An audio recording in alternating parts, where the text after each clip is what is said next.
pregnancy. This is the saddest story of them all. That actually happens every 25 minutes in this country. These babies struggle to eat or even breathe. Yesterday, we passed a bill introduced by Evan Jenkins of West Virginia to help protect infants and to make sure that they get a healthy start. The next step here is that we will take all of these bills we are passing out of the House and go to a conference committee with the Senate. Then we intend to send a bill to the President's desk. And I hope that each and every one of you will be back here when we sign this bill. This opioid epidemic is something that we have to get on top of. I'm very proud of the Republicans and Democrats that have come together to address this situation, because this really is about people's lives. It is about whole communities that are being torn apart. And I believe we can win this fight, and we must. Questions? Chad.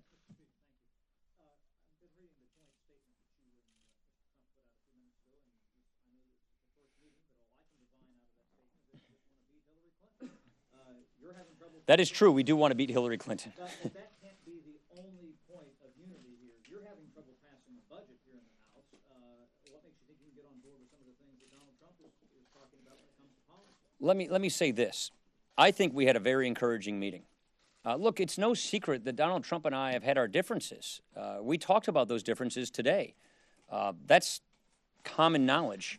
The question is, what is that we need to do to unify the Republican Party and all strains of conservative wings in the party? We had a very good and encouraging, productive conversation on just how to do that. It was important that we discussed our differences that we have, but it was also important that we discussed the core principles that tie us all together. Principles like the Constitution, the separation of powers, the fact that we have an executive that is going way beyond the boundaries of the Constitution, and how it's important to us that we restore Article 1 of the Constitution. You know, it's the principle of self-government. We talked about life and how strongly we feel about this core principle. We talked about the Supreme Court and things like this. I was very encouraged with what I heard from Donald Trump today. I do believe that we are now planting the seeds to get ourselves unified, to bridge the gaps and differences. And so from here, we're going to go deeper into the policy areas to see where that common ground is and how we can make sure that we are operating off these same core principles. And so, yes, this is our first meeting. I was very encouraged with this meeting, but this is a process. It takes a little time. You don't put it together in 45 minutes. So that is why we had, like I said, a very good start to a process on how we unify. But you don't think that it's an issue of Jonathan. So, Mr. Speaker, I read that statement as well, and I'm still a little confused. Are you endorsing Donald Trump? Look, if you're not, what is holding you back? And do you really have a choice? I mean, without voting for Hillary Clinton, the process of unifying the Republican Party, which just finished a primary about a week ago, perhaps one of the most divisive primaries in memory, takes some time. Look, there are people who are for Donald Trump, who are for Ted Cruz, or for John Kasich, who are for Marco Rubio and everybody else. And it's very important that we don't fake unifying, we don't pretend unification, that we truly and actually unify so that we are full strength in the fall. I don't want us to have a fake unification process here. I want to make sure that we really truly understand each other and that we are committed to the conservative principles that make the Republican Party, that built this country. And again, I'm very encouraged. I heard a lot of good things from our presumptive nominee, and we exchanged differences of opinion on a number of things that, you know, everybody knows we have.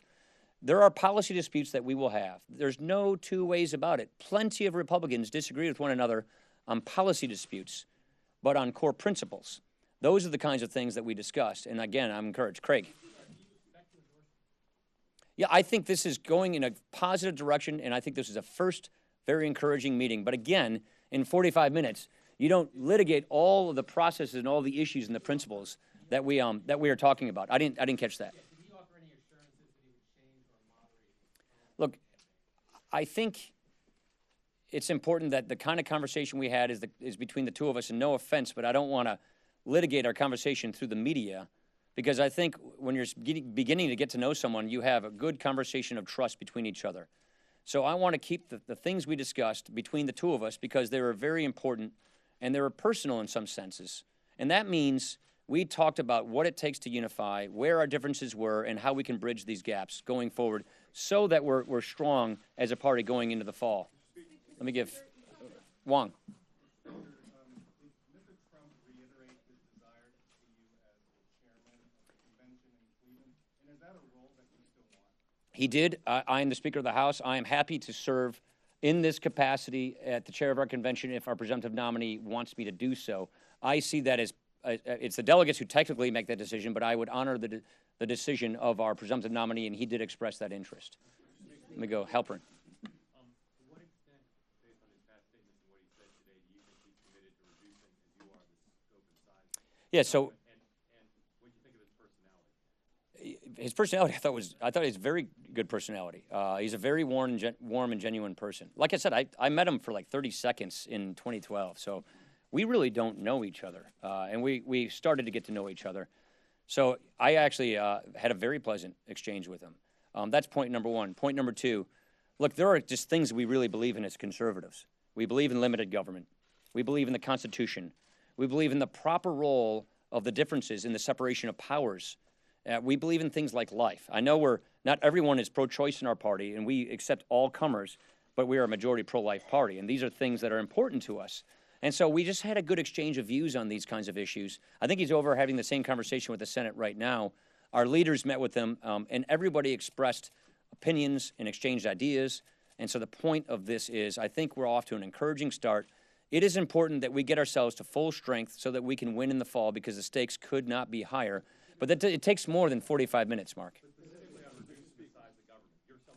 We discuss those issues at great detail. Mr. Speaker, you have defined modern conservatism along the lines of entitlement reform, pro-trade, and immigration, both on the Muslim ban and dealing with the issue comprehensively for those who are not Muslim. When you say few problems in this joint statement, aren't you papering over these rather sizable differences in not only how conservatism is defined broadly, but how you have tried to define it for this House context? Right. So I represent a wing of the Conservative Party, you could say. He's bringing a whole new wing to it. He's bringing new voters that we've never had for decades. That's a positive thing. The point, though, is can we agree on the common core principles that unite all of us? We will have policy disputes. There's no two ways about that. All Republicans did. Look, Mitt Romney and I didn't agree on everything in 2012. So we will have policy disputes. I'm not interested in litigating the past. I am interested in going forward and seeing where that common ground exists to make sure that we can have a unified Republican Party. That, yes, there will be different Republicans that have different views on various policy ideas. The question is, can we unify on common core principles that make our party, and by the way, the principles that built this country, and I'm very encouraged that the answer to that question is yes. How about one more over here? Sorry, the lady first. Yeah. You just mentioned the millions of new voters, and he's bringing in new people.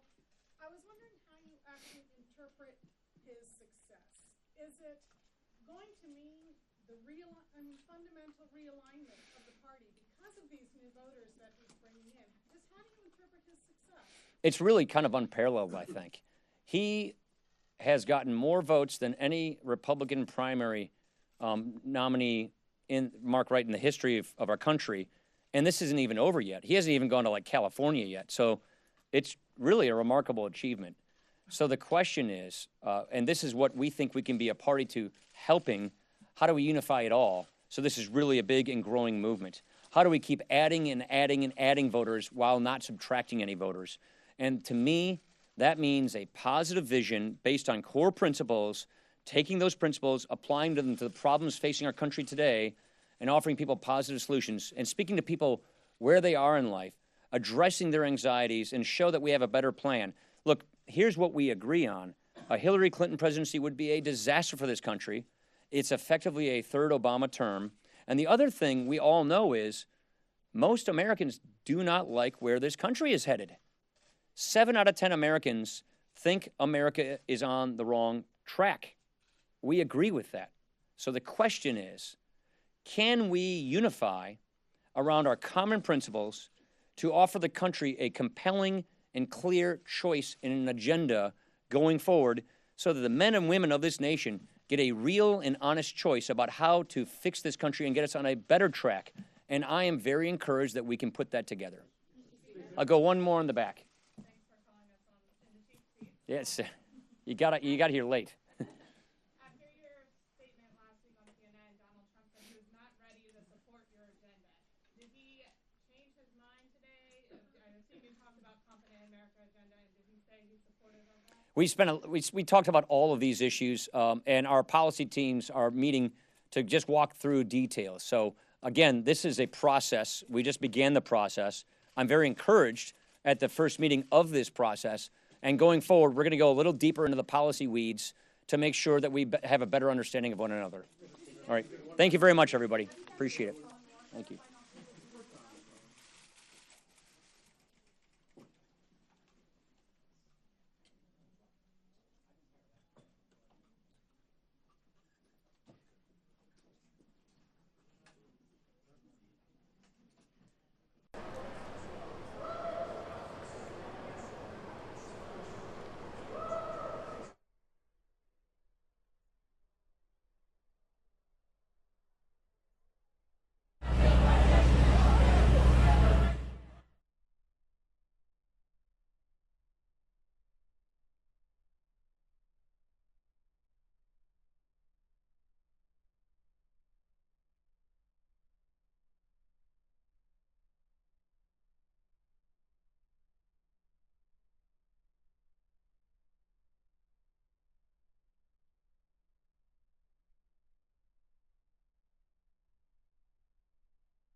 Epidemic is something that we have to get on top of. I'm very proud of the Republicans and Democrats that have come together to address this situation, because this really is about people's lives. It is about whole communities that are being torn apart, and I believe we can win this fight doing that. Question. Okay.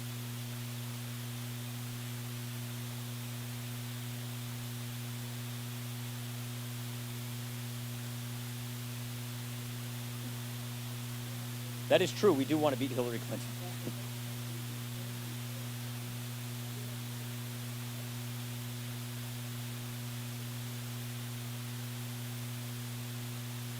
Let me say this. I think we had a very encouraging meeting. Look, it's no secret that Donald Trump and I have had our differences. We talked about those differences today. That's common knowledge. The question is, what is that we need to do to unify the Republican Party and all strains of conservative wings in the party? We had a very good and encouraging, productive conversation on just how to do that. It was important that we discussed our differences that we have, but it was also important that we discussed the core principles that tie us all together. Principles like the Constitution, the separation of powers, the fact that we have an executive that is going way beyond the boundaries of the Constitution, and how it's important to us that we restore Article 1 of the Constitution. You know, it's the principle of self-government. We talked about life and how strongly we feel about this core principle. We talked about the Supreme Court and things like this. I was very encouraged with what I heard from Donald Trump today. I do believe that we are now planting the seeds to get ourselves unified, to bridge the gaps and differences. And so from here, we're going to go deeper into the policy areas to see where that common ground is and how we can make sure that we are operating off these same core principles. And so, yes, this is our first meeting. I was very encouraged with this meeting, but this is a process. It takes a little time. You don't put it together in 45 minutes. So that is why we had, like I said, a very good start to a process on how we unify. Jonathan.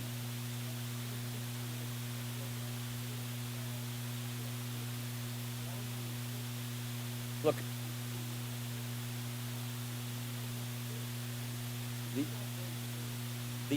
the process of unifying the Republican Party, which just finished a primary about a week ago, perhaps one of the most divisive primaries in memory, takes some time.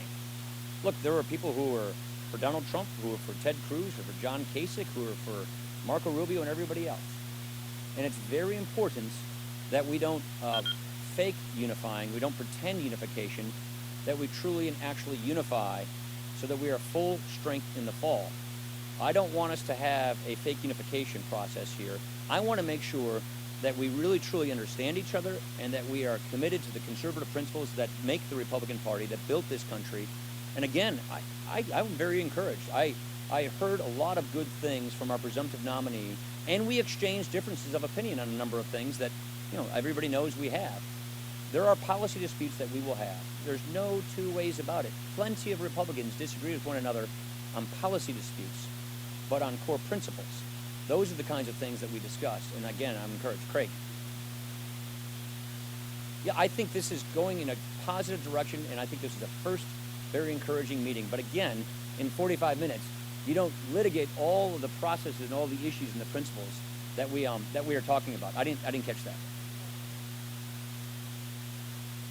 Look, I think it's important that the kind of conversation we had is between the two of us, and no offense, but I don't want to litigate our conversation through the media, because I think when you're beginning to get to know someone, you have a good conversation of trust between each other. So I want to keep the things we discussed between the two of us, because they were very important and they were personal in some senses. And that means we talked about what it takes to unify, where our differences were, and how we can bridge these gaps going forward so that we're strong as a party going into the fall. Let me give Wong.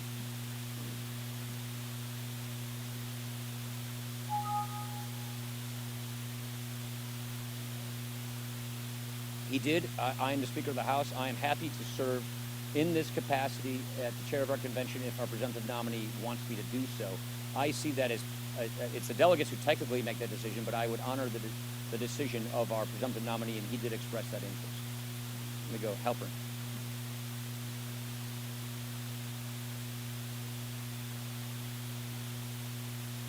Yeah, so his personality, I thought he was very good personality. He's a very warm and genuine person. Like I said, I met him for like 30 seconds in 2012, so we really don't know each other, and we started to get to know each other. So I actually had a very pleasant exchange with him. That's point number one. Point number two, look, there are just things we really believe in as conservatives. We believe in limited government. We believe in the Constitution. We believe in the proper role of the differences in the separation of powers. We believe in things like life. I know not everyone is pro-choice in our party, and we accept all comers, but we are a majority pro-life party, and these are things that are important to us. And so we just had a good exchange of views on these kinds of issues. I think he's over having the same conversation with the Senate right now. Our leaders met with them, and everybody expressed opinions and exchanged ideas. And so the point of this is, I think we're off to an encouraging start. It is important that we get ourselves to full strength so that we can win in the fall, because the stakes could not be higher. But it takes more than 45 minutes, Mark. We discuss those issues at great detail.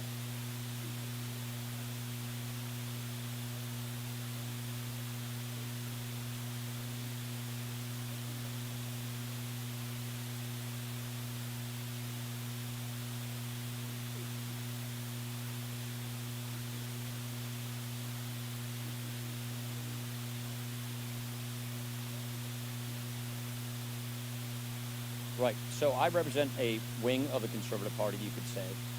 He's bringing a whole new wing to it. He's bringing new voters that we've never had for decades.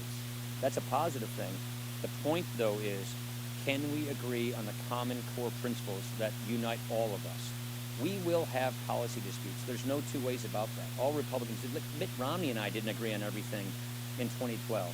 So we will have policy disputes. I'm not interested in litigating the past. I am interested in going forward and seeing where that common ground exists to make sure that we can have a unified Republican Party. That, yes, there will be different Republicans that have different views on various policy ideas. The question is, can we unify on common core principles that make our party, and by the way, the principles that built this country, and I'm very encouraged that the answer to that question is yes. How about one more over here? Sorry, the lady first. Yeah.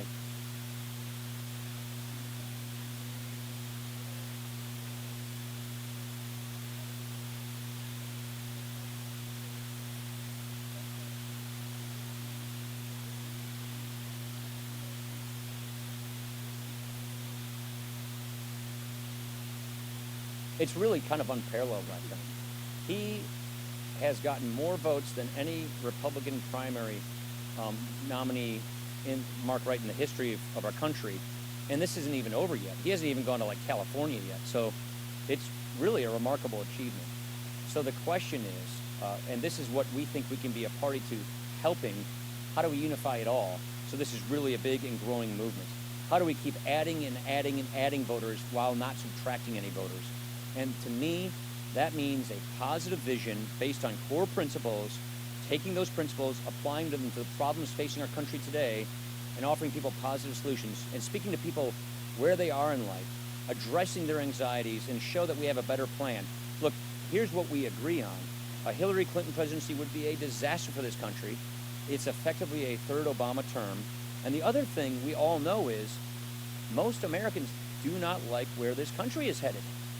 7 out of 10 Americans think America is on the wrong track. We agree with that. So the question is, can we unify around our common principles to offer the country a compelling and clear choice and an agenda going forward so that the men and women of this nation get a real and honest choice about how to fix this country and get us on a better track? And I am very encouraged that we can put that together. I'll go one more in the back. Yes, you got here late.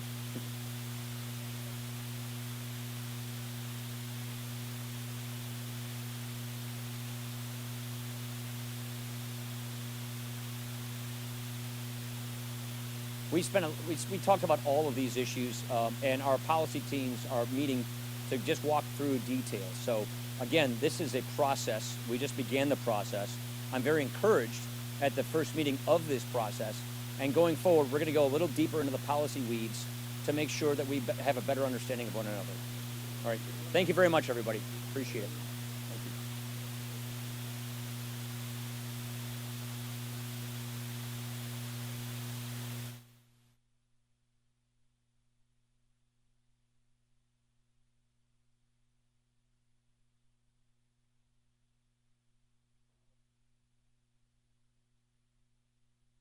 Let me say this. I think we had a very encouraging meeting. Look, it's no secret that Donald Trump and I have had our differences. We talked about those differences today. That's common knowledge. The question is, what is that we need to do to unify the Republican Party and all strains of conservative wings in the party? We had a very good and encouraging, productive conversation on just how to do that. It was important that we discussed our differences that we have, but it was also important that we discussed the core principles that tie us all together. Principles like the Constitution, the separation of powers, the fact that we have an executive that is going way beyond the boundaries of the Constitution, and how it's important to us that we restore Article 1 of the Constitution. You know, it's the principle of self-government. We talked about life and how strongly we feel about this core principle. We talked about the Supreme Court and things like this. I was very encouraged with what I heard from Donald Trump today. I do believe that we are now planting the seeds to get ourselves unified, to bridge the gaps and differences. And so from here, we're going to go deeper into the policy areas to see where that common ground is and how we can make sure that we are operating off these same core principles. And so, yes, this is our first meeting. I was very encouraged with this meeting, but this is a process. It takes a little time. You don't put it together in 45 minutes. So that is why we had, like I said, a very good start to a process on how we unify. It's Jonathan.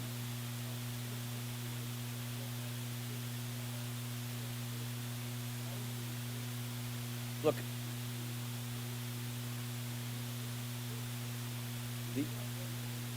the process of unifying the Republican Party, which just finished a primary about a week ago, perhaps one of the most divisive primaries in memory, takes some time. Look, there were people who were for Donald Trump, who were for Ted Cruz, or for John Kasich, who were for Marco Rubio and everybody else. And it's very important that we don't fake unifying, we don't pretend unification, that we truly and actually unify so that we are full strength in the fall.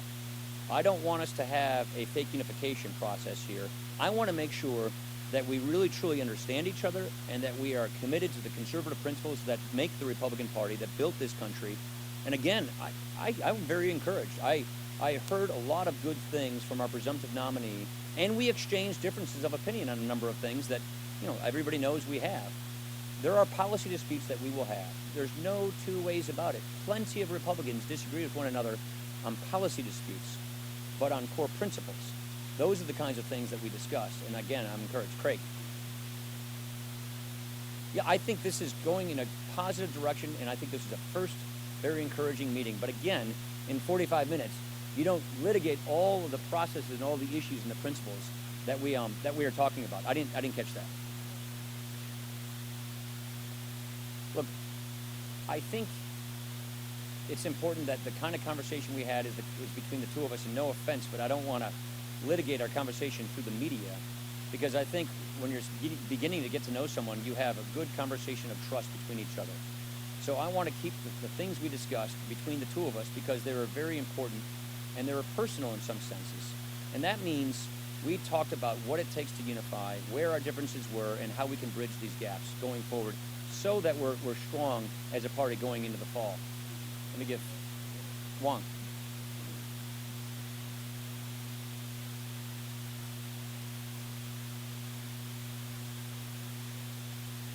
He did. I am the Speaker of the House. I am happy to serve in this capacity at the chair of our convention if our presumptive nominee wants me to do so.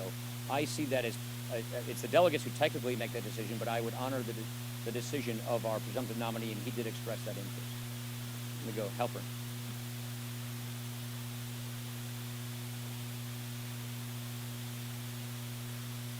Yeah, so his personality, I thought he was a very good personality. He's a very warm and genuine person. Like I said, I met him for like 30 seconds in 2012, so we really don't know each other, and we started to get to know each other. So I actually had a very pleasant exchange with him. That's point number one. Point number two, look, there are just things we really believe in as conservatives. We believe in limited government. We believe in the Constitution. We believe in the proper role of the differences in the separation of powers. We believe in things like life. I know not everyone is pro-choice in our party, and we accept all comers, but we are a majority pro-life party, and these are things that are important to us. And so we just had a good exchange of views on these kinds of issues. I think he's over having the same conversation with the Senate right now. Our leaders met with them, and everybody expressed opinions and exchanged ideas. And so the point of this is, I think we're off to an encouraging start. It is important that we get ourselves to full strength so that we can win in the fall, because the stakes could not be higher. But it takes more than 45 minutes, Mark. We discuss those issues at great detail.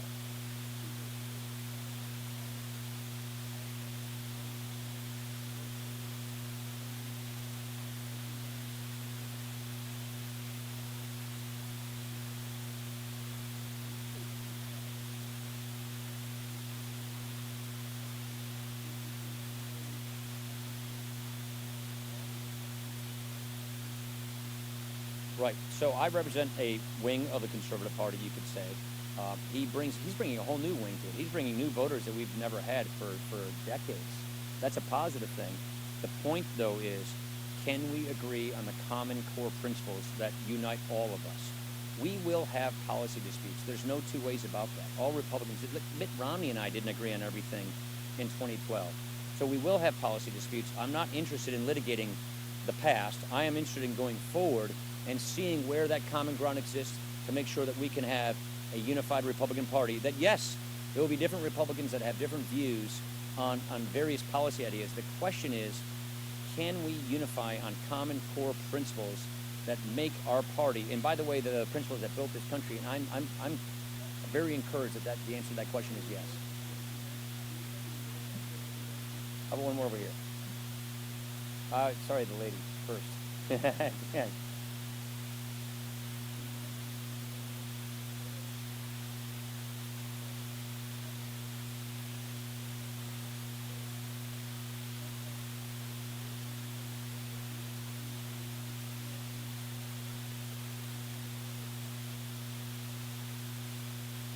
It's really kind of unparalleled, I think.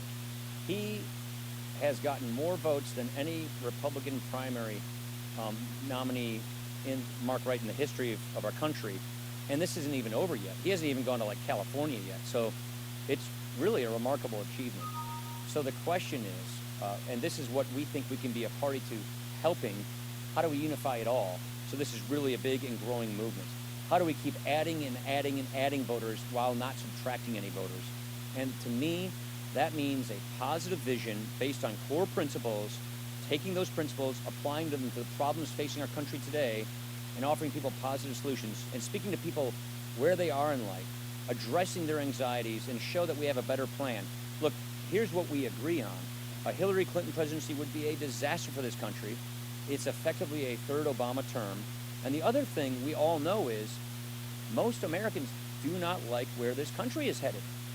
7 out of 10 Americans think America is on the wrong track. We agree with that. So the question is, can we unify around our common principles to offer the country a compelling and clear choice and an agenda going forward so that the men and women of this nation get a real and honest choice about how to fix this country and get us on a better track? And I am very encouraged that we can put that together. I'll go one more on the back. Yes, you got here late.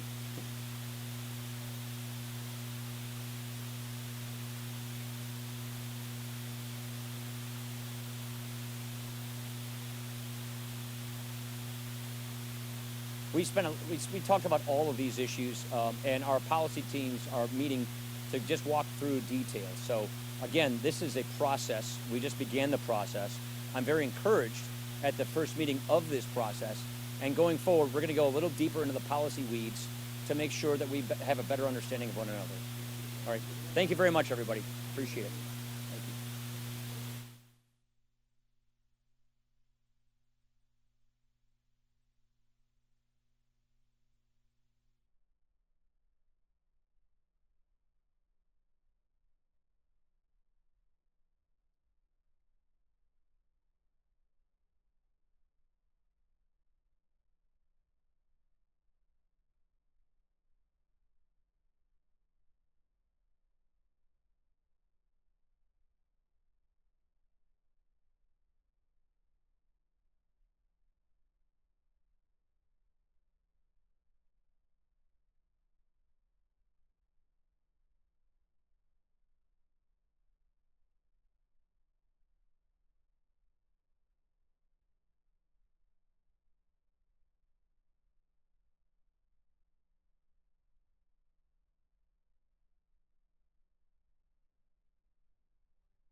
So this will get maybe some more meteor pencil. Sure,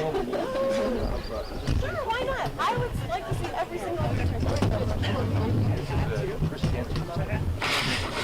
Well, this is finishing your bucket list of all 50 states on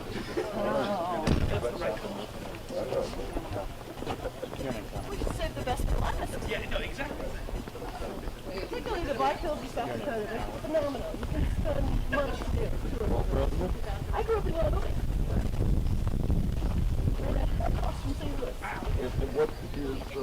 This is our amphitheater. We have an evening program in the summer. Every night we get about 2,000 to 3,000 people in this amphitheater. Yes, I do. We have a short range Yeah, I do program, too. a movie, where we invite all of our veterans and active duty military to come down on stage and help us retrieve the flag.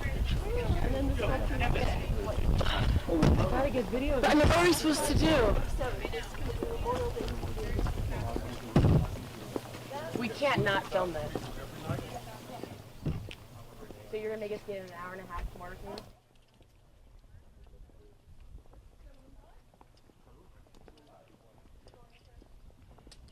I mean, don't we have to walk back to the cars anyways?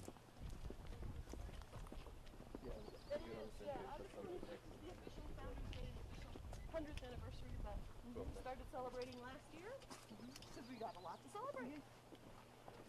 There's 411 national park sites.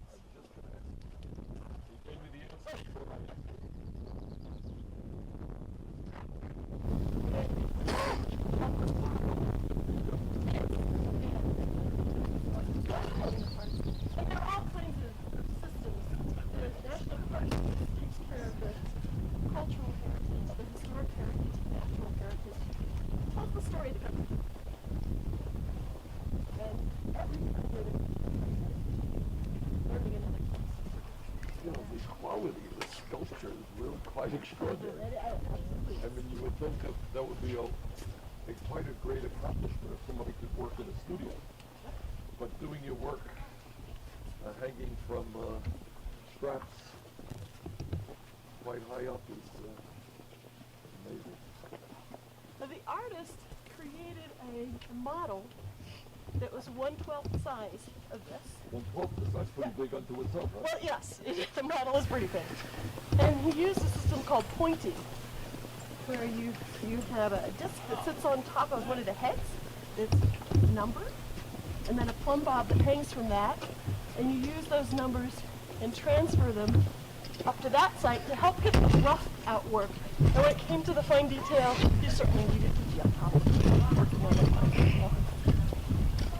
And while there were 400 people working on it, it was the artist, Gutzon Borglum's concept. He was always saying, oh, we need to change this, we need to change So that. among the 400 were they trained sculptors?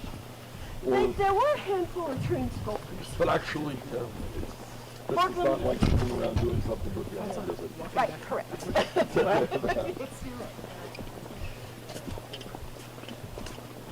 This is our new youth exploration area in the summertime. We'll have kids out there. So they get a nice view. So the idea of the presidential trail is to offer you a variety of views.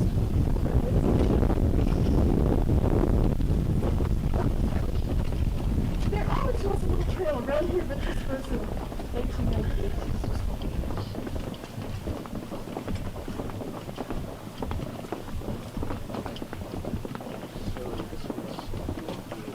You are also walking through pretty amazing ponderosa pine forest. When the sun starts warming up those trees, it smells like vanilla out here. Is it cool if we get in front of them? It's a wonderful thing. Can we get in front of them and shoot this way? So we get a space? Stay in front of Dan. No problem. That's a little bit. Here we go. Stay in front of Dan. Wow.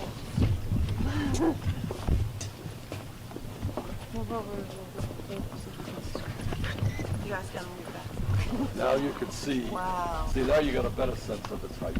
Yes. And the boulders down below will give you a sense of just how much material is coming off of that blasting. So once again, like shale from there. Washington is 6 stories high. Yeah. Washington was the first one they started on the sculpture. First one completed. And then Jefferson, then Lincoln, and ultimately Theodore Roosevelt was the last one that was completed. And it is considered complete. While the mock-up was a 3/4 model, they realized this wasn't all carvable. You see that dark stripe under George Washington? That's a different kind of rock. It's a mica schist.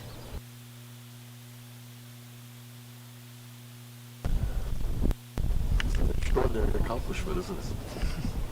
Do you all know that Washington is 6 stories high? Wow. I mean, you can't, 6 stories high.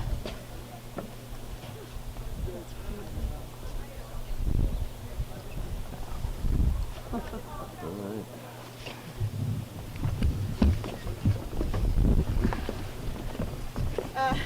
North by Northwest. The Hitchcock. Depending on your That's right, North by Northwest. National Treasure too, depending on your needs. And North by Northwest is one of my favorites. That's what I was saying. Steady or Trying. hidden here, but we'll see them up there. So if you look at the rock, you can see the blast marks on a lot of it. The farther apart the blast mark, the older it would have been. So it would have been one of the first blasts because those were considerably further apart. They were taking out bigger pieces.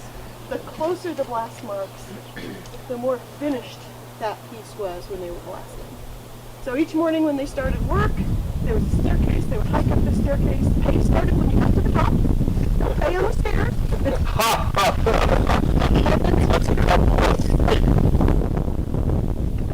They drilled their holes. They they put dynamite in the bowls, and then usually they would blast before lunch and again at the end of day. How much time do we have? Cuts off Yeah, stuff. we gotta be Yeah. conscious of that. Shannon, you on the line? Paul, time, how much? Yeah, that's what I thought. Do we know if the workers were unionized? Yeah, phone walking and then one more stop. Someone's gonna ask that question. Dare you ask me this job?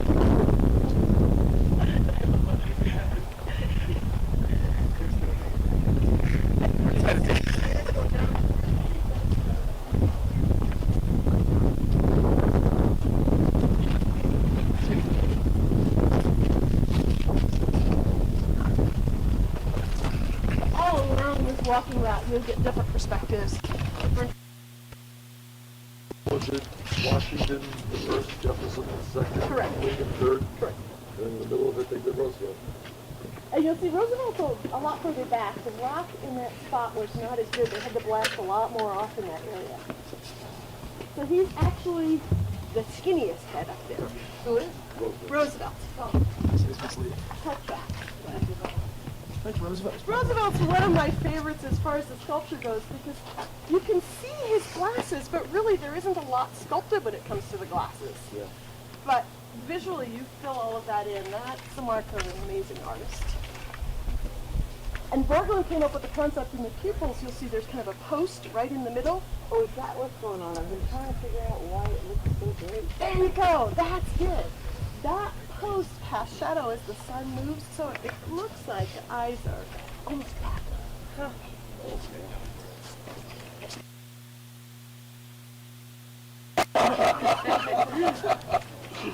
It's very cool.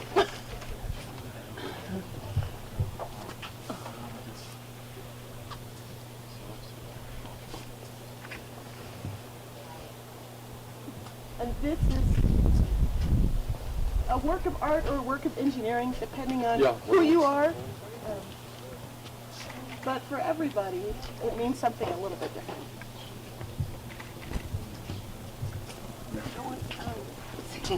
I want to get a picture of the two of us in front of the booth.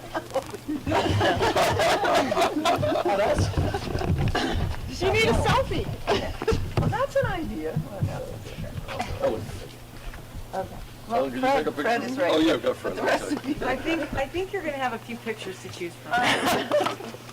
Want to show, whoops. Cool. Yeah, you got a lot of shadows. There you go.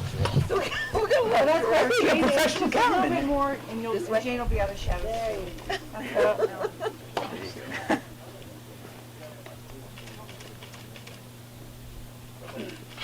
Okay. Okay, got it, Fred? Thanks. Hey, Renee, can you take that and we'll get... So, we are going to go close press for a Oh, second. here, yeah. Oh, we're gonna And get we're gonna head down the the service right here. We're gonna do what? You're going to take a photo that will be off the record. Please, no personal photography.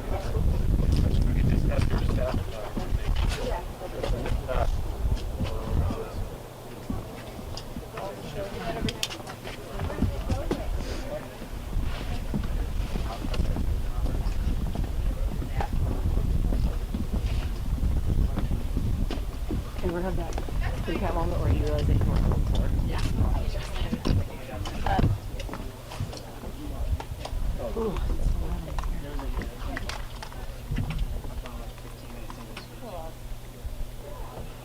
6 stories high. Pretty cool.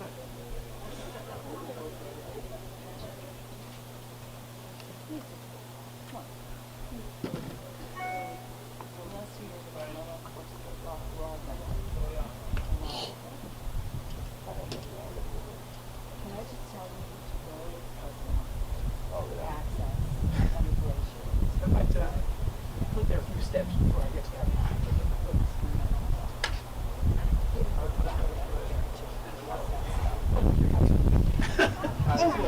He's on us. Step down, step down, step down. Thank you. Officially broke. Hey, Sean. Yeah. I think I'm gonna have to get that other STI from you. Okay. This one's We get off the stairs. not looking hot. Can we run to the bathroom now?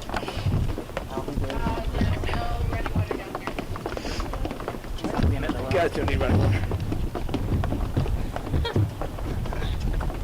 I mean, it is my only option for 2 hours.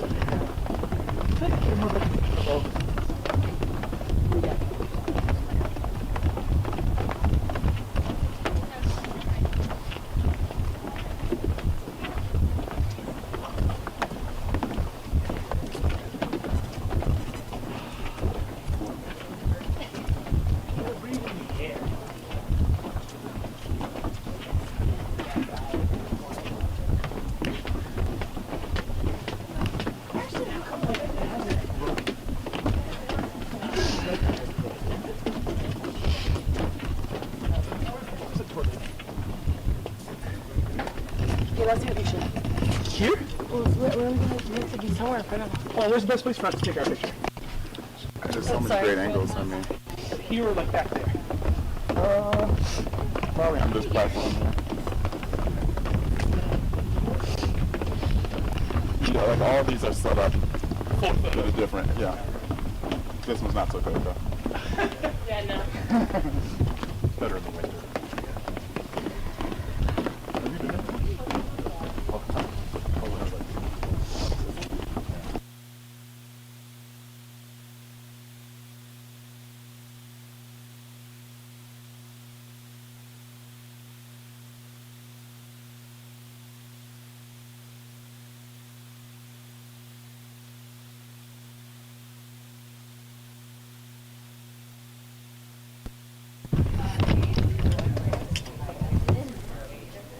So, I shot this to tape though, so I'll have everything. Yeah, that's right, that's right. This stuff. Yeah. Sit in the car. Wow, sit in the car. I'm really ready.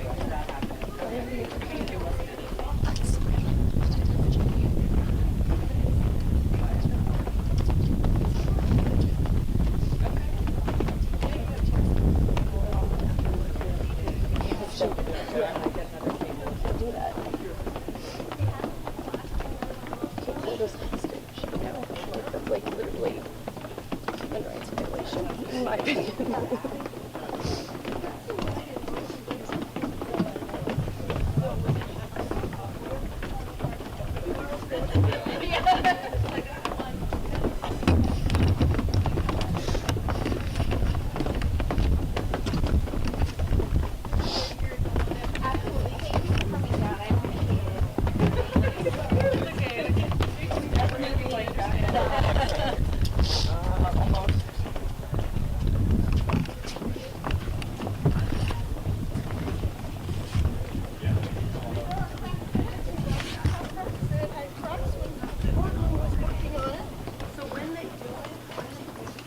Okay, sorry.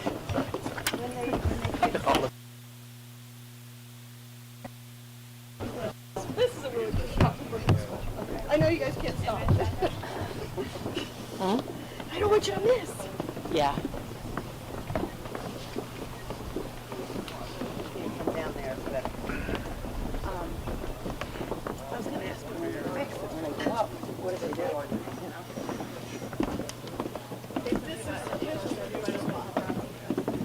There it is. And this gives you a different perspective. This gets rid of that gap between Roosevelt and Lincoln, and this is kind of the perspective the artist had.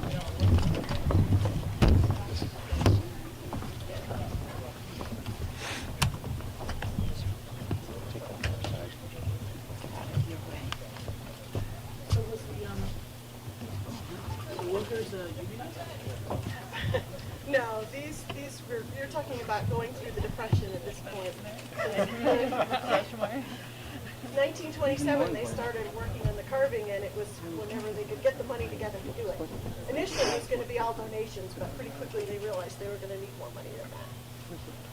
Oh. The whole year off to show our daughter in the United States. Yeah. And this is our last national monument, so yeah, it's kind of cool. Hello. Thank you. Oh, thank you. Hello. How are you doing? Great. How are you?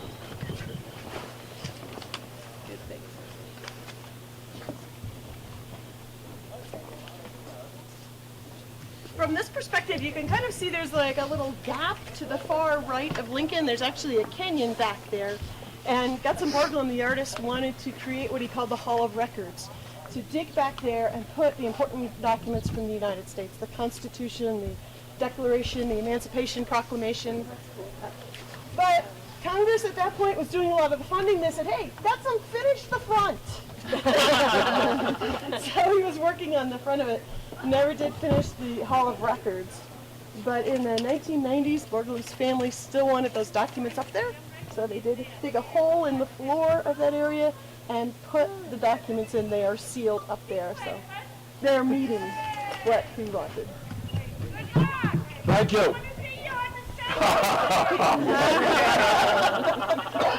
Thank you. It was mostly with federal funding. Yes. Yeah, by 1933, the National Park Service was involved with that extra money coming out of Congress. It started with donations in the state of South Dakota that pretty quickly became federal. So you said they go up about once a year to make sure it's okay. What do they do? How do they? When they go up top there, we know there's cracks up there, and they're checking the cracks, first of all, that Borglum filled himself when he was working on it. And they want to seal the cracks on the top of the heads, but not on the faces.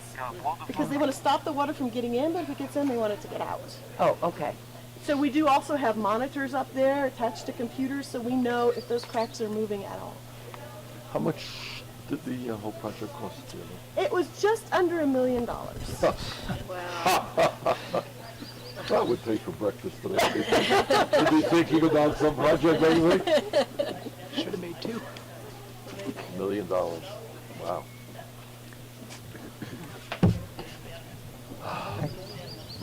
But then again, $1 million back then. What they made, quarter an hour, I don't know what. They were making, the workers, most of them about 50 cents an hour. Oh, okay. Yeah, the expert farmers would take about $1. Oh, yeah. Oh, yes. Okay. That's pretty good then. Money, but nonetheless. Yeah. It was good to have a job. Oh, yeah. Okay, we're keeping a whole lot of people from. I'm losing votes up there. Okay, we got to keep moving. What year was it? You said it was $1 million, how much? What year? 20 seconds. Do you want a photo? Wow, yeah. Yes. I'll take it. What phones am I taking you with? All right. Yeah, you can just, like, yeah, I know. Cool. All right, I've got. I was like, can we do it with our cameras because it's tethered to my body? So, all right. Do like the Charlie's Angel clips. Can you guys get in a little tighter so I can? Renee, you want to get in there and I'll take you one with you? No. All right, I'm gonna take it with a couple of different lighting options. Oh, good. And then, Danny, your hair looks great. It's actually a great picture. Yeah, but is he like in the cars now? Yeah, he's in the car. He's at the rally. Alright, so I'll have to edit for optimal lighting. Me. You know how to do this shit. Yeah, it's hard because presidents are a little white. Alright.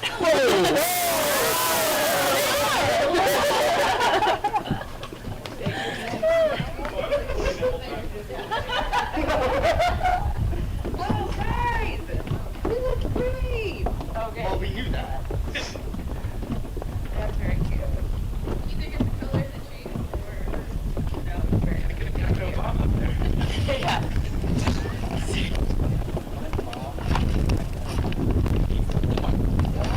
I don't like it. I don't like it. It's white. It's like Brian from Jamaica.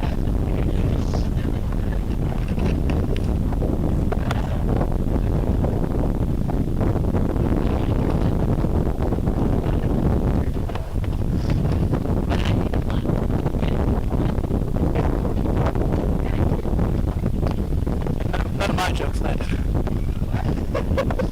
Did he hear it? Yeah, I think he did. Yeah, I think you would like that. I want to get him to admit this is an incredible waste of government spending.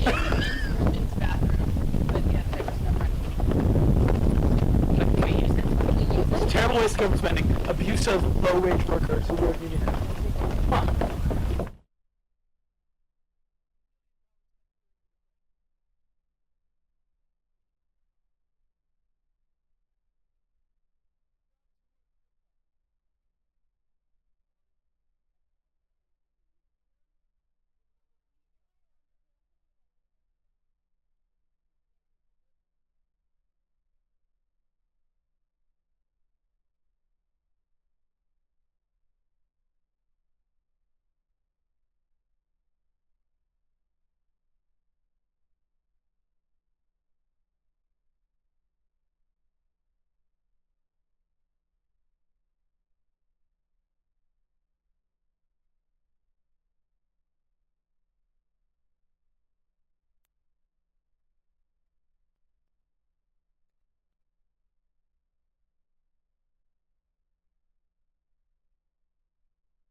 this for a while, I'm going to go ahead and put Nancy Pelosi in the corner so you guys can hear her weekly press conference.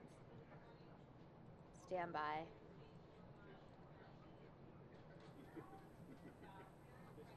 Nancy Pelosi weekly press conference.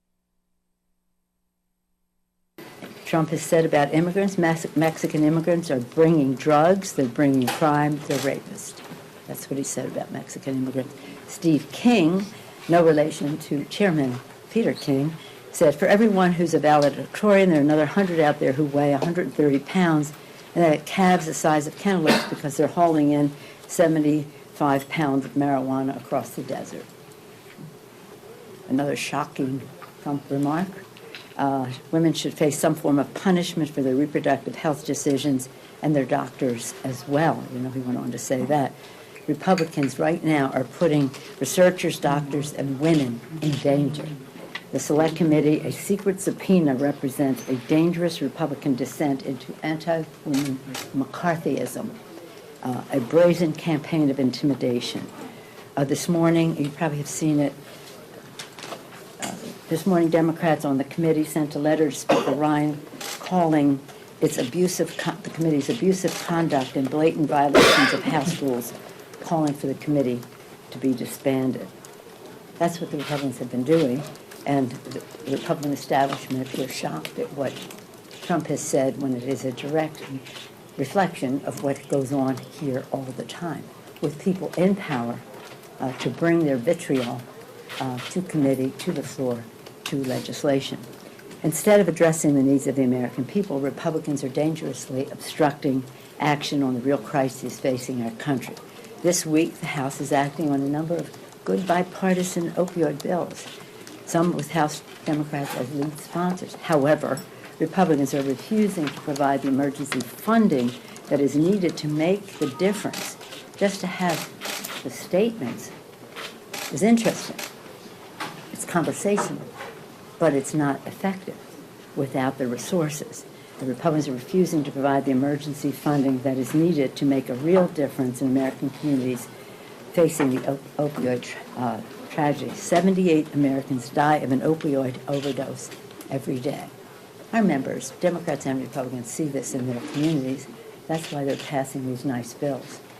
But it's hard to understand why they're not putting the resources for communities to deal with this.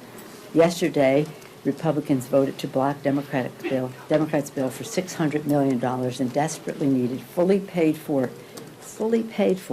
new resources to address the opioid crisis. That was proposed by Congresswoman Custer of New Hampshire, who's been working on this issue for a long time.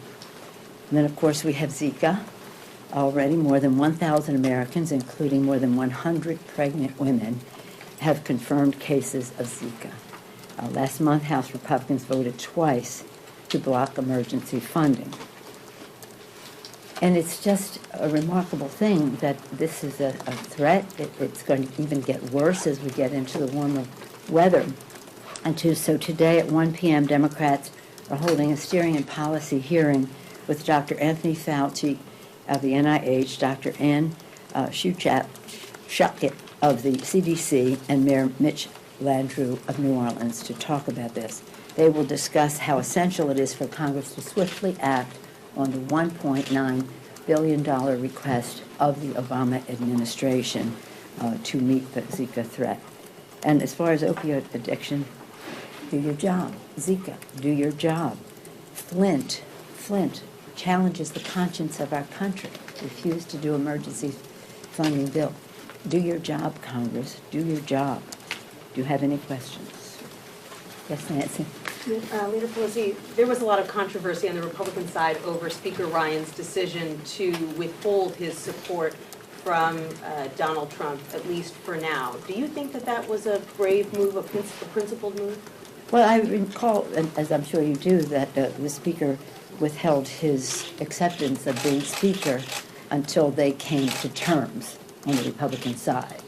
The appearance was that Republicans had to measure up to his requirements. The reality was that he had to live up to their requirements. And I think that's what we're seeing again. Brave? No, I don't think there's anything brave about it. But again, I don't usually go into what's happening on the Republican side.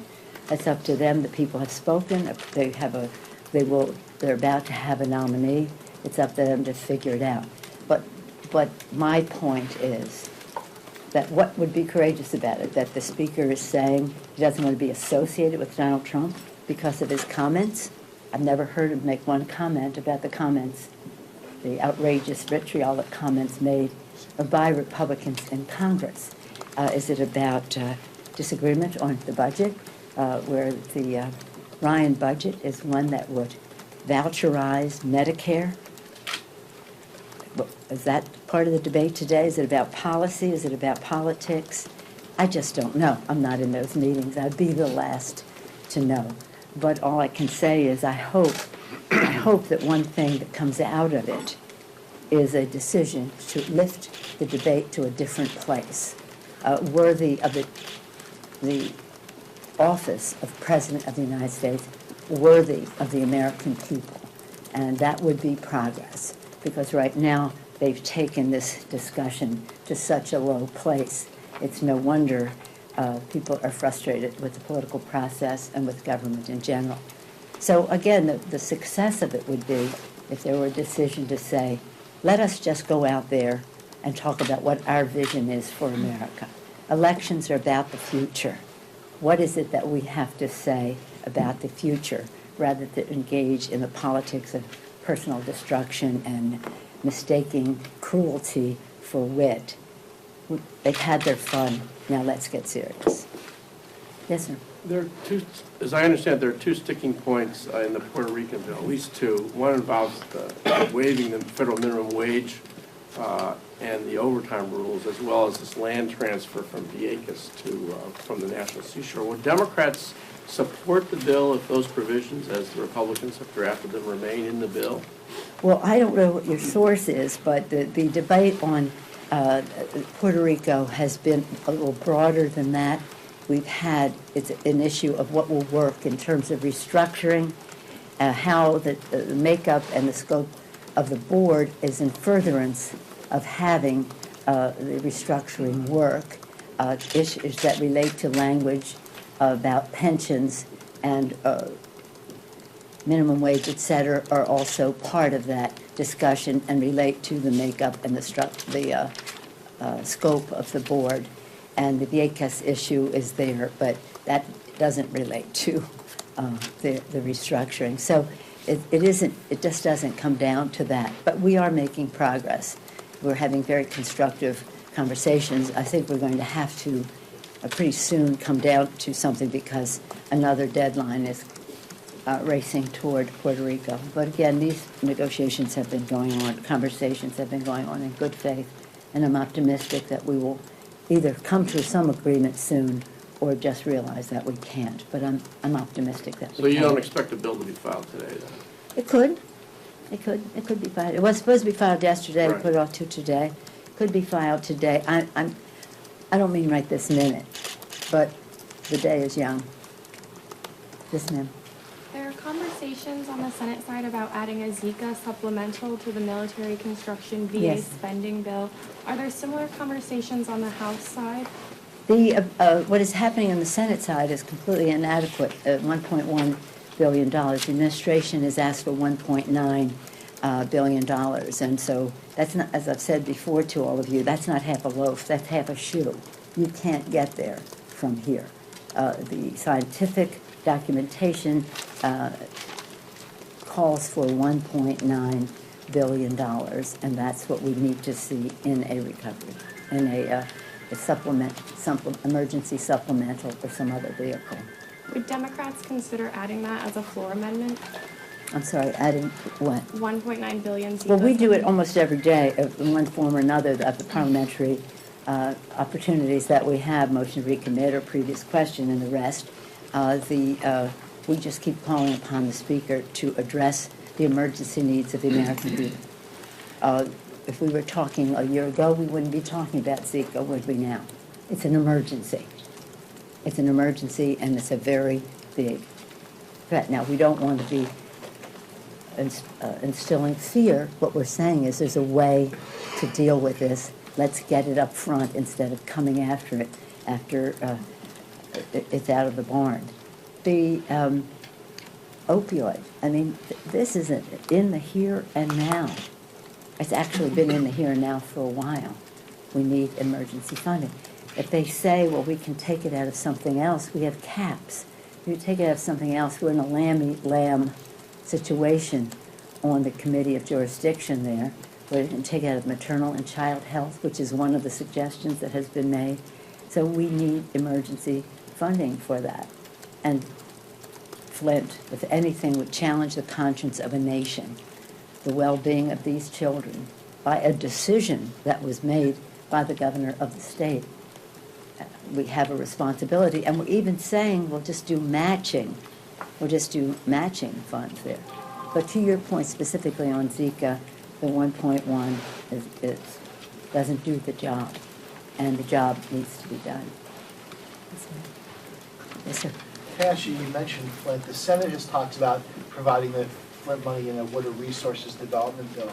Is that something that Democrats might be open to in the House, or do you really see this as something that needs to be on a spending bill, or where would you like to see Well, it? the thing is that, first of all, I don't know how much money you're talking about, do you? It's a couple $100 million.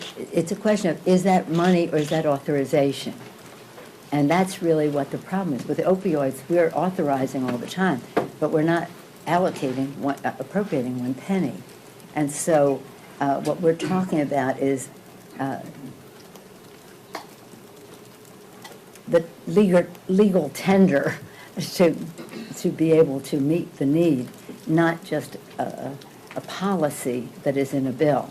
So if they're talking about an appropriation, then that's one thing. If they're talking about an authorization, that's interesting, but it's not. It doesn't do the job.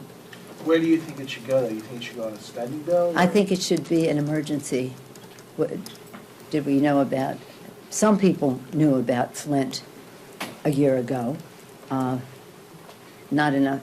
It's not in the budget agreement, because the budget agreement has caps, so it has to be an emergency funding. And then we have to take a look more broadly from an authorizing standpoint at what our needs are nationally in terms of our infrastructure that relates to water and lead and et cetera that our children are being exposed to. But that's another issue, not separate, but a broader issue that relates to Flint. But it's really sad if you've been there to see the impact that the lead has on the children, and that there are answers, but they take some resources. Yes, sir.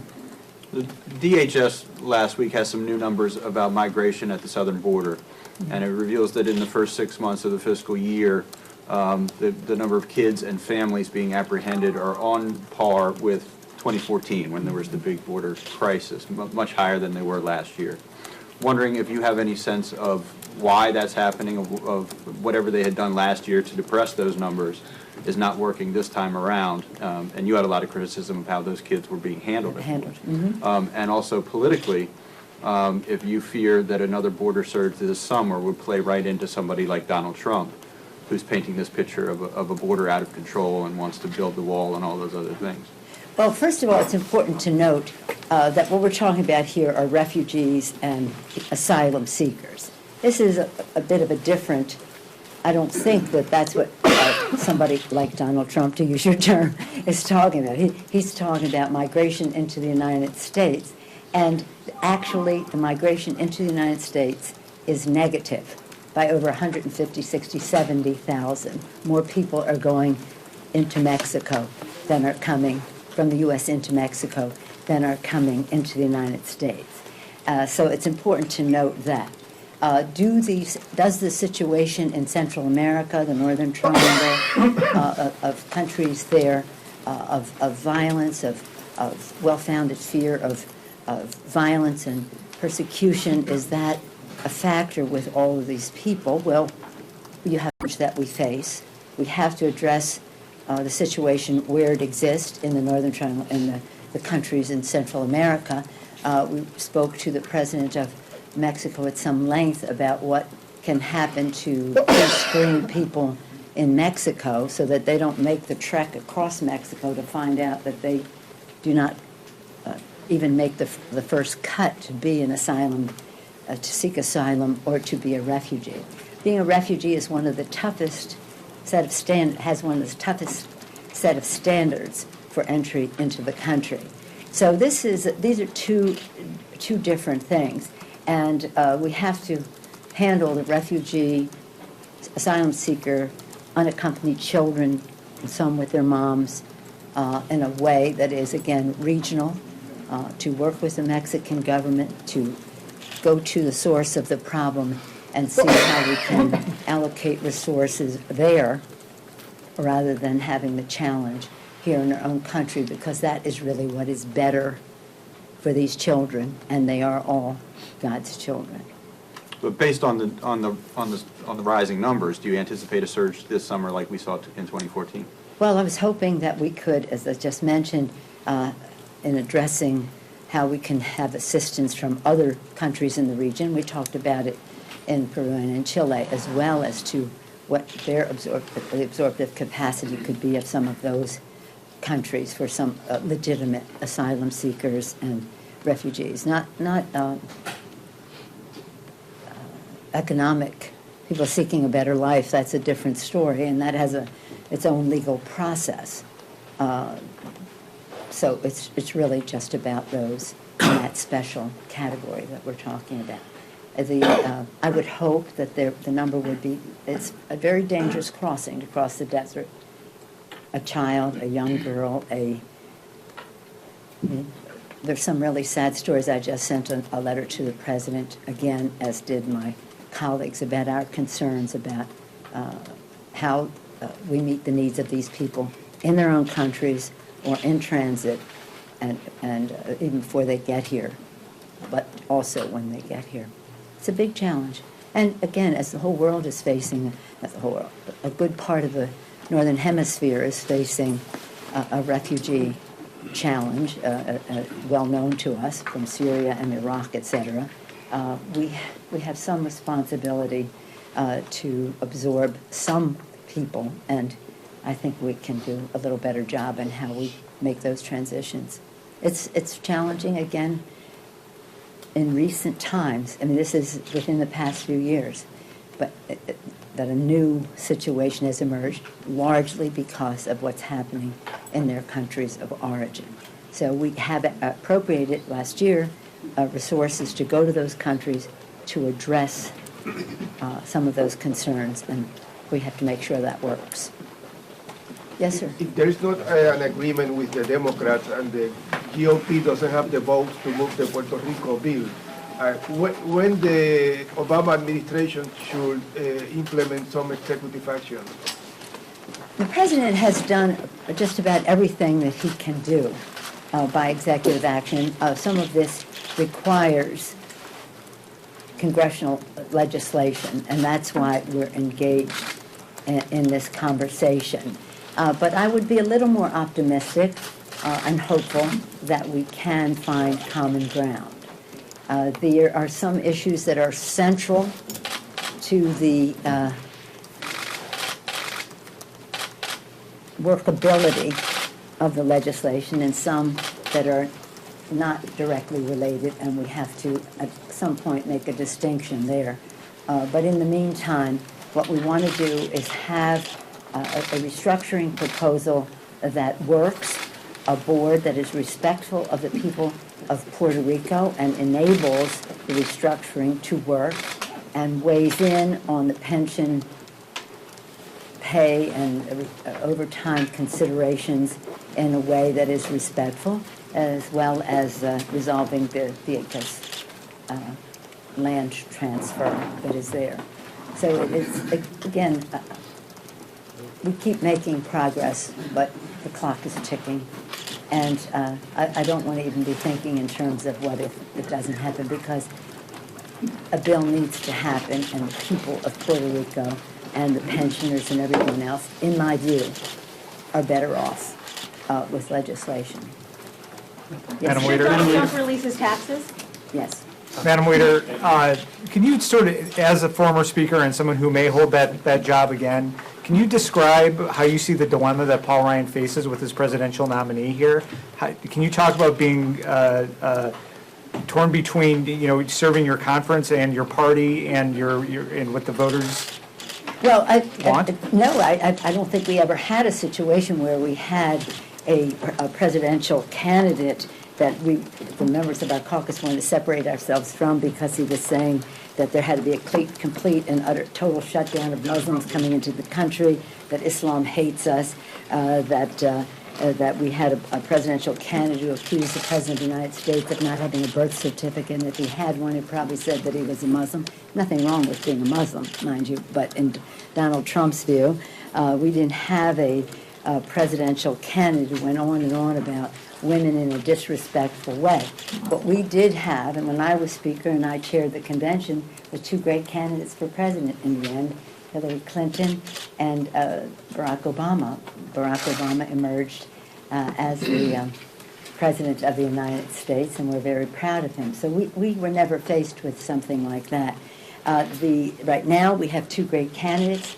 Bernie Sanders is broadening the universe of people who are paying attention to the political process, whereas before they may have been community-oriented and civic-minded, but not really paying attention to politics, mostly younger voters, and we're very proud of what he is doing, and we're very proud of Hillary Clinton and what she will bring to the Oval Office when she's President of the United States. So we don't have anything that would be similar. Is it realistic to think that Paul Ryan can separate himself from Donald Trump in any meaningful way?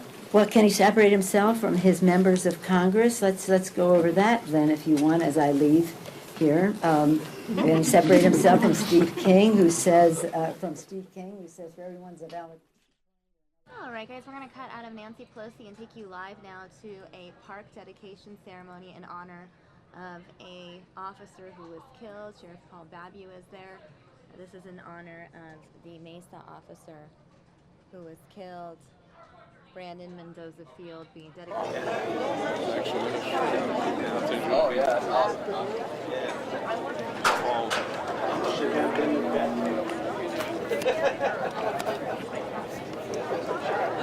Sheriff Joe, I am your biggest fan. Where do you live? I work for Mesa PD. I am your Mesa biggest fan. PD? I am. Tell everybody that. You probably, are you a patrol? No, I'm a civilian. You do all civilian. How are you, Sheriff? Okay.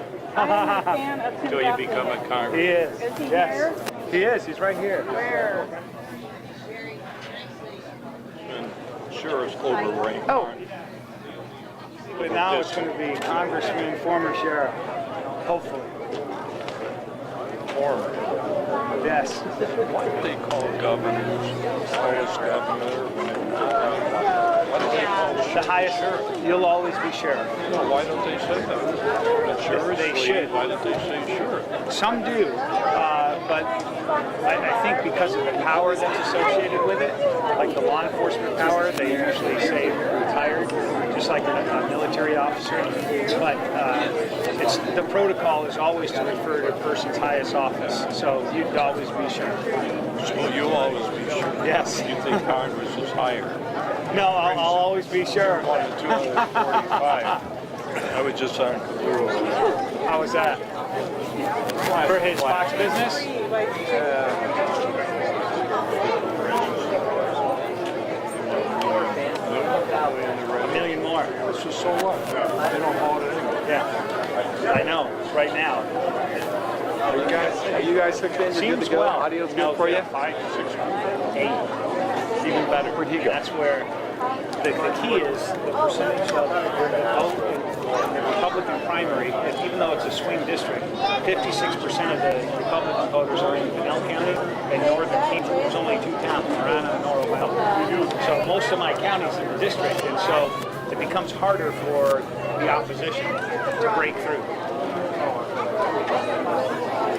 So support It's like Danny Mendoza's back here. Yeah, that's. I understand. No, it's no problem whatsoever. Yes. We have your photos together. Sure. You are popular. You're my two favorite people. Oh, I thought you told me I was the only one. See that? But don't let you a politician. What are you, a public information out there in Mesa? Oh, you're he is. Did you hear? Yeah. Sheriff for life. Oh, really? They only do that in third world countries. Yeah, I'm 84 years old, so that's why you said that. For life. I will. Yeah. Unless you need the chair. Take the chair. You're good. I wanted to come say hi. All good? Wonderful? Yes. You look my well. last year as sheriff. But the sheriff just made sure that to remember that the sheriff always. Oh, absolutely. We're going to start. Yeah. To grab a seat. I'm only here for 8 more months, so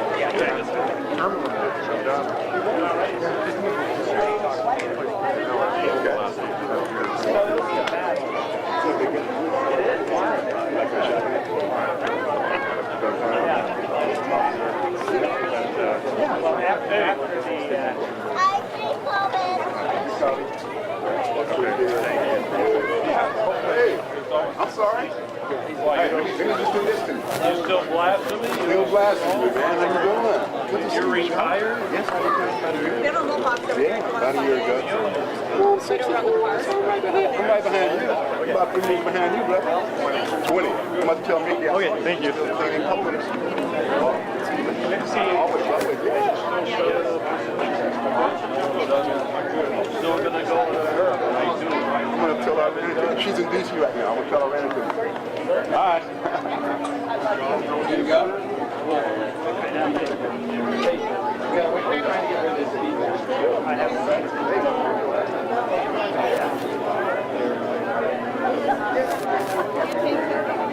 Right back here. Oh, yeah. I'll announce it here.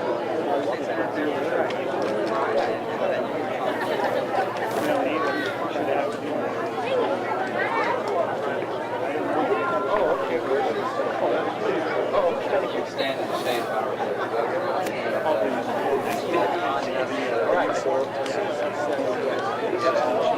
Okay, can we get one more? Okay, this picture can sit here. Just waiting for. Oh, I already got one. Yep. Good. I'm just waiting when you're ready. You're ready. Yeah, just after. Are you just next? She has a big. There you go. Okay, yeah, we're gonna. From the early battles.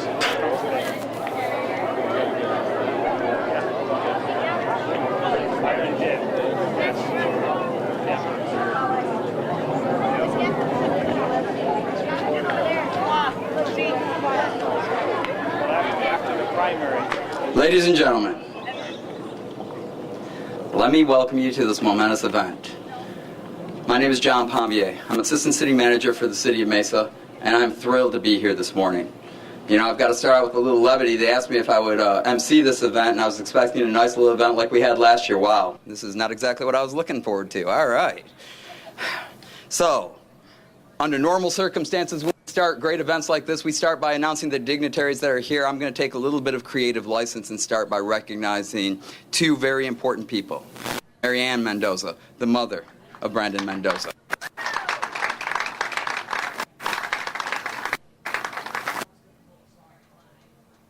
Mendoza, the father of Brandon Mendoza.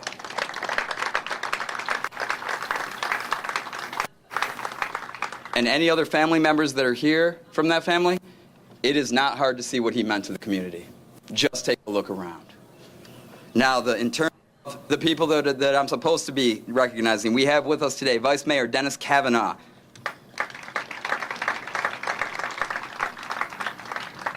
District 4 Council Member Chris Glover, who represents this part of the city.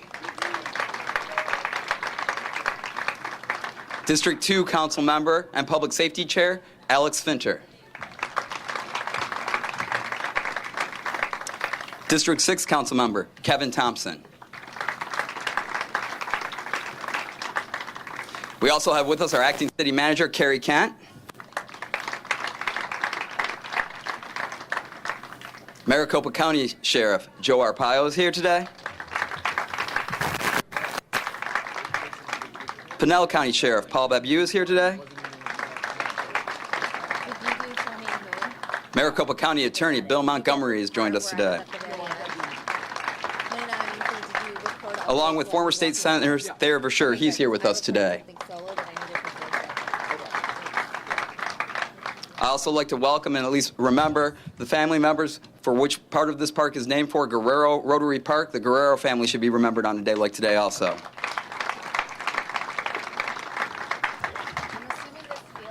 And let's take a moment to welcome all the people who worked alongside Brandon Mendoza, both with our police and fire departments that provide our safety each and every day. It's great to see that many of them come out here and support one of their fallen comrades. So it's great to see them here today. But folks, this is not just a public safety issue, as you can see. As I look around here, I can tell you that I see tons of city department heads, not just from Mesa Parks and Recreation, Mark Hirschberg, but I've got almost half my department heads standing in the crowd today just to recognize the event here today, and let's welcome them too. In particular, Assistant Chief Mike Dvorak from the Mesa Police Department and Assistant Fire Chief Mary Camelli from the Mesa Fire and Medical Department.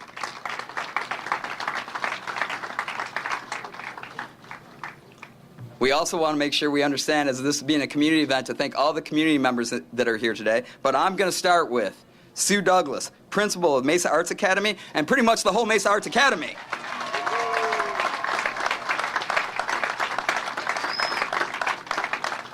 That right there makes this event special. They're all big members of the Boys and Girls Club, and having them here today shows you the impact that one individual can have on a community and the surrounding area. So thank you very much for being here.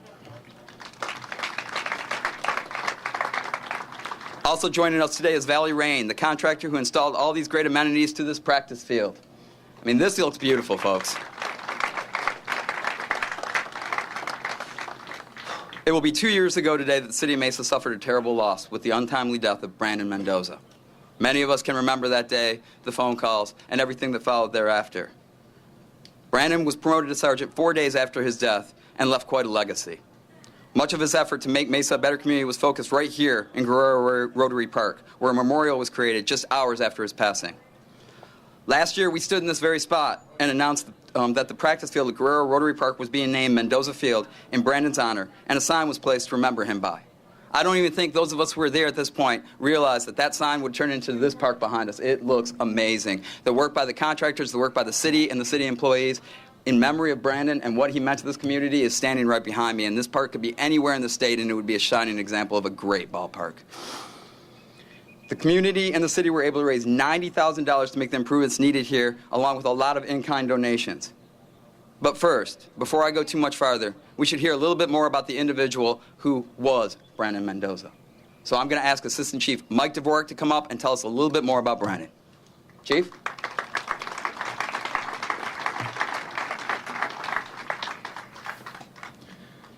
Good morning. What a fantastic turnout, first of all, and thank you everybody for being here. And to us, this is in the law enforcement community and public safety, this is a special day.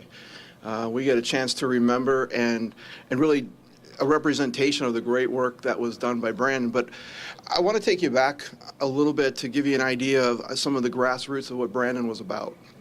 You know, the first day of our police academy, our recruits will come to the academy and we have them stand up, introduce themselves, and Brandon came in and he gets asked the question that really each recruit does, and that is, why are you here? What do you want to do? And his response, like many of the recruits, but particularly Brandon's, was, I want to make a difference. I want to make a difference in the community where I've lived, community that I believe in, and that's why I want to do this job. And I think the challenge that comes from that statement is, how do you maintain that through your law enforcement career? And how do you translate that ideal into action? And Brandon was one, and then those weren't words to Brandon. That was what he believed. And so he talked about, I want to make a difference. And then when he started in the field, he made a difference each and every day. But what we see here today is really an area that to him was probably the most important part of his career. He saw a need, and when you think of how large the city is, how large the valley is, a lot of times we think, wow, how does one person make a difference? And Brandon's actions showed us what kind of difference can be made by one person. He brought everyone together in the community. He saw a park which was an opportunity. And you look at the park today, it's magnificent. It wasn't that several years ago. Brandon wanted a place that every kid should have, a place to go be safe, a place to go play, and a place where families can be and know that that's a place that's part of that community. His work in this area was tireless, both of enforcement, but also more importantly, I think, in force multiplying everyone's involvement to make a difference and make this a place and a good representation of such a great community. That's most of which is represented here today.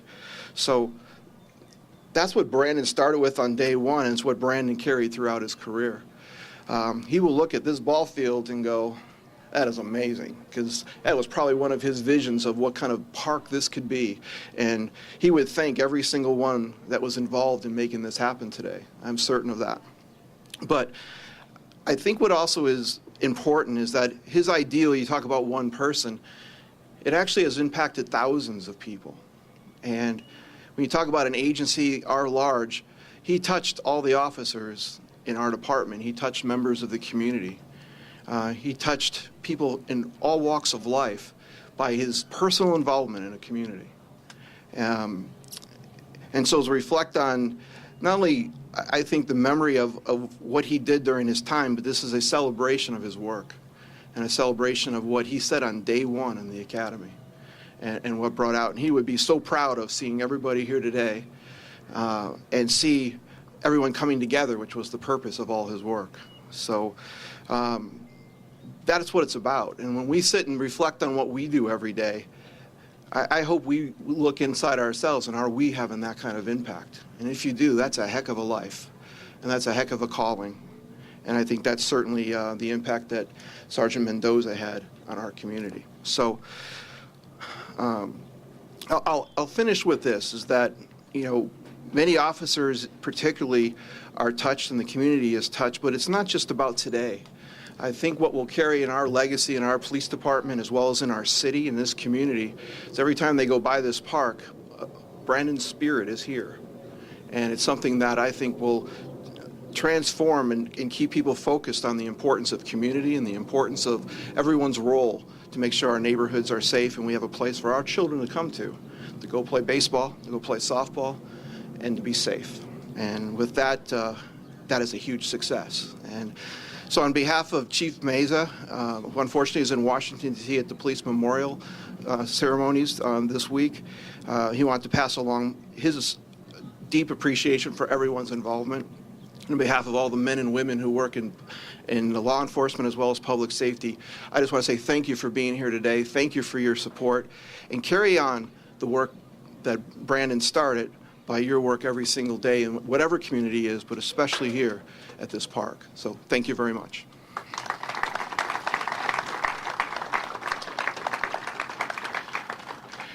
And not only are we proud as an organization, as a city, and as a community of the work done, but I know one person that is also very, very proud of her son, and I'd like to introduce Brandon's mom, Mary Ann.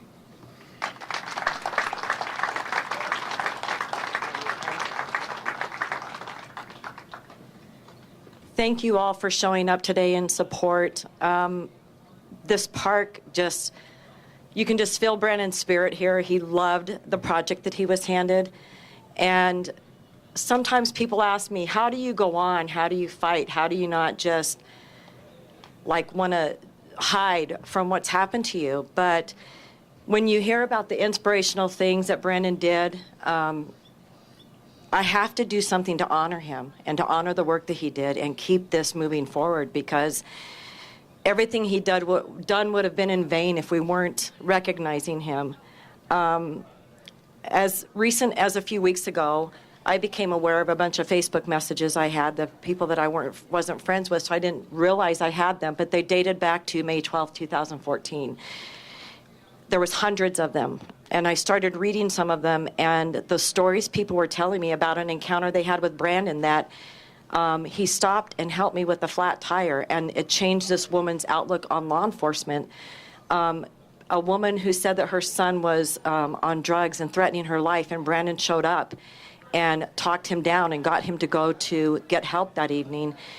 The unfortunate thing is that her son's back on drugs and she feels lost, and I confirm that Mesa PD is there to help, that it's just a phone call away. But it's story after story like this that I hear about Brandon after his death. He didn't brag about these sort of things to me. I found out after his death that he paid for Christmas toys for children out of his own pocket. He brought Dairy Queen to the children here at the park. all of these things just left me in awe, and it's not very often you can say that one of your children is an inspiration to you, but Brandon was exactly that, and I will continue fighting for him and with him until the day I die.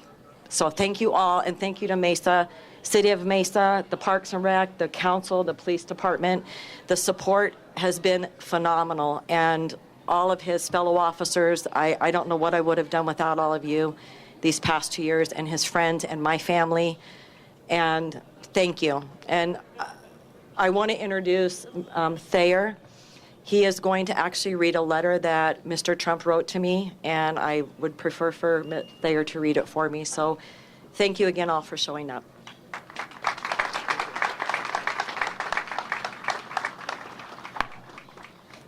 It is an honor to be here on this occasion.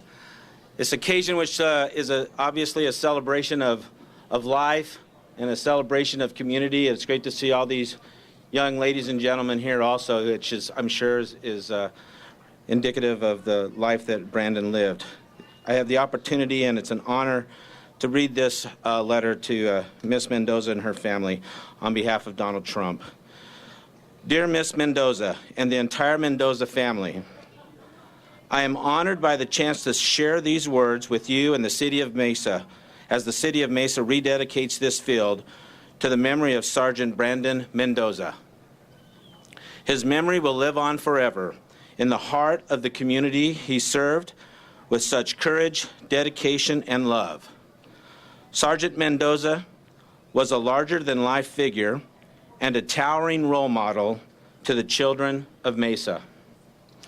It is thus fitting that his memory should be etched in this park where the kids he protected and inspired will spend so many joyful afternoons. Heroes like Sergeant Mendoza are what this country is all about. I pledge to do everything in my power to protect the innocent lives, enforce all of our laws, and keep the people safe as he did every day. Sincerely, Donald J. Trump. Thank you.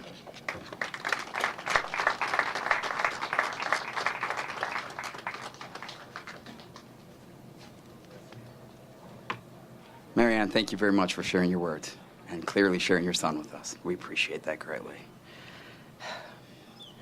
One of those who worked closely with Brandon Mendoza to make Guerrero Rotary Park a safer place is Councilmember Chris Glover. I'm going to ask Councilmember Glover to come up and share with us Brandon's impact on the neighborhood. Councilmember Glover.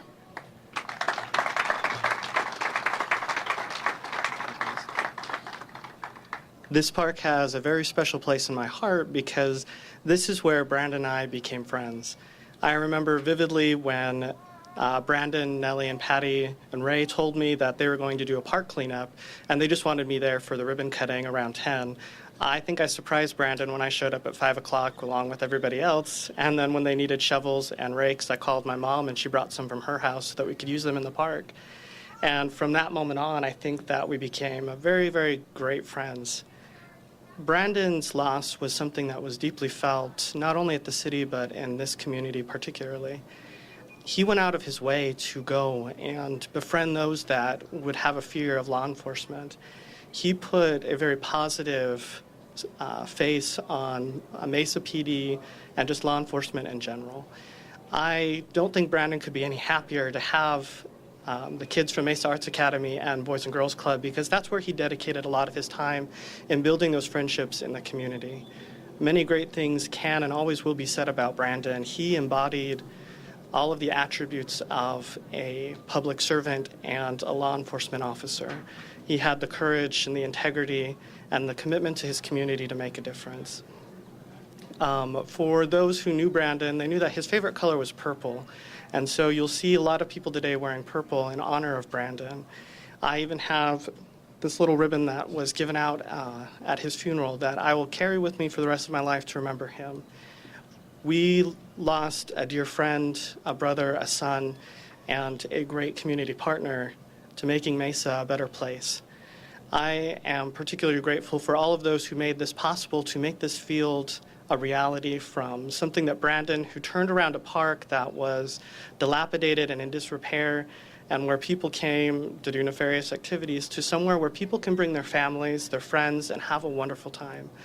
This field is a dedication to his memory, and that it may always go on, for his love that he had for this area, for Mesa, and for life in general. So thank you all for being here today.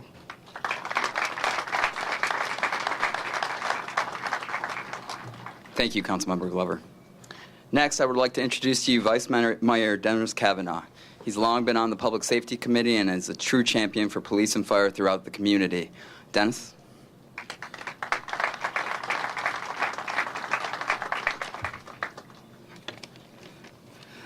First of all, I want to offer commendations for Mayor Giles, who cannot be here this morning. But I'm very honored to be here to represent the mayor and city council as we celebrate the opening really of a very special place, a very special field.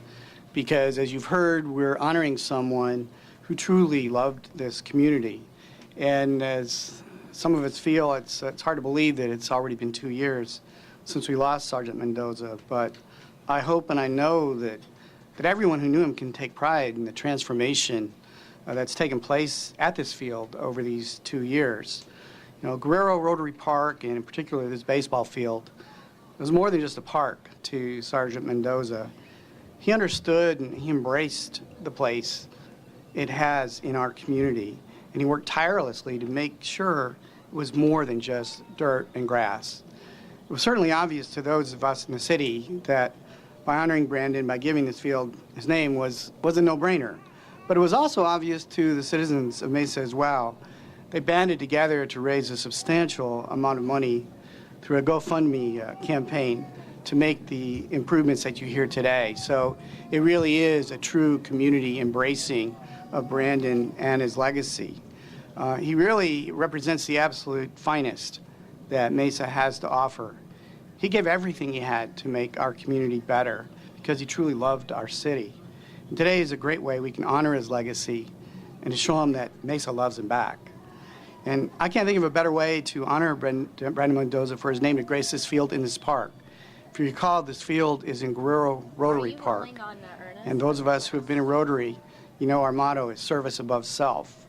And that truly encapsulates his life and his service to our community. So it's very fitting that his name will be forever linked with this special place. So I'm so very glad that his legacy and commitment to the neighborhood in this park will be honored in this way.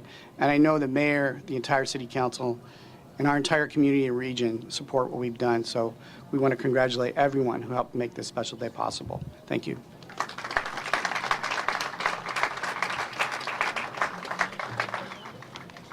Thank you, Vice Mayor.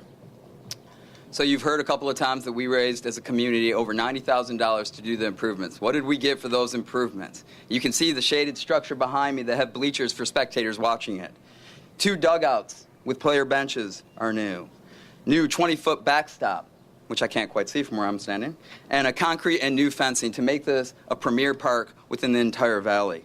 We'd like to thank our partners at Valley Rain, the general contractor for this project, Sierra Sign for donating the field sign, Mesa Foundation for Parks and Recreation, and staff at Mesa Engineering, Inspection, and Mesa Parks, Recreation and Community Facilities for making this project what it is today. Keep in mind, folks, not only is it a great project, but it was done on time, which we were really worried about today. I was just talking to Mary Ann about it. We're like, oh, come on, come on. It got done on time and this well. That's a great tribute to the people who worked on this event. I'd like now to ask that the dignitaries that have joined us today, that we're so proud to have here today, join me up here for the ceremonial ribbon cutting so that we can make Mendoza Field part of our community. Why don't you come on up for the ribbon cutting? Assistant Chief Dvorak, you too. Where are you, buddy? Yeah, right there.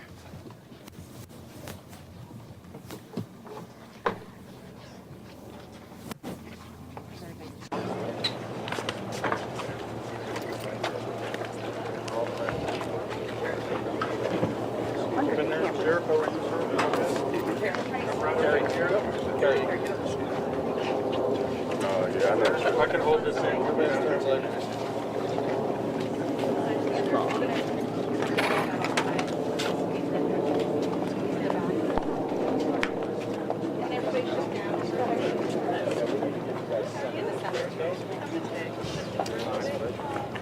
We'll start using that. So let's do this. Try to stretch it out. I'll just touch your elbow like I'm touching that. I'll just go through it. Go ahead, sure. Right there.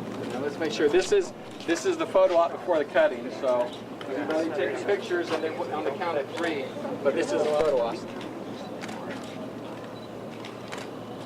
And then the big cheer when they cut the ribbon, everybody.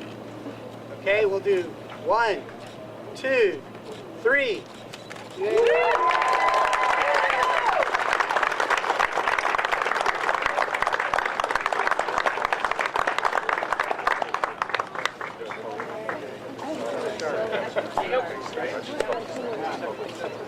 Ladies and gentlemen, that concludes the formal part of our event. I believe people are available for interviews if you're interested, and we thank everybody for coming and helping us celebrate today. Thank you very much. Come check out the field. Feel free to run out the field and slide.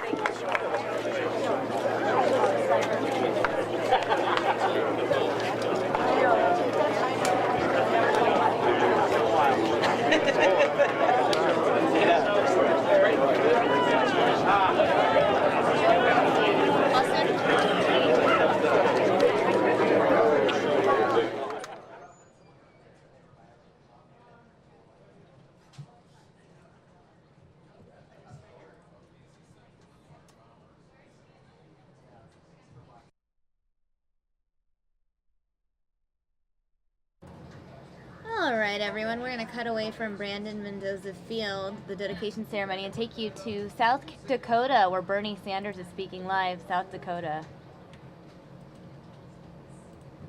Significantly improve mental health treatment so that people get the health care when they need it.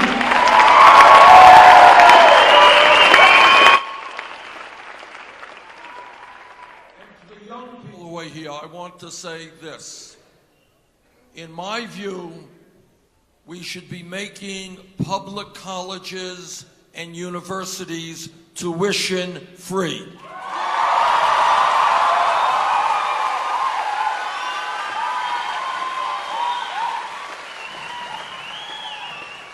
Now, the reason for that is that in many parts of this country, in order to get out and get a good job, you need a college education. But there are a lot of families in this country, and I grew up in a family that did not have a lot of money. There are a lot of families in this country who today simply cannot afford the high cost of college. So what I want to tell the young people here is I believe that if any young kid, whether it's in South Dakota or in Vermont or any place else, studies hard and does well in school, regardless of the income of that family, that child should be able to get into college.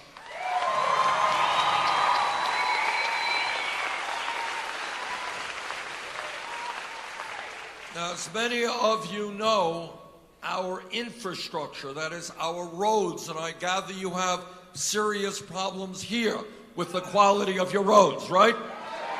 All right.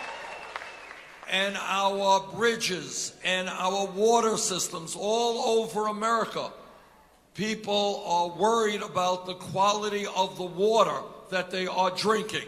And we've got to make sure that when you drink water, it is clean water, it is pure water. We have to improve our wastewater plants. We have to improve our rail system and our airports.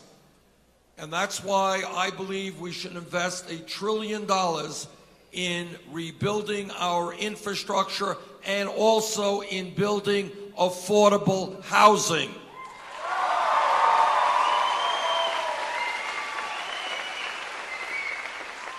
And when we rebuild our infrastructure, we can create up to 13 million decent-paying jobs, which is what we need to do. All right, our goal is to develop a new relationship with the Native American people.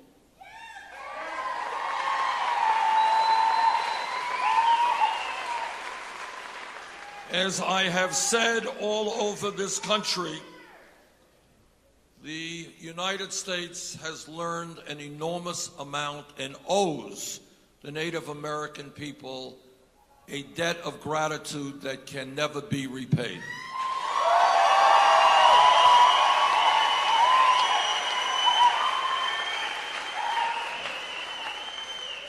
one of the most important lessons that Native Americans have taught this entire country is that human beings, all of us, are part of nature.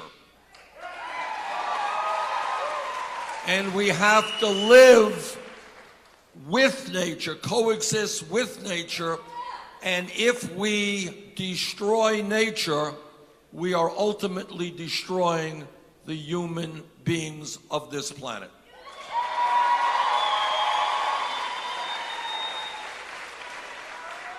And one of the areas that I am very concerned about is the issue of climate change.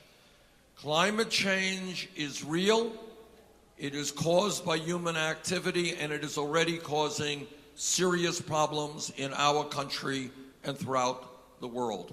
And that means that we have to transform our energy system away from fossil fuels to energy efficiency and sustainable energies.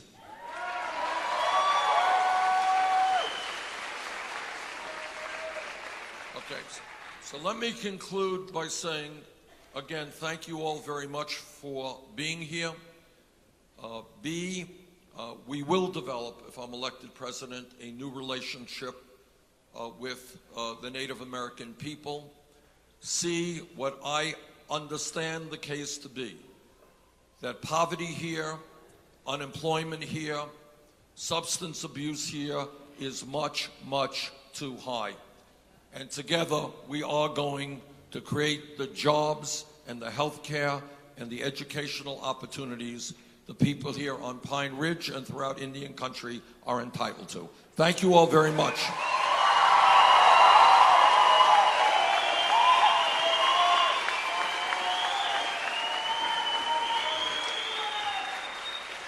What I want to do now is we are going to have some folks come up and speak for a few minutes about specific issues. Then we're going to open it up for your questions and your comments. All right, let's start with Tati Wee, who is the Attorney General here.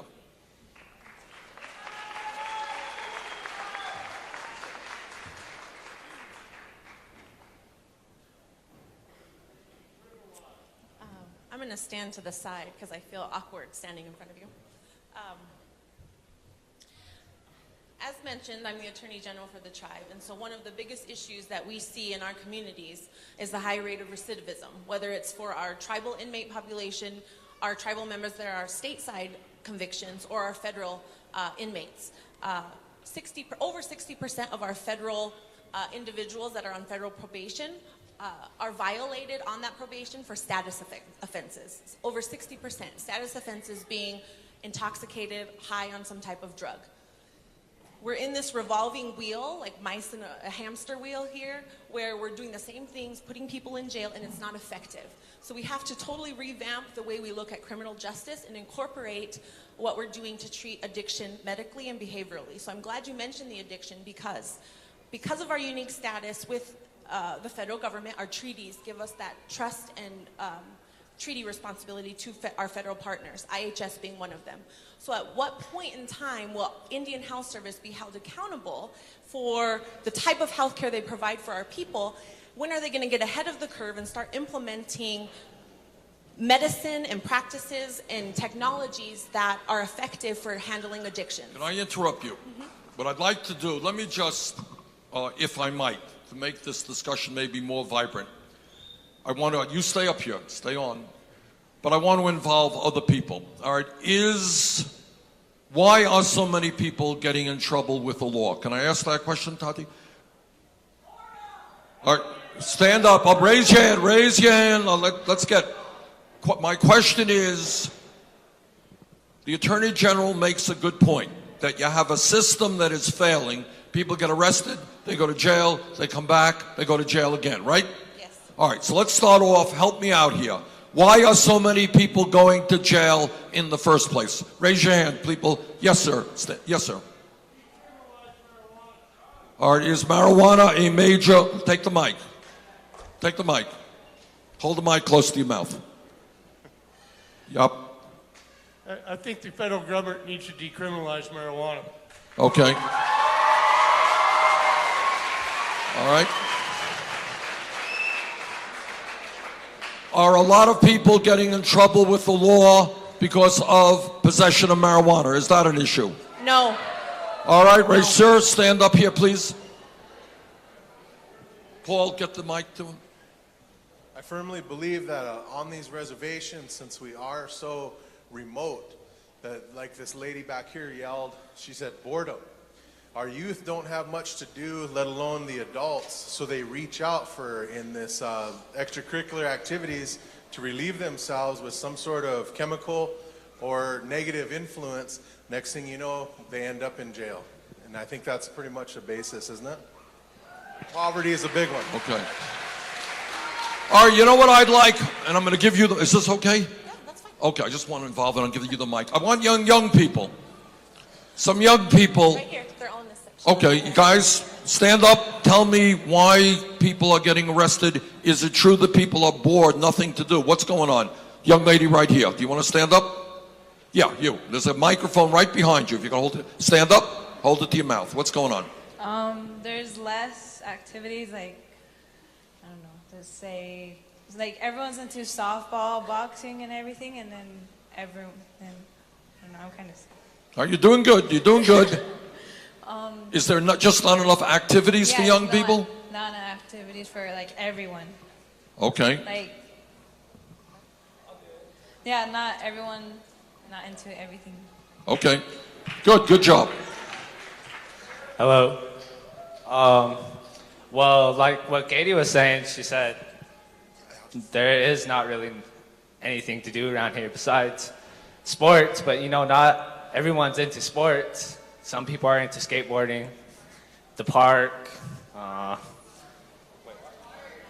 art, music, reading, but we don't really have a place to go, or those people don't really have a place to go. Like for me, I'm a basketball player, and this right here is my place to go. The readers, they don't have nowhere to go.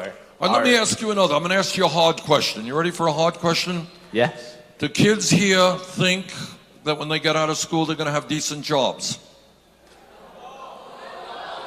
All right, who wants to talk about the young man with the interesting hairdo there, right? Okay. There's not enough jobs available for us because some kids are dropping out and not earning their high school diploma. But jobs out there, they require their diploma.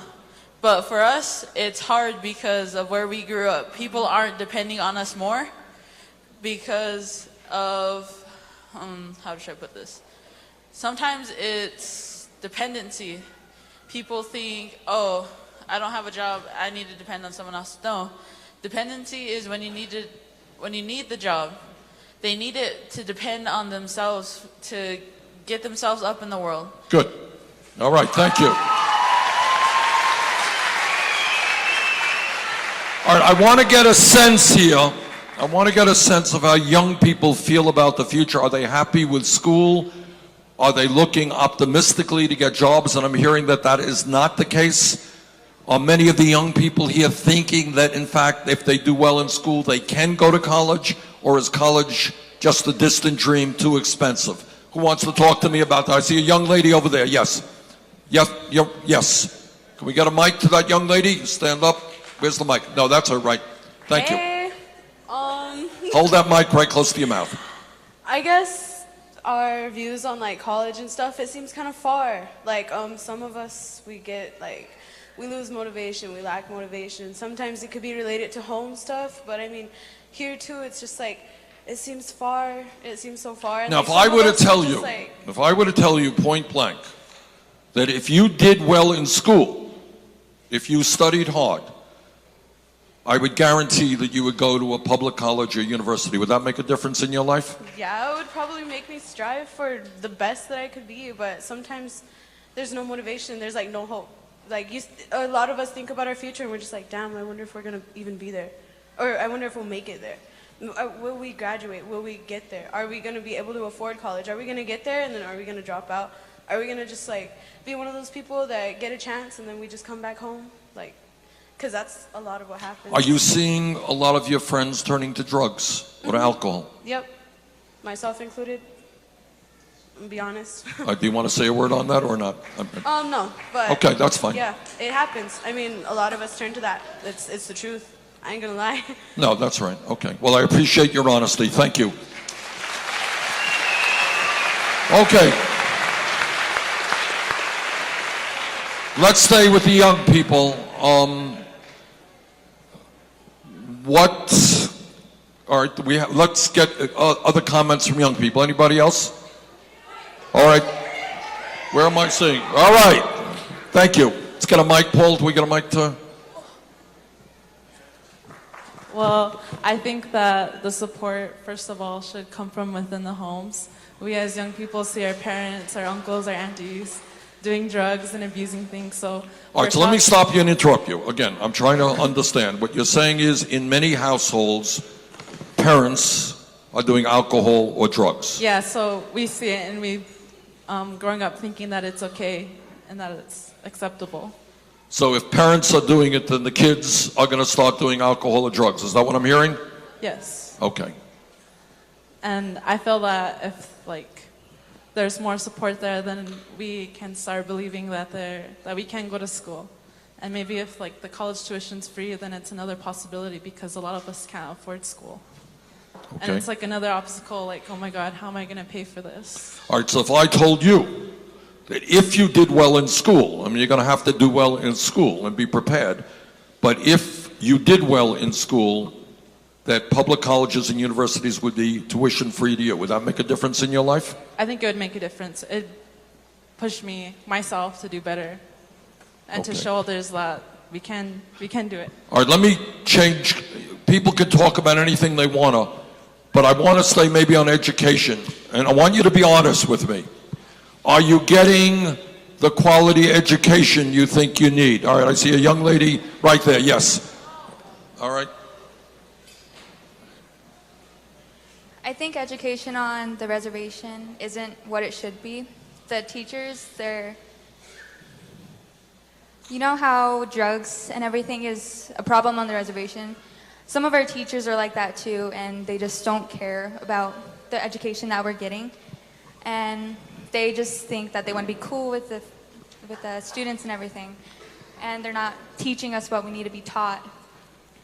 And they're not motivated to teach either, so they're thinking if they don't want to teach us, then why would we want to learn that? And Okay, very good point. Okay, thank you very much. Other comments? All right, I see a hand right here, Paul. Okay, yep. What we need here is support. Hold that mic close to your mouth. What we need here is support from the federal government for our school systems to teach the way that we learn. I took my kids out of the public school and I homeschooled them because I didn't feel like the way they were being taught was meeting their needs.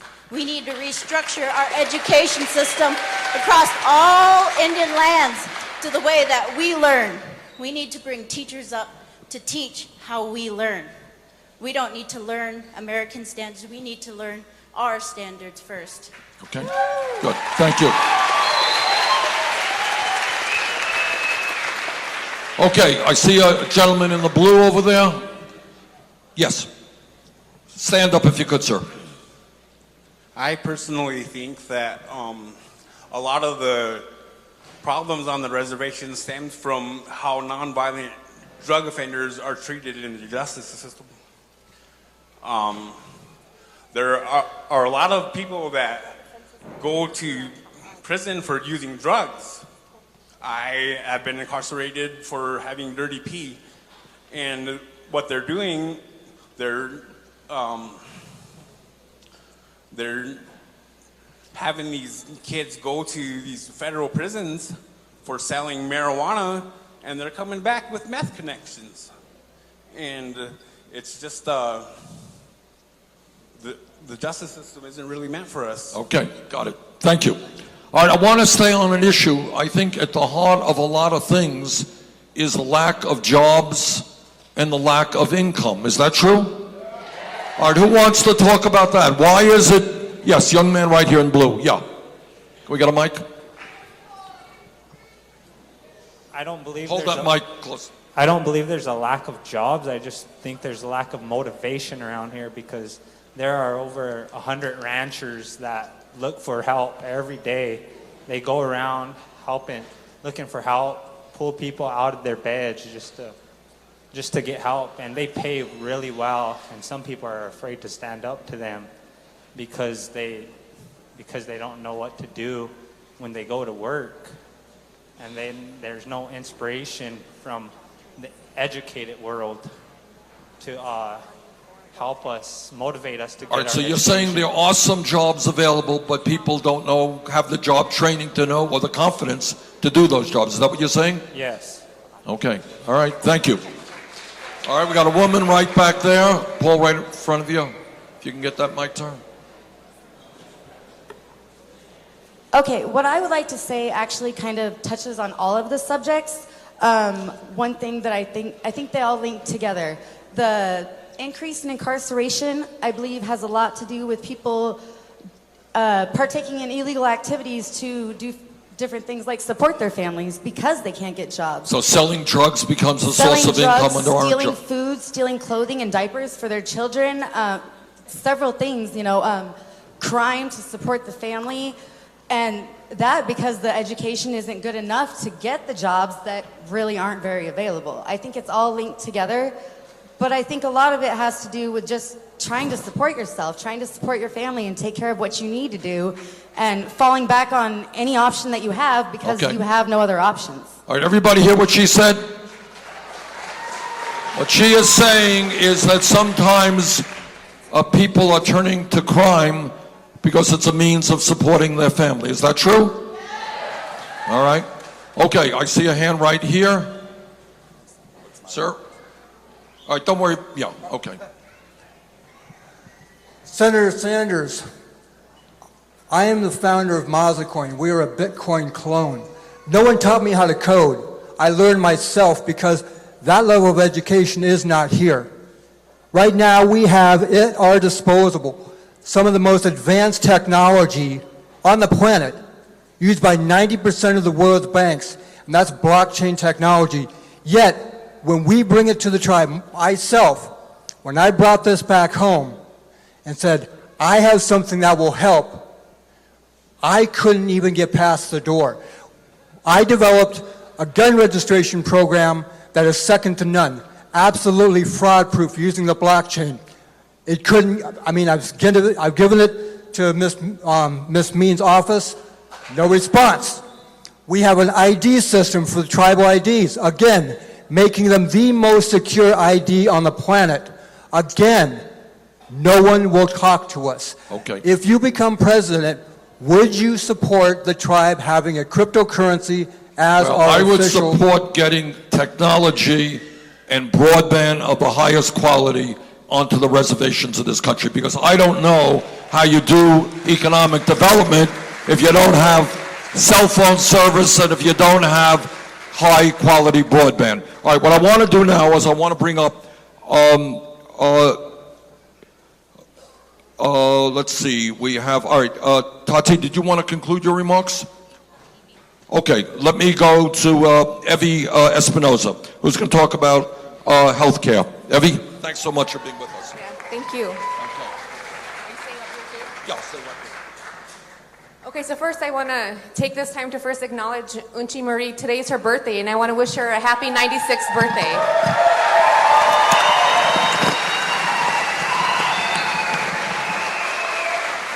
Second, I want to thank Senator Sanders and all of you for making the time to come here and be a part of this event today. Elder once told me the most generous thing we can give of ourselves is our time. And so I want to thank you, and I want to thank all of you that came for that.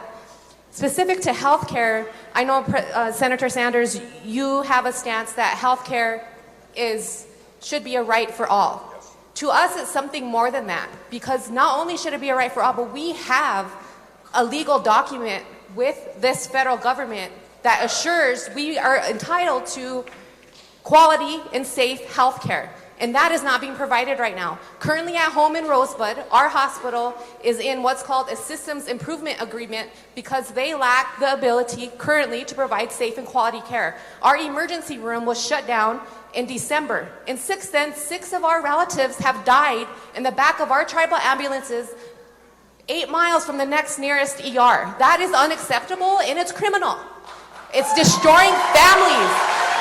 It's feeding the system, and in my opinion, it's a modern form of genocide today. That system that is set for us to be able to go there and be taken care of and be helped, it's not that. It's destroying the people that work for it. It's forcing them to enforce policies that go against everything we believe in. It doesn't support and foster making us a stronger nation, a stronger people, a healthy people. It does the opposite. So these staff members that work in these agencies are forced to say, either I enforce this policy that I know goes against everything I believe in, or I give up my job. And 4 years ago, I chose to give up my job because I could not support a system that I didn't believe in and I know was detrimental to my relatives. And so there has to be a complete overhaul of how healthcare is provided to all of us on all of our lands, not just in Rosebud, everywhere, not just in the Great Plains, everywhere. And two, respect has to be given. It's due to what our ancestors fought for and why we have these things available for us today. It's extremely disrespectful for the agency that is in existence because of these special arrangements that were made between our governments to do a thing that You are saying basically so miserably. the Indian Health Service is failing. The Indian Health Service is failing miserably. And it's the system. The system is not set up and is not compatible with providing innovative, state-of-the-art healthcare delivery that is available in this country today. There's absolutely no reason why the United States of America has the highest quality of healthcare and we get the lowest quality of healthcare provided in this nation. Absolutely unacceptable.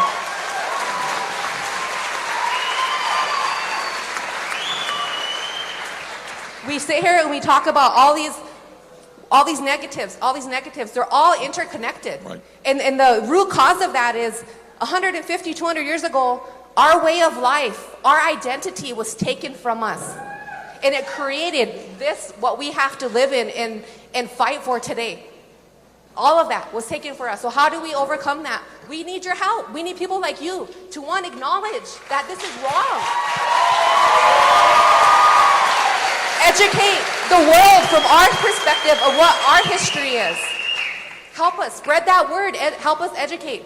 And it means a lot that you're here today, so you're getting that education. And you have so much broader of a network and that's available to you that I'd ask that you take our voice, what's important to us back to these people to make it a reality, to fix what is going on.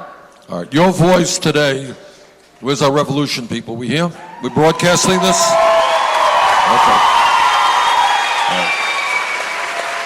Okay.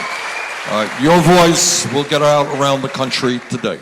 Okay. And one of the issues that I feel very strongly about is just what you said, Evie. Promises were made, treaties were signed, and those promises were not kept. If elected president, we will keep those promises.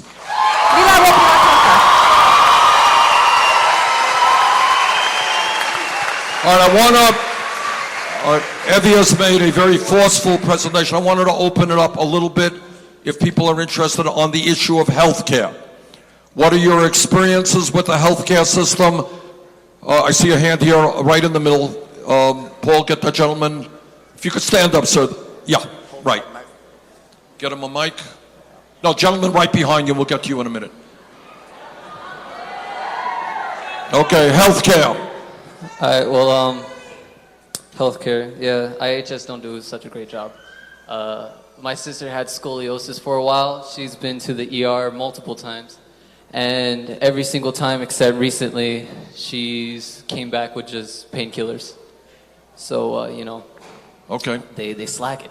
All right, she has a serious problem and she's not getting the attention that she needs. Yeah, recently she has gotten laser surgery, so she is recovering and she's getting better.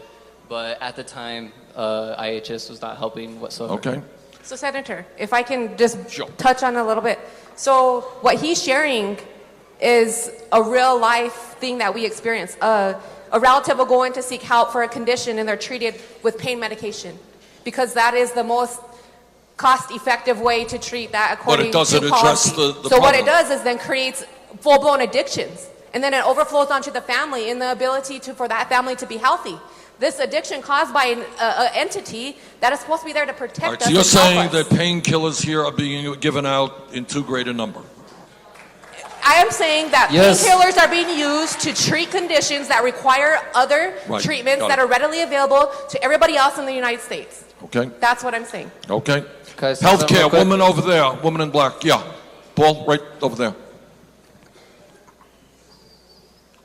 Thank you, Bernie Sanders. I feel this is awesome talking to you. Hey, so, you know, what I hear going on here is, of course, across the Indian country, everywhere.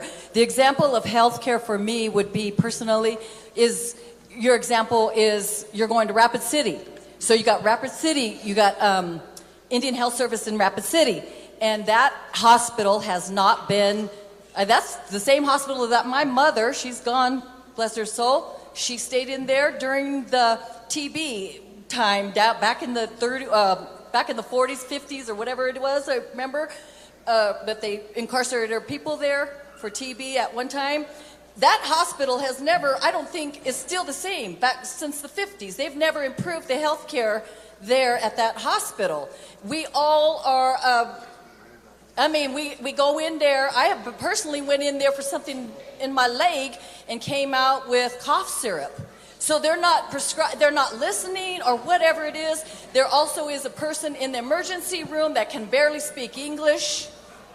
So this is what's happening in our country. What happens in Indian country is it's called substandard. It's been there since the 50s and 60s when our people were standing up and saying we have substandard health, substandard education, substandard. That's what the government has given us with their promises, is just substandard.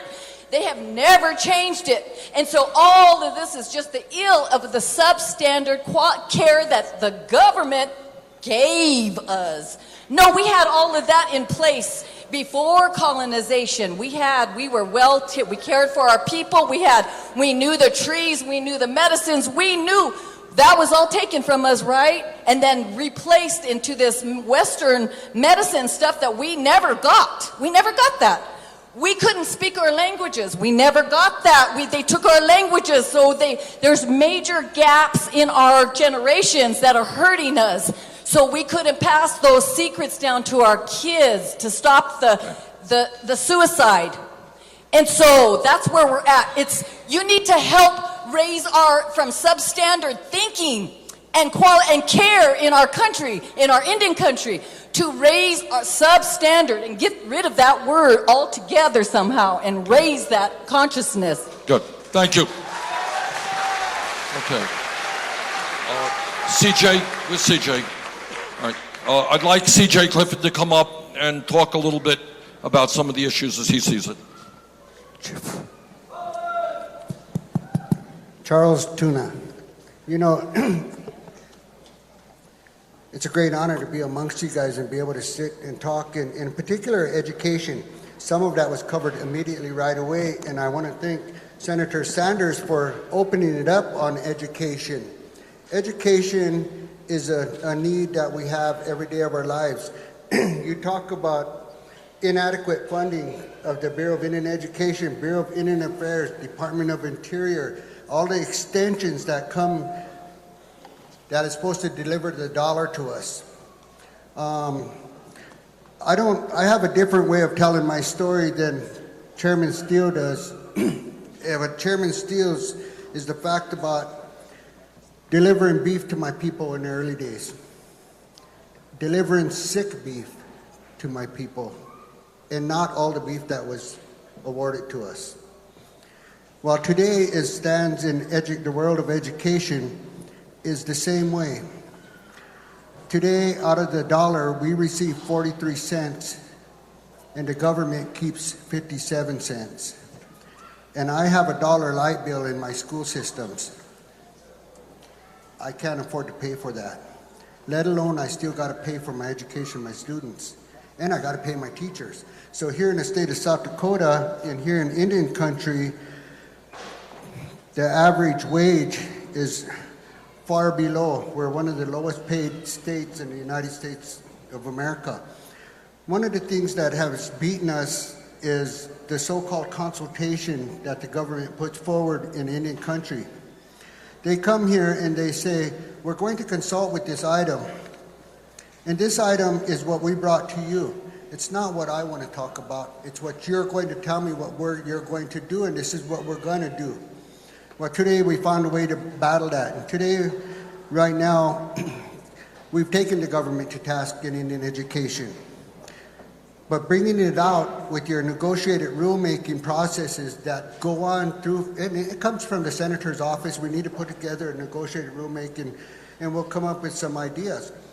But still, even at the negotiated rulemaking level, it is still top-heavy with the bureaucrats weighing in more than it allows my people to have say-so, or my children. So, but if you can keep it open, just like you did, that is so beautiful to be able to ask them and lean out and ask. Not just of the panel, there's so many questions. CJ, what I believe in, look, at the end of the day, people know the problems in their own community more than Washington will know the problems. People need the resources, but your point is it cannot be the government telling the tribes what to do. There has to be common ground and working together, and I agree. Yes, and you know, when we talk about the 43 and the 57, you as a senator appropriate X amount of dollars, but the people that work underneath you seem to take the majority of that money. Right. Money is not getting to the people, it's going to the bureaucracy. And before we get on too far, you know, you talked about the treaties, and one of the things in our life here is that we would, as Native people, like to see them treaties honored. Our Black Hills up there that you hear about and you're learning about, they're not for sale. And we want the world to know that. Thank you. Thank you very much. All right, let's hear from Mel Lonehill. Mel.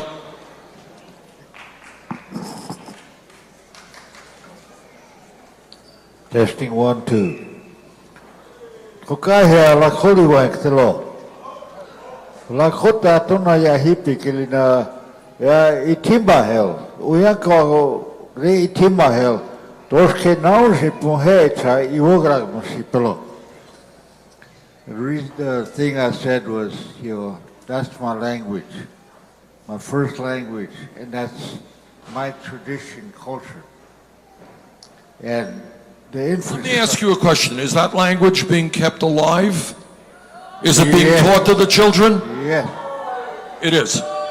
Some say no, some say yes, but we're trying hard to put those back into our education system. Okay. Okay, the thing is the infrastructure. The infrastructure nationally and locally has deteriorated. Yes. You know, it's gone to the dogs. We don't have no infrastructure here due to lack of education, management, you know, all these things that come in this circle of Lakota. It's not there, or it's there, but you know, it's hard to get anything because, you know, of the education.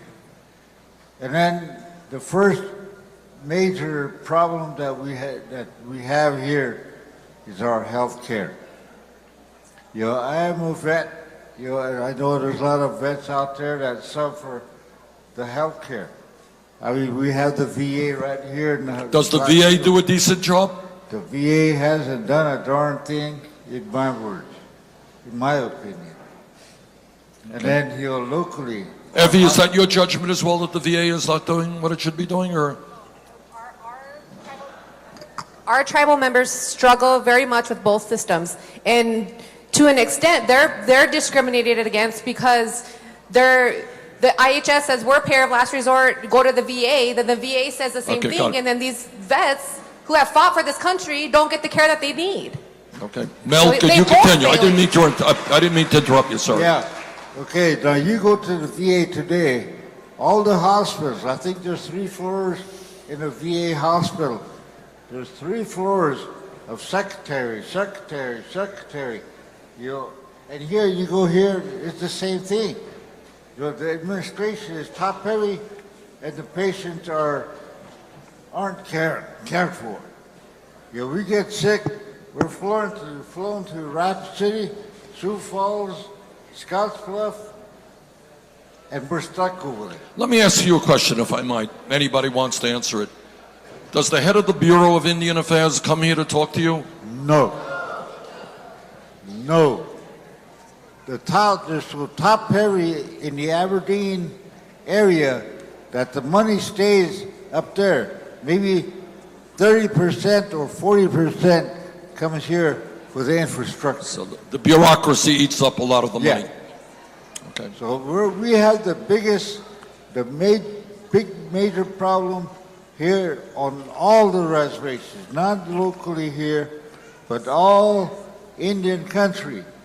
You know, we only get 40 cents out of a dollar to operate the infrastructure that we have here. Okay. Well, Mel, thank you very much. Senator Sanders, if I may add, yes. over here. Exactly one year ago today, the District of Columbia, D.C., Washington, D.C., enacted an educational law that says that all schools will teach Native American history in D.C., but they only enforced it within the D.C. area. I would like to see that particular law be mandatory for all states to Good. teach Native American history. Good. And I think what CJ and others have talked about is the need to maintain and revive Native American culture. Is that an important issue? All right, and that means making sure the young children know the language and the culture and the history of their people. Is that right? And we're not doing that to the degree we should be doing it now? And non-Indians understanding that. Mm-hmm. That needs it. And Okay. right, but you have so many other things. I look in the crowd and Evie talk about the healthcare system.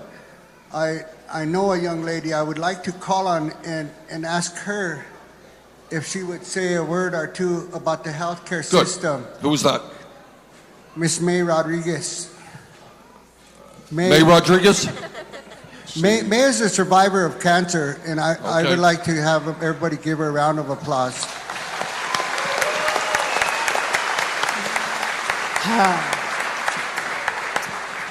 Well, hello, Mr. Sanders, and welcome to the reservation.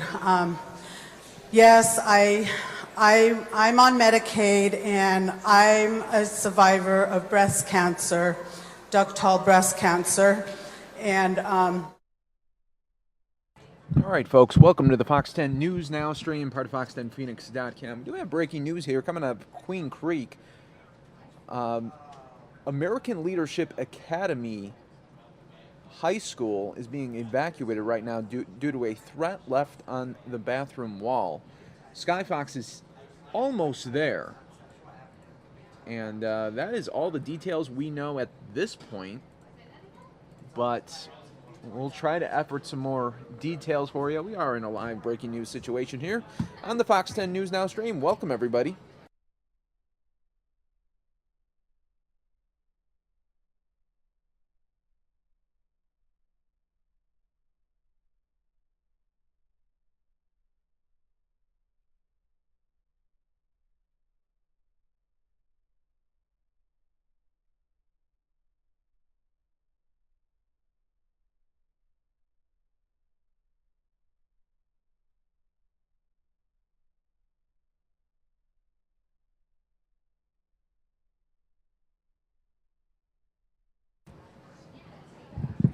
We just heard about this about 20 minutes ago, and that's when Sky Fox did launch on its way to American Leadership Academy in Queen Creek. It's being evacuated right now due to a threat that was left on a bathroom wall and then found. This is on the high school side only, and deputies are on scene. This is near Skyline Drive and Gary Road. Sky Fox is approaching.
And once again, folks, if you're just joining us, school threat at American Leadership Academy in Queen Creek. There was a threat left on a bathroom wall, and it was found, and then the authorities came and evacuated the school. Sky Fox is on the way.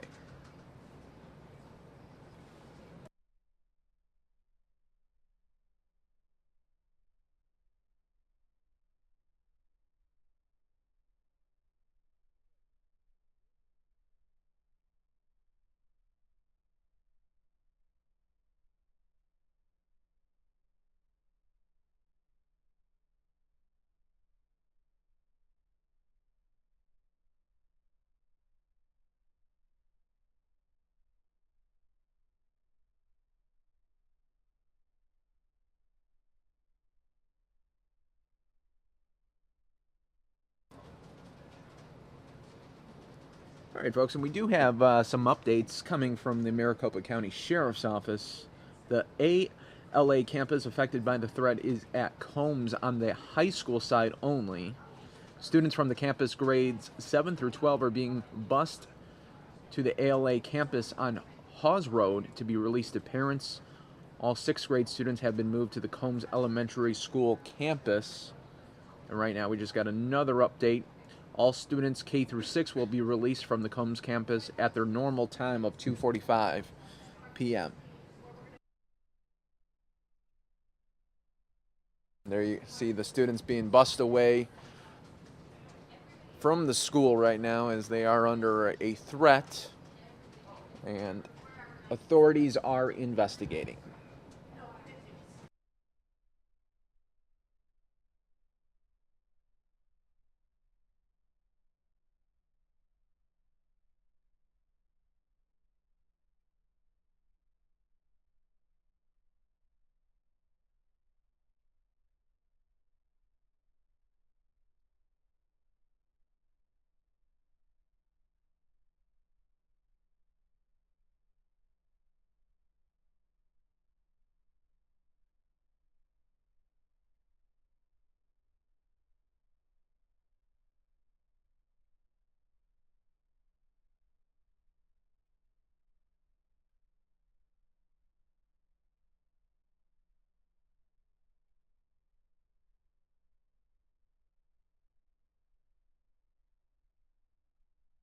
Once again, folks, this is the American Leadership Academy. We're getting updates from the Maricopa County's Sheriff's Office. American Leadership campus affected by the threat is at Combs on the high school side only. And right now we are seeing students from that campus, grades 7 through 12, are being bused to the American Leadership Academy on Hawes Road to be released to their parents.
Welcome, folks, to the Fox 10 News Now stream. We're in a breaking news situation here, coming at you from Queen Creek at the American Leadership Academy.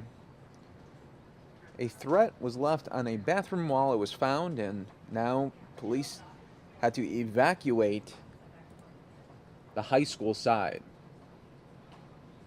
Right now, students from that campus are being bused to another facility on Hawes Road to be released to their parents.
Welcome, everybody, to the Fox 10 News Now stream, part of fox10phoenix.com. We are, as you can see here, in a breaking news situation. The American Leadership Academy in Queen Creek on the high school side had to be evacuated because of a note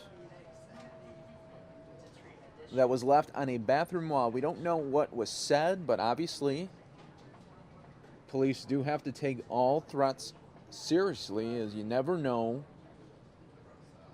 in this day and age what could happen. So right now we are looking at buses coming in and busing students out from grades 7 through 12. They're being bused to the ALA campus on Hawes Road to be released to their parents. So obviously parents are going to be having, a lot of parents will have to be juggling their day now to get their loved ones and take them back home.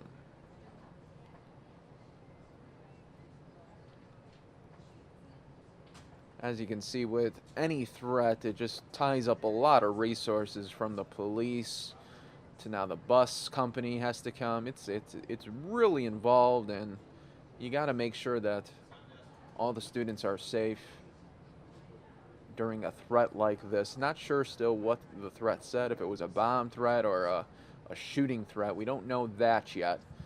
But this is the American Leadership Academy in Queen Creek.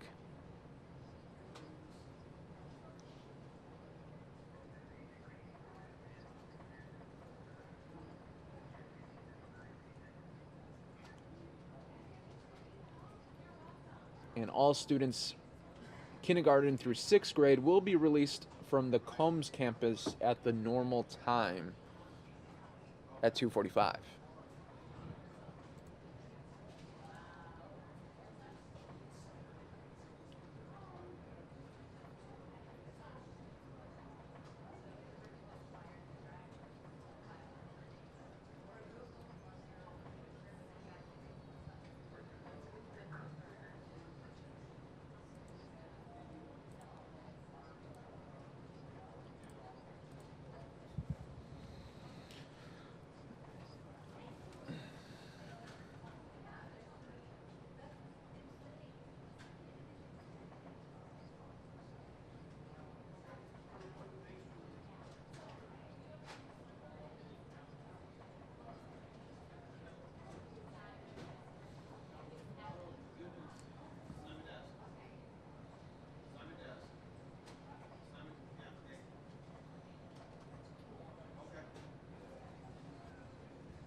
For those of you that are just joining us, welcome to the Fox 10 News Now stream, part of fox10phoenix.com. School threat here at the American Leadership Academy in Queen Creek. Right now they are busing students away from this campus and taking them to the campus on Hawes Road to be released to their parents.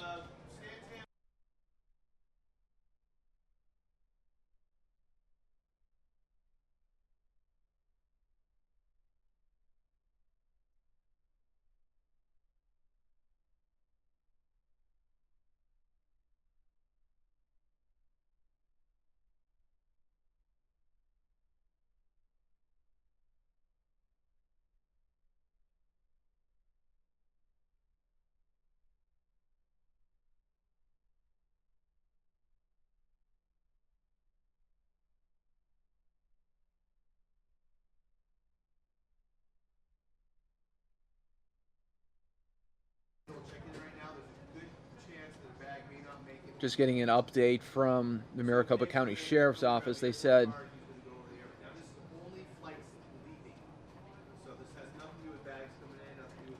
they have said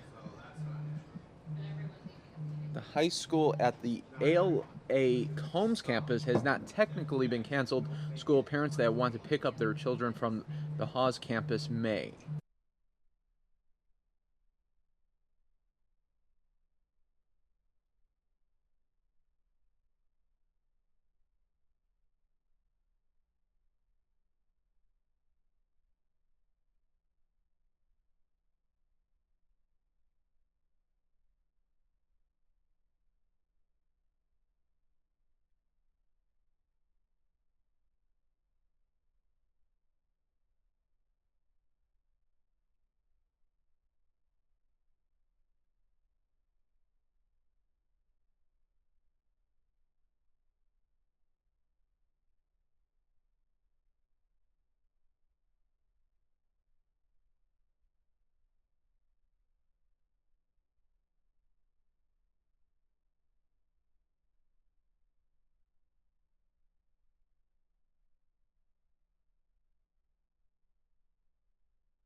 Right now, another update from the Maricopa County Sheriff's Office says if the situation is resolved prior to 2 p.m., students will be bused back to the Combs campus for release. Deputies are still on scene working this case.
And welcome everybody to the Fox 10 News Now stream. If you're just joining us, we've been covering this story for probably about the last 20 minutes here on the Fox 10 News Now stream. A school threat was found in a bathroom at the American Leadership Academy. And we don't know what that threat said, if it was a bomb threat or a school, a shooting threat. That really doesn't matter at this point, but there was a threat made to the school or students at the school, and police, rightfully so, came and evacuated the school. And right now they are investigating to see if it was credible or what they have to worry about here. But the main thing is they got those students out. Now they are investigating. Right now, they did say, Maricopa County Sheriff's Office did put out a tweet saying, if the situation is resolved prior to 2 p.m., students will be bused back to the Combs campus for release. Deputies are on scene working.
Welcome, ladies and gentlemen. It is 11:30 here in Arizona, and Sky Fox is over a school threat at the American Leadership Academy in Queen Creek.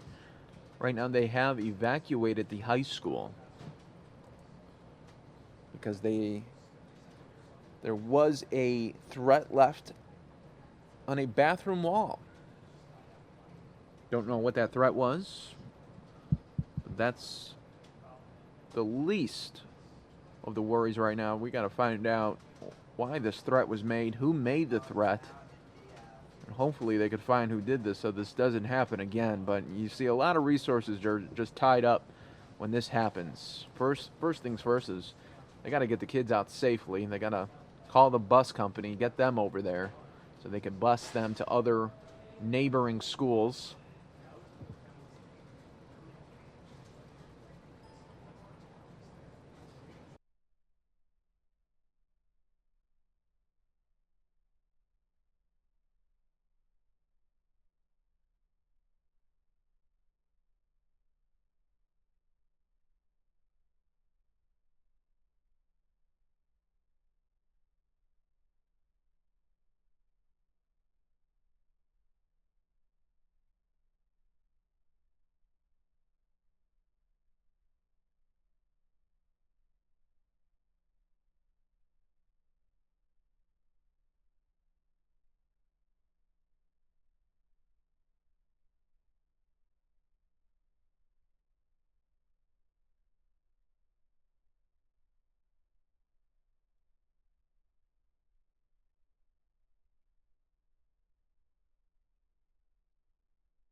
And we see some investigators talking to see maybe some school officials as well.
All right, everybody. We'll try to get you guys some updates throughout the day, whatever came of this situation here at the American Leadership Academy. Skyfox is now leaving the scene, but we are now going to be switching gears here and taking you out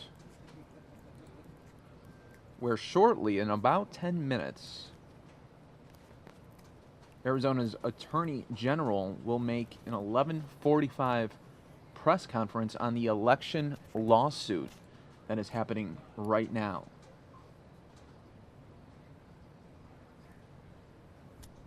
There are many complaints that thousands of voters have been disenfranchised ahead of the May 17th special election. An attorney filed complaints on Tuesday with the Attorney General's and Secretary of State asking for this election to be postponed. We are going to hear from the Attorney General in just a little bit. You're going to watch this live on the Fox 10 News Now stream.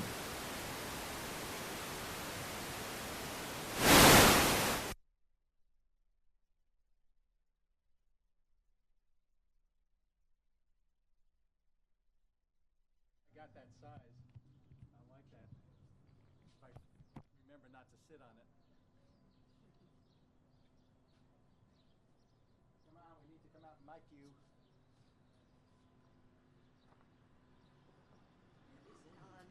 Doing it out here.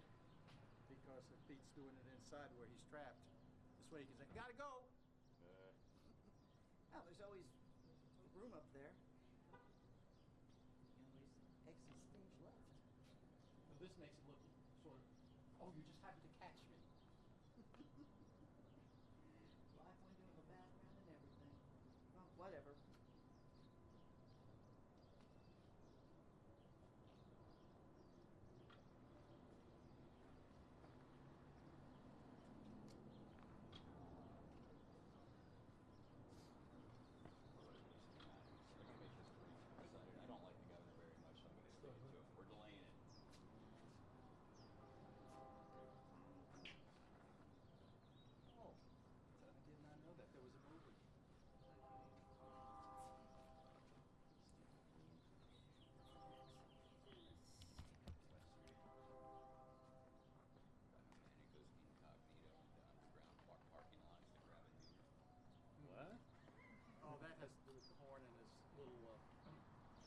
Problems with fucking around. He just like Peter Jungle. Yes, he did. Making a big deal about it.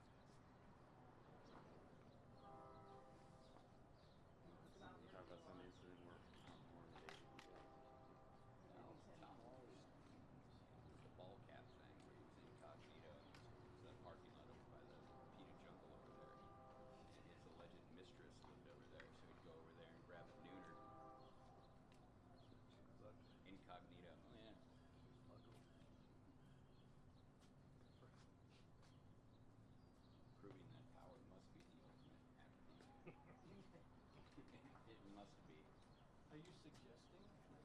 Oh, I'm saying. Breaking news in the Whatever. This time at the Republican convention, all real people,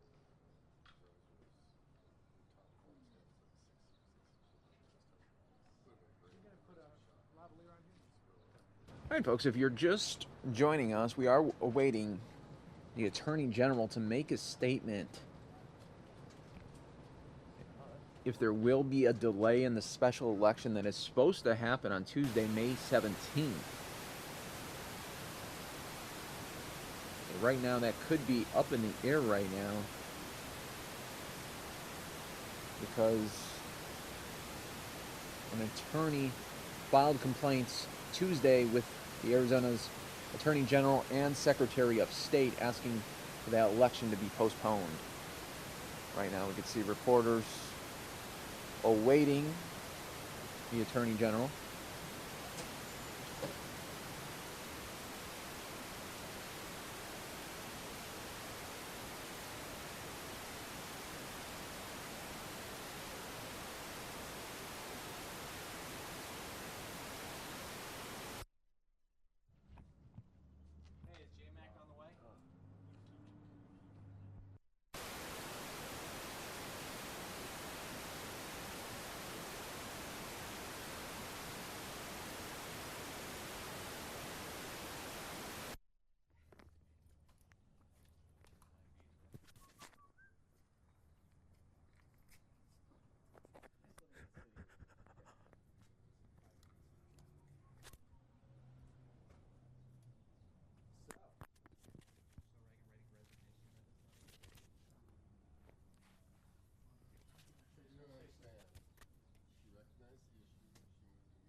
instead of the horse's head in your bed, you find a donut in your bed. True story.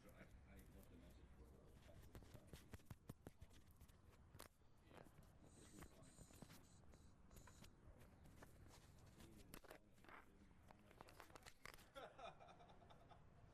I left a message for the Texas Has he emailed anything out yet? No.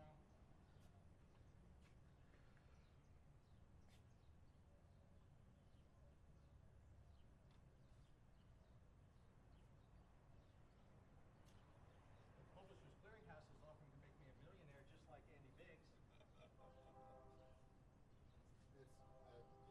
It's American Family Sweepstakes. Get it right. Hope so.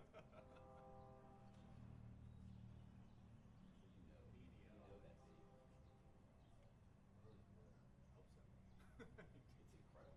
Although, It's unbelievable. I'm amazed at the stuff campaigns that don't use over and over the stuff. They just kind of let slide. Well, I'm expecting the underwear from CD. CD1.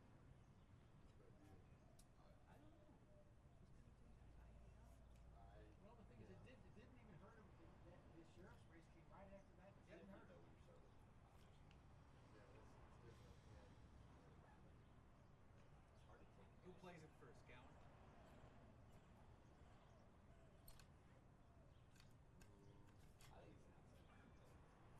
Well, yeah, because you don't want to have your fingerprints on it. It'll be connected or something. We're all here.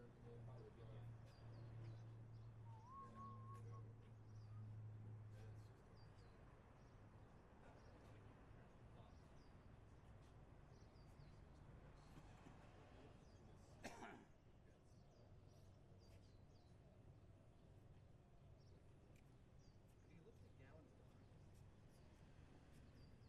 He did find his way here. He did. Hey, Jay.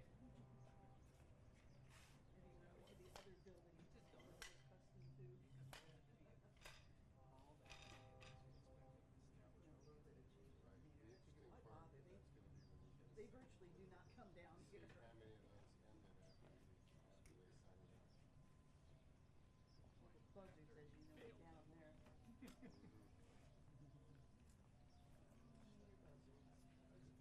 Twice. Well, it's, they're constantly.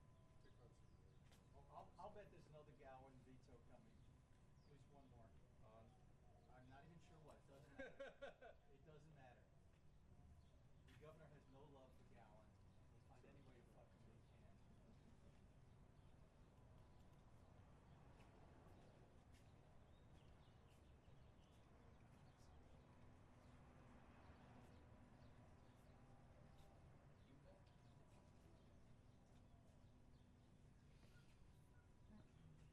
Barbara Moore White Balance. That's correct. Oh, yeah, I never thought about that. You say, okay, what can I just go on? Connection too poor? What do you Can you hear me? No. What about now? What? Hello? If you stand way back there, you can Instagram it. Way back. All right, folks, we are still waiting for the Attorney General to make a statement here. The May 17th special election could be up in the air right now.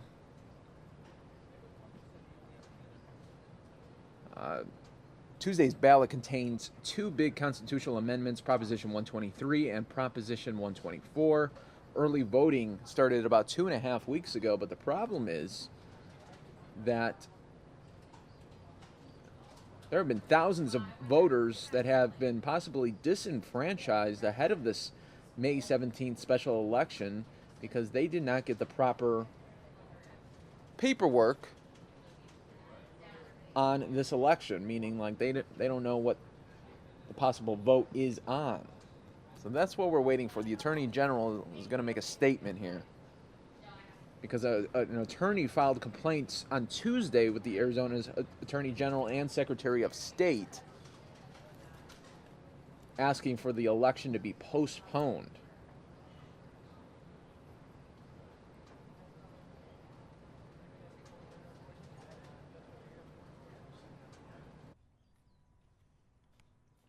Just being a team player, Howie, because there's no I in team. Yes. Of course, in your team, that's all.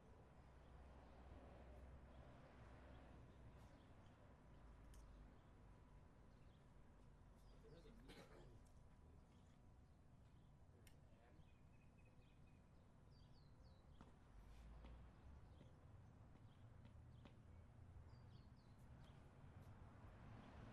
Are you off already, Jim? See? See how they are here?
I got this battery a couple weeks ago. Same one you have. Yeah. I think it kind of sucked. They actually work really good for this. I don't know about those. They last a while. I like how it has. Yeah. So I don't have a light badass. I do it. What gives Phoenix MSN? Yeah, I've got one, but I use this instead. It's got a tough battery. Who? Paul Johnson? And this also has that same battery. Kelly Ward. Right there. So Channel 12 refused to cover my being here because it is political. Check. Fisher Price, my first battery. Channel 12. Well, you guys shouldn't do that. Yeah.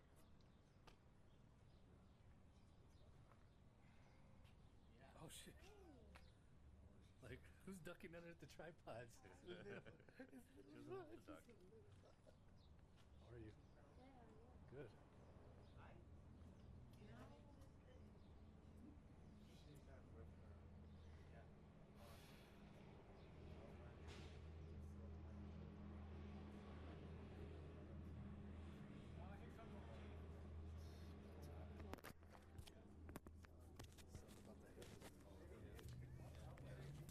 Hurry up, dude. The struggle is real now. Hurry up, tie the motherfucker. We got time for this. Burning bitch. What? Mia. Mia fault. Yeah. Well, we got like 11 something.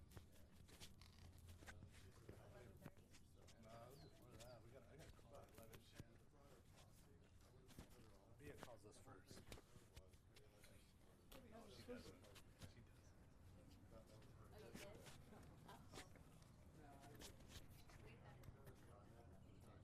Wow.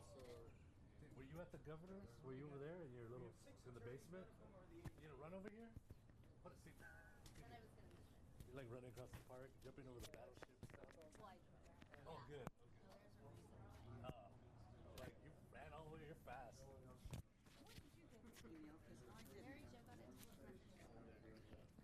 I'll give that to you. It's okay. No. Lather him with lavender. And of course, you going? He's got his color guard. Where? He's got 6 attorneys to stand around him. Here's the hard one, of course. Barbara's always looking up against her particularly when I don't get something and it's just. I hope he doesn't come down here and read his statement.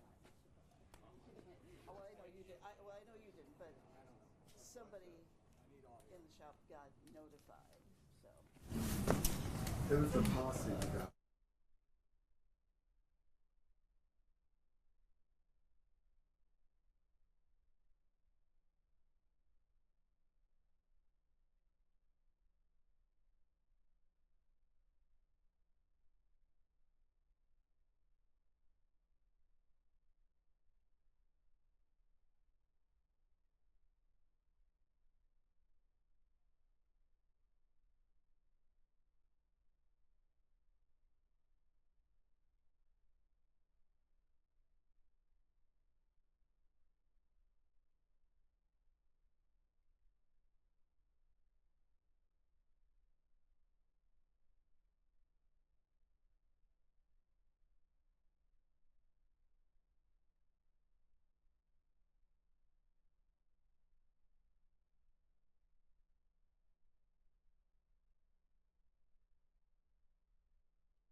All right, everybody. While we wait for the Attorney General to come, I'm joined by reporter here, Andrew Hasbin. You've been covering this, so tell me. So, any predictions? Well, it's hard to predict because they're kind of in a tough situation. What we know is that this election challenge was filed a couple days ago, and what they're claiming is that, and I don't know how much you've gone into this, but what they are claiming is that the publicity pamphlets, which is the stuff you get in the mail if you're in Arizona, you get these in the mail before the election goes out. The Secretary of State's office, for whatever reason, they say it was a technical error and they blame their outside vendor. Those pamphlets didn't go out. By law, those pamphlets have to go out before voters go to the polls. Early voters go to the polls at home at their convenience. So by law, those pamphlets have to go out before the early ballots are put in the mail. Those pamphlets did not go out. Bottom line, they didn't go out to 200,000 households. I think the total number was about 215,000. That translates into about 400,000 voters. Wow. So that's 400,000 people in Arizona who did not get those publicity pamphlets that by law they were supposed to get. So this challenge is saying, this didn't happen like it should have. Yep. This election needs to stop. It looks and like we here have movement comes here. Mark I'm going Brnovich to pull now. up the audio. So and- what we're looking for from Mark Brnovich is whether or not he's going to support that election challenge Okay. and ask for the election to stop. Can someone hold my stuff? Yeah. Sunglasses? This I'll is go hot? get the tie, please. No, I just have superstitions. All right. Leads to negative TV Well, the coverage. problem is when you guys answer all the substantive election law questions, we have had numerous lawyers looking at this issue because it's a. The team, all right. I feel like there's too many wires now, guys. Bram? There are. There's a lot. It's pointless to try to hide the wires.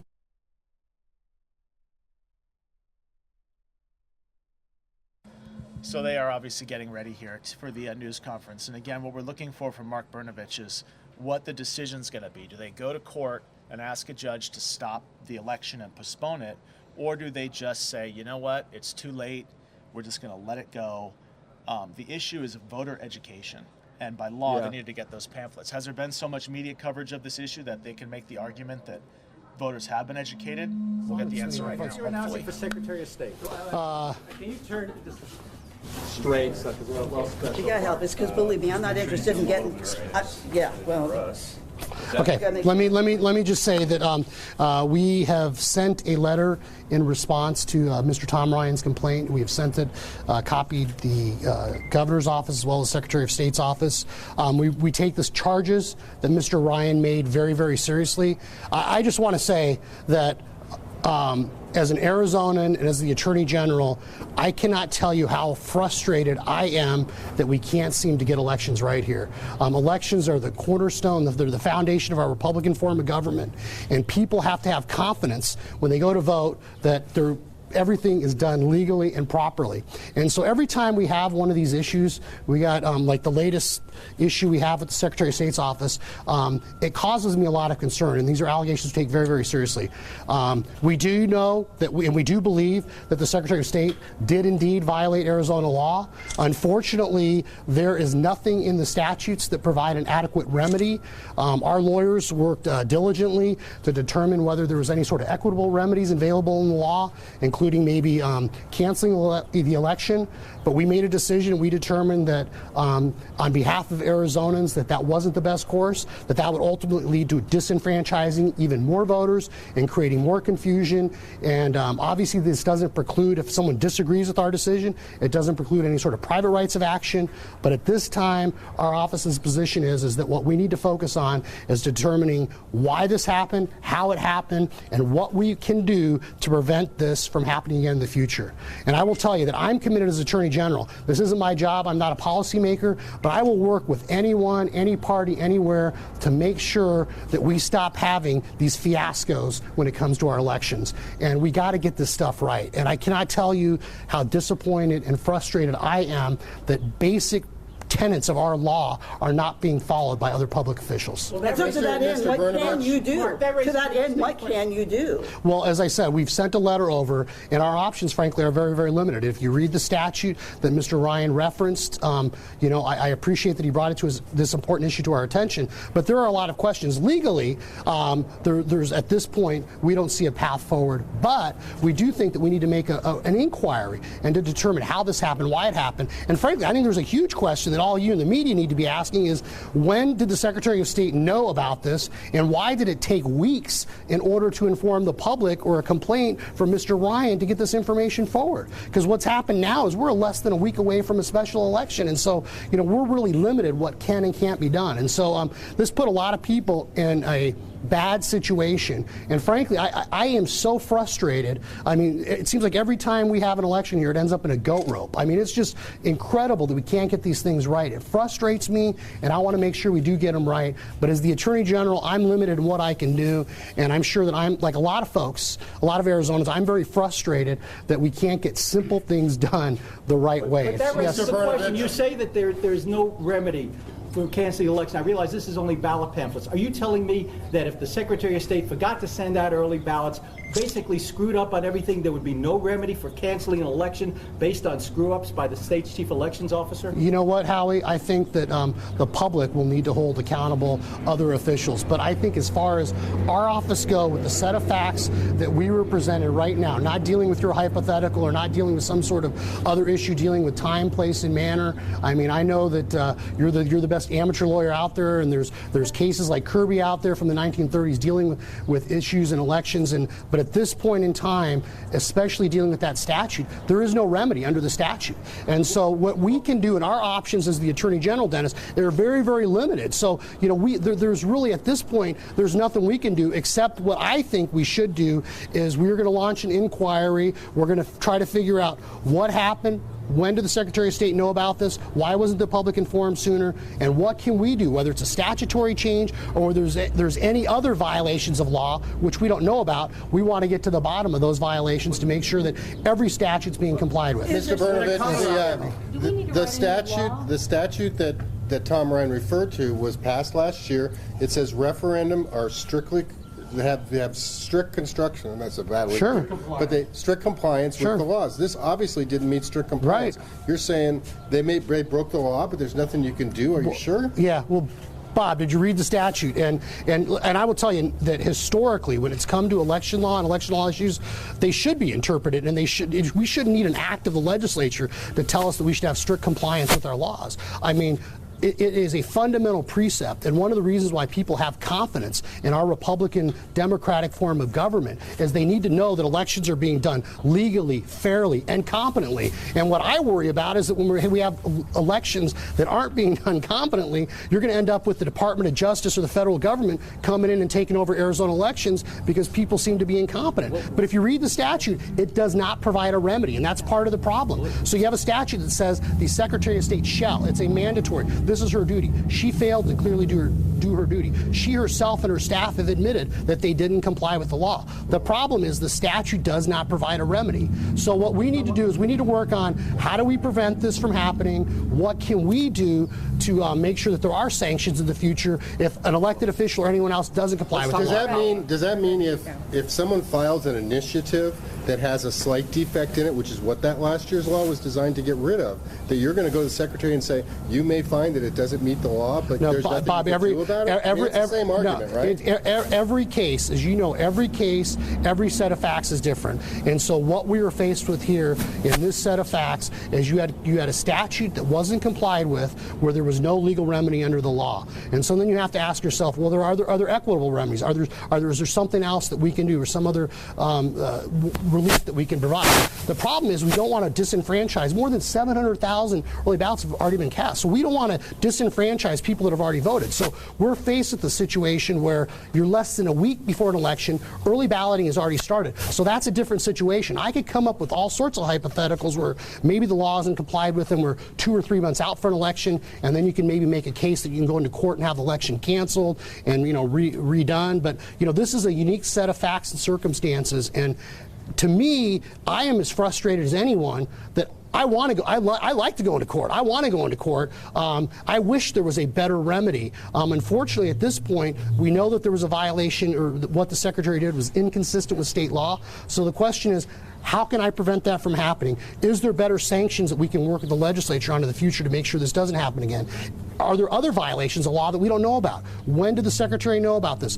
Why didn't they notify the public sooner? So I think there's a lot of unanswered questions, 4 or 5 days out before the election, that still need to get answered. That I'm going to work on. On getting to the bottom of. What if she covered this up? Is that illegal?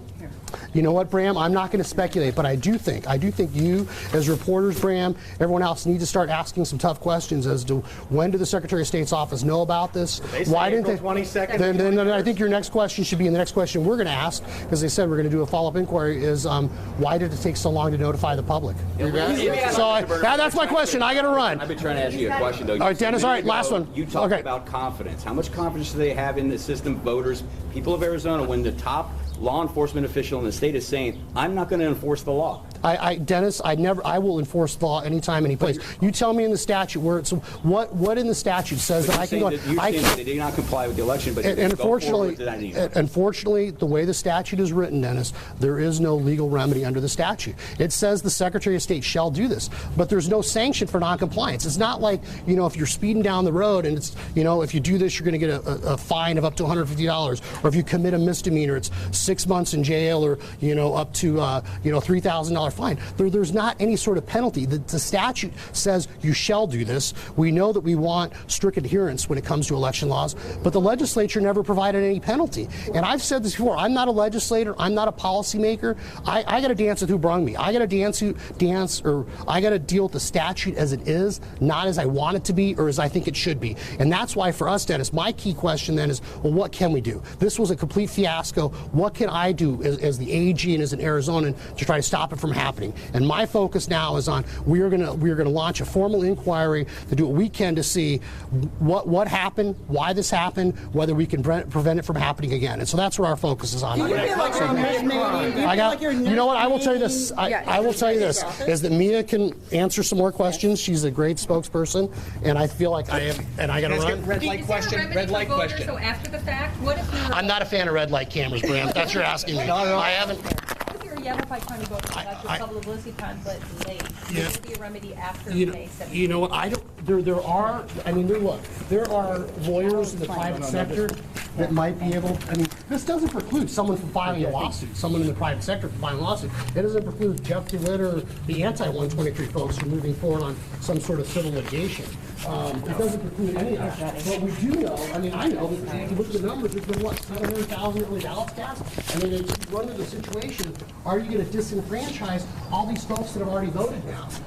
If you do something that's different, or you change the election. So what's happened is, because of the actions of the Secretary of State, she's put all of Arizona. All right, Andrew, we just heard it. Election goes on as planned. It does, which I guess doesn't really come as a surprise. But I think really what is a surprise is how the Attorney General, frankly, just trashed the Secretary of State's office. Yes. I mean, they did not hold back at all. He said this is a total fiasco. Yeah, I think the proper word, and I had to look it up.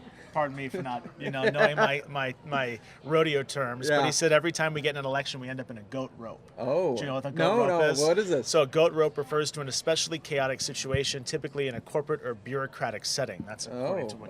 Wow. Okay. It's an appropriate term, but yes. I wasn't sure. Yeah. I'm not up on my rodeo terms, so I had to look that one up. But yeah, he just trashed the Secretary of State's office, said that they admitted to violating the law. And, there are different interpretations from the research that I've done on what should be happening here and how clear-cut of a case it is. I've been told by a couple people that it is a cut-and-dry case to stop the election, that what happened here is a clear violation of law. But we obviously, that's not enough for the Attorney General to step in and stop it. And he did kind of make the point that there's already 700,000 early ballots cast. It is a little bit late in the game. We're 4 days before the election. To stop it now... then you're screwing everything up. Yeah, really you are. I mean, and then what happens to all those ballots that have already been cast? I think just in Maricopa County alone, there's over 400,000 ballots that have come back. And I know from my research that if they did this, if they canceled the election, everybody would have to revote. They wouldn't just save those ballots for another time. Everybody would have to start from scratch. Wow. And how much pressure now do you think for the next election in Arizona? I mean, there has to be then exuberant amount of pressure. We certainly don't want to get in another goat rope. No. So, there's going to be huge pressure. And if there wasn't already pressure after the last one, you'd think that after the last mess up they would have with buttoned those everything 5-hour lines, that they would have made sure that every single detail was just perfect on this. And here we are again with this disaster. But obviously not a big enough disaster to stop the election. It's going to go on. But, I don't think it's done based on the conversations that I've had with people. Okay. While the Attorney General is not going to bring up the case, a voter has the ability to. Say someone in Yavapai County who didn't get their pamphlet in time before their early ballot, they could make a claim to stop the election too. And then it would be up to a judge to stop the election. Wow. There's still time to do that. Will that happen? That costs time. That takes time. That costs money. You got to have the motivation to want to go through this court battle. You know, how many people out there really care about not getting this pamphlet and Sure. are willing to go that extra mile to stop this election? That's the question. Okay. So I don't think it's done. It's done through this avenue. Yeah. But there could be other avenues. That's pretty unlikely. And do you think on Tuesday that there will be any polling problems like we had the last one? Or do you think there will be is it the same amount of? No, I believe there are more. Okay, But if there's there more. are any polling problems, I would be very surprised. Yeah. Maybe they were so focused on fixing all the polling problems they forgot to do this part. Yeah, I don't know. I don't know. But just another dinger. If you're just kind of joining us and getting this on the tail end, I'll read you just a couple quick quotes from Mark Brnovich, where he said he is frustrated that we can't get an election right in Arizona. I mean, coming from the top law enforcement official in the state, those are pretty damning words. And he's directing them right at the Secretary of State's office. Yes. And he says, as we said before, it seems like every time we have an election, we end up in a goat rope. Wow. Yeah, he wasn't. I were don't think big- they're going to be going to lunch tomorrow. No, those were big sound bites. Wow. So just another addition to the ongoing saga of Indeed. Arizona elections. And indeed. Well, thank you so much, You got it. Andrew, for stopping by and giving us your knowledge here. You got it. Thank you so Anytime. much. Yeah. Uh-huh. We're going to go right now to the Dow for just a little bit as we reset here on the Fox 10 News Now stream.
All right, folks, we do want to let you know of another story that we are following here for you on the Fox 10 News Now stream. This has to do right here in Arizona at Sky Harbor. There's a news alert going on at Sky Harbor Airport that the TSA is having some type of issue with their normal bag screen process, which is causing delays. You see this photo here taken at Sky Harbor Airport. You can see just the bags piled up. The TSA has switched to a backup screening process. But here's the problem. They're not able to screen bags fast enough.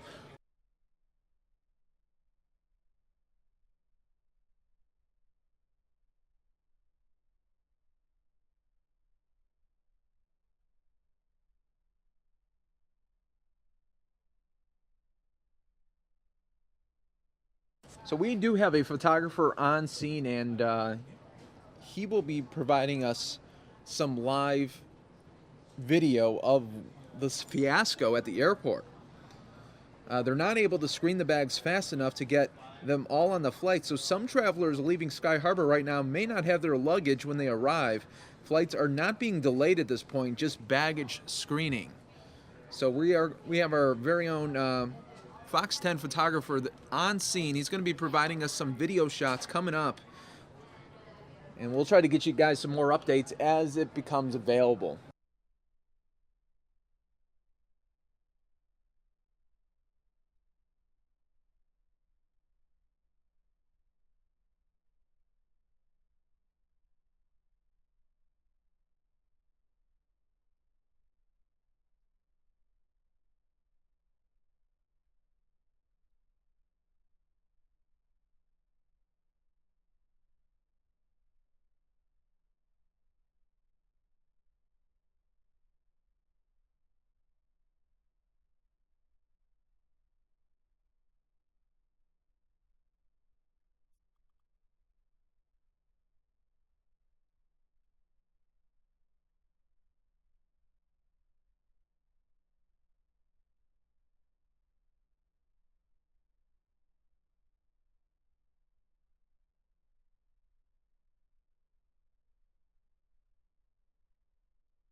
All right, folks, once again, we are covering this story here for you. I do want to show you another shot.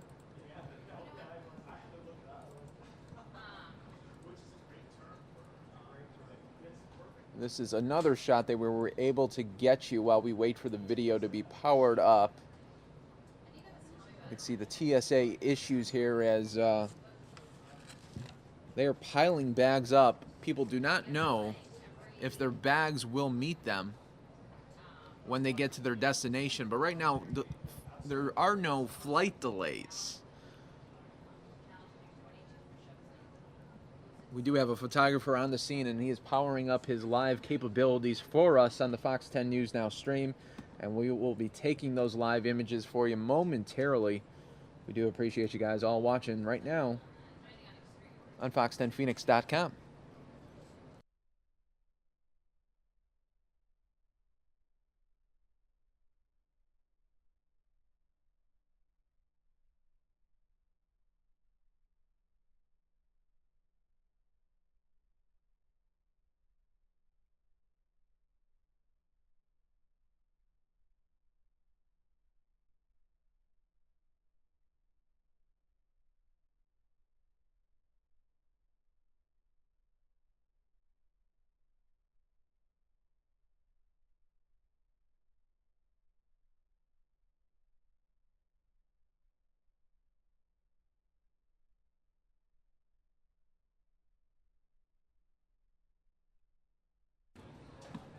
Welcome, everybody. If you're just joining us and wondering, well, what's this picture at Sky Harbor? Well, there is a news alert going on right now at Sky Harbor Airport. The TSA is having some type of issue with their normal bag screening process, which is causing delays. Not for flight delays, but just delays for them to screen the bags and get them onto planes.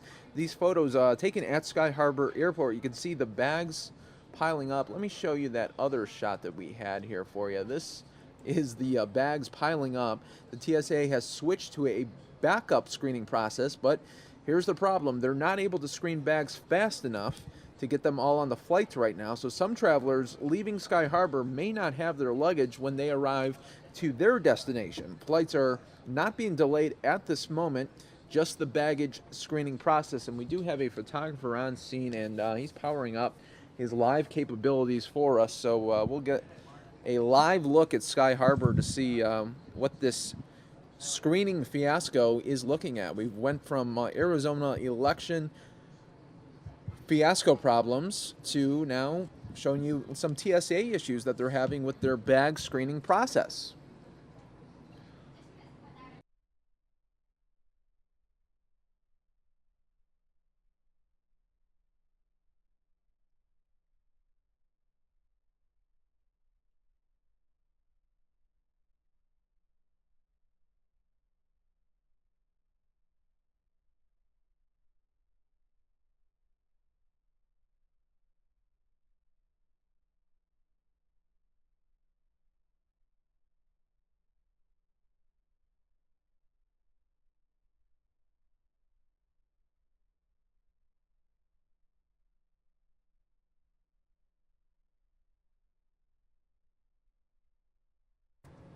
And welcome everybody to the Fox 10 News Now stream. Coming up on 12:25 here in Arizona, we do have a news alert for you that is coming from Sky Harbor. They're having a TSA issue with the screening of bags. Right now the flights aren't delayed, but they're having issues.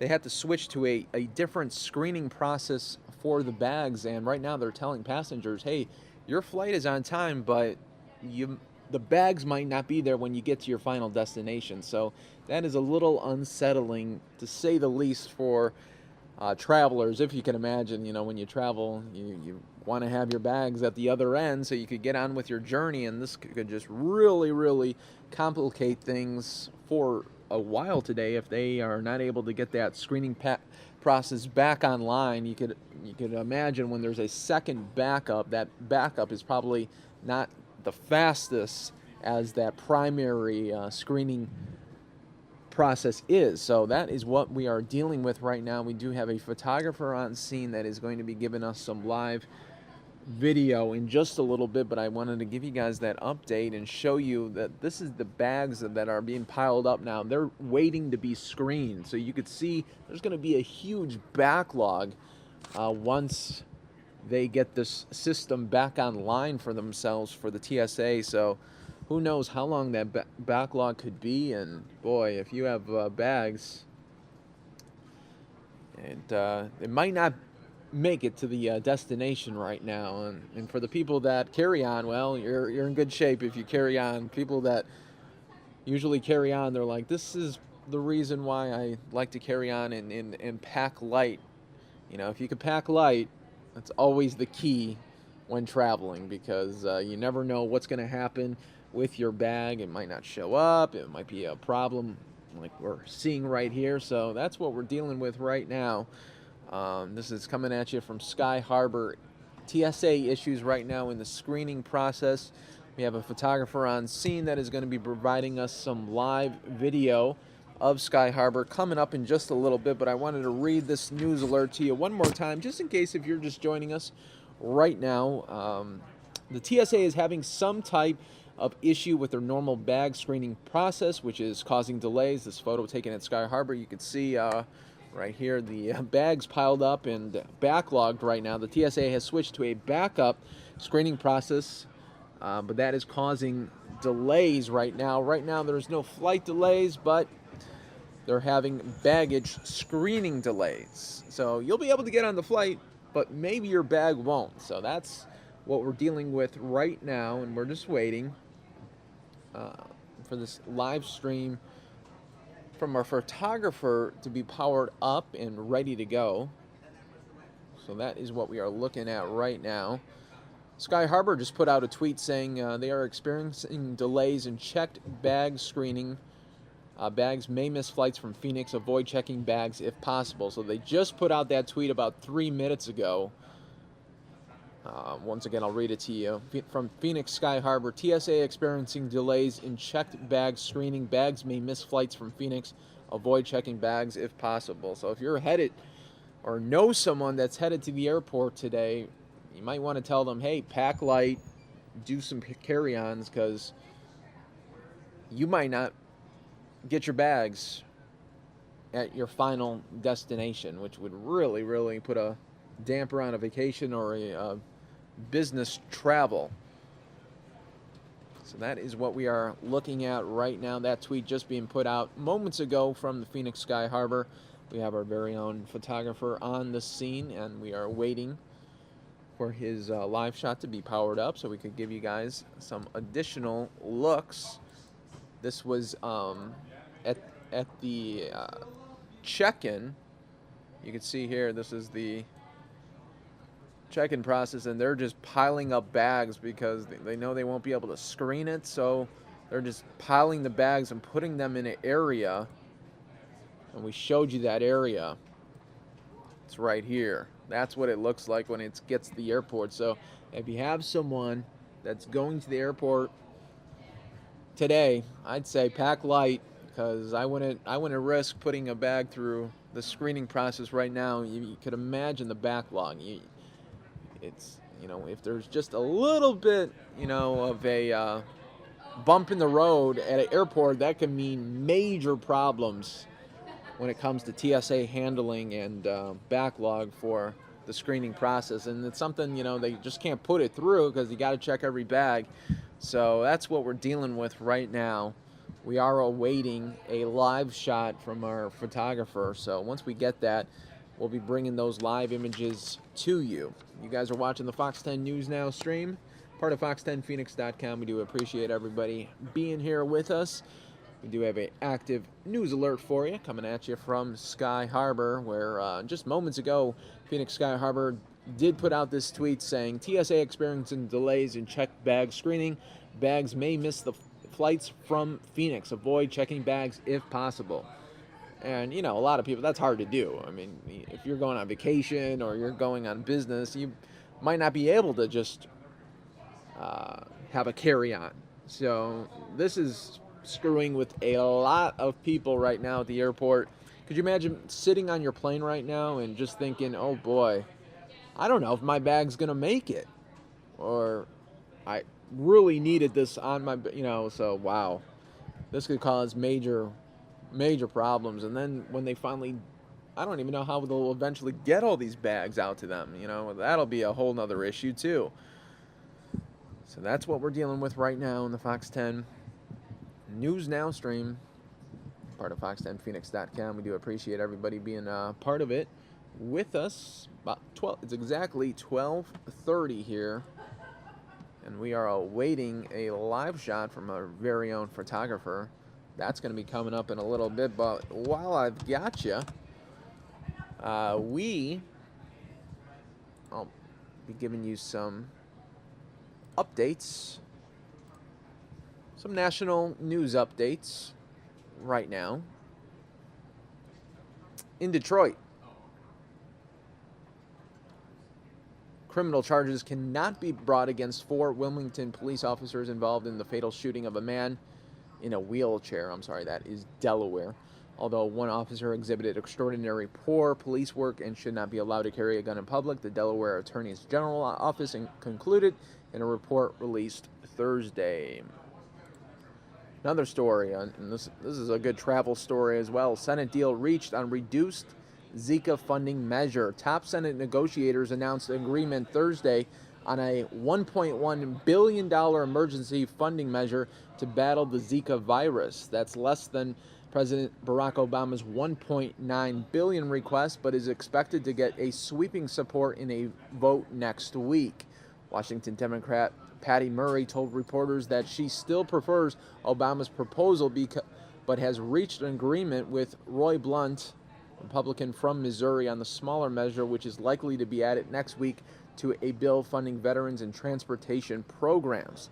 The administration requested emergency funding to battle Zika in February, but Republicans controlling Congress have been slow to react and instead forced the administration last month to tap more than $500 million worth of unspent Ebola funding to battle Zika. The compromise measure fails to restore most of that money.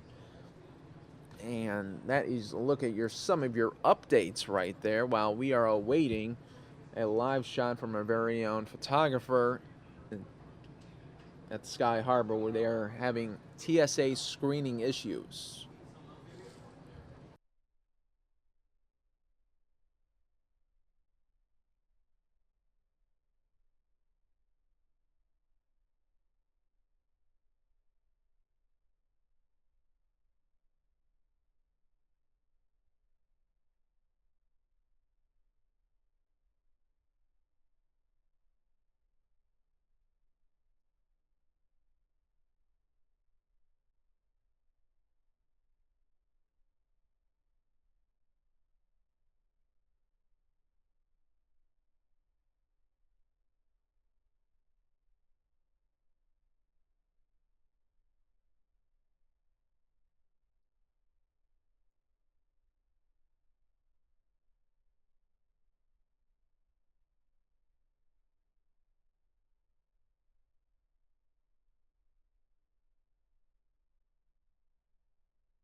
And welcome, folks. If you're just joining us, we do appreciate you watching the Fox 10 News Now stream We do have a news alert for you coming at you from Sky Harbor Airport right here in Phoenix. The TSA is having some type of issue with their normal bag screen process, which is causing delays.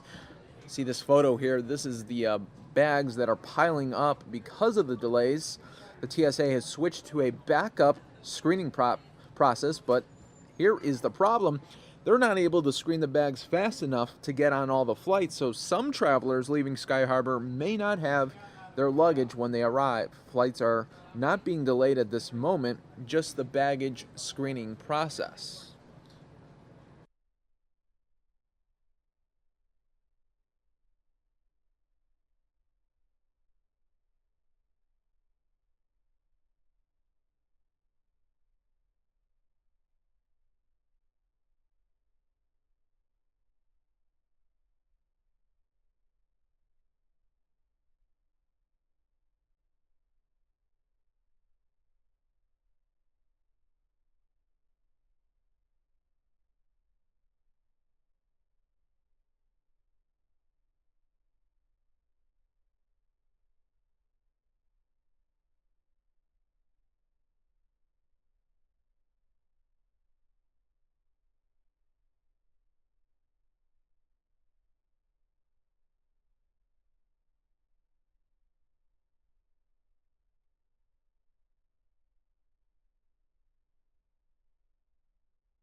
Welcome everybody to the Fox 10 News Now stream, part of fox10phoenix.com.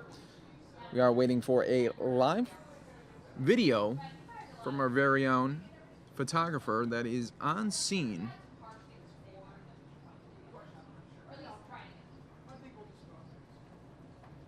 at Sky Harbor with this TSA bag screening issue. Right now, the issue is that there are no flight delays, but they're having an issue with their primary bag screening process, so they went to a backup, but it's causing a delay, as probably a backup on their end is not as efficient as the primary process. So they're having a backup right now, and the bags are being piled up here, and the issue might be that people are able to get on their flight, but their bags might not be able to.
Thanks everybody if you're joining us and wondering what the heck is this picture. Well, this is coming at you live from Sky Harbor, where we are waiting for some video back, but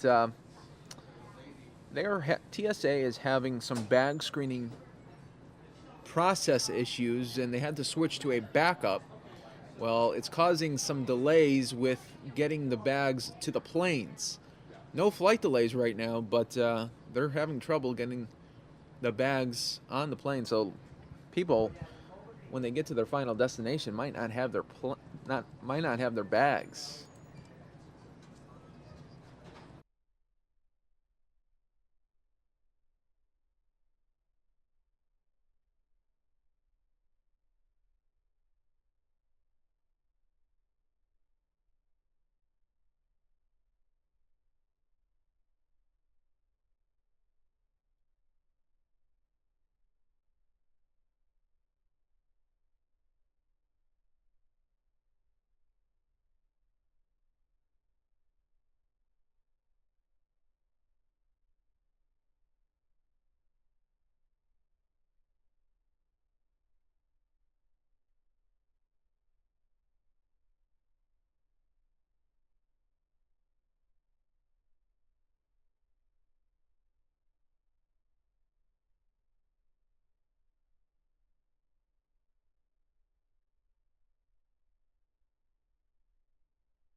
All right, folks, and we do have an update. This is the latest email from Sky Harbor coming just down a minute ago. The TSA in Phoenix is experiencing delays in its checked bag screening system. A backup system is in place, but checked bags are likely to be delayed reaching their destinations. The airport is advising passengers to avoid checking luggage if possible. It's coming from the Deputy Aviation Director.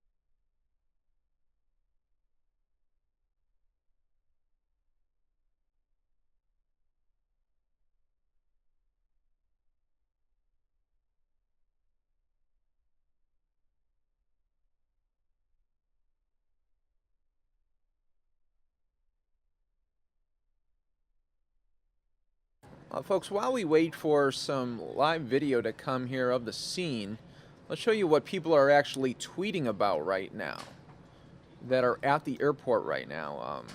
One person saying, "What's happening at Sky Harbor at the TSA checkpoints? Not allowed to check bags? Question mark, question mark, question mark."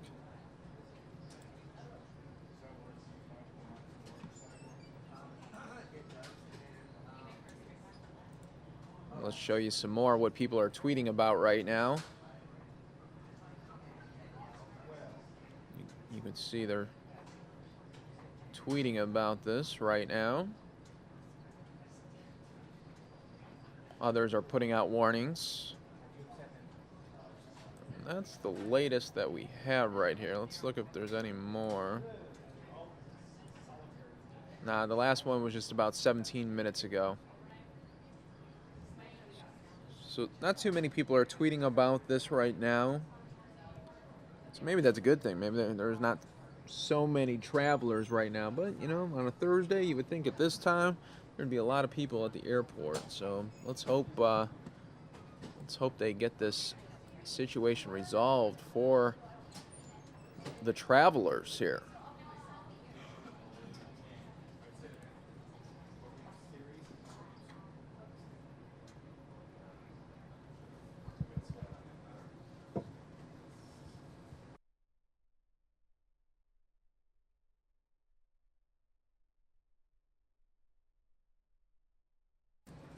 So right now, the airport is advising passengers that are coming to the airport, try not to check any luggage because that luggage might not be on your plane. That's the issue, you know. That'd be the worst, you know. You know, as a traveler, you want, when you get to your destination, the last thing you'll want to have to worry about is your bags. You always expect, hey, I made it here, my bags should have as well, because frankly, well, the bags got on before I did, so. Or hopefully, but it looks like they're going to be having some issues all day today with this. You could just imagine what the backlog is going to be once they get this whole situation resolved. Right now they're on a backup system, TSA, for the bag screening process.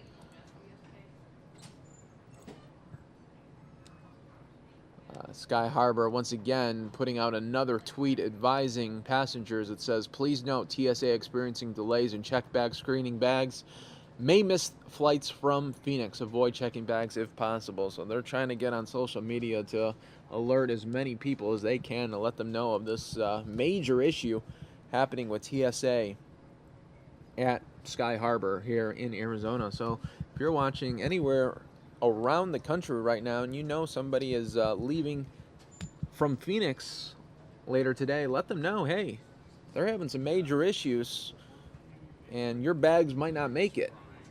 So that is the issue right now. We are waiting for some live video from our photographer that is at the scene that was collecting video, and we said, hey, let's turn on that live capability and take it live for our News Now viewers.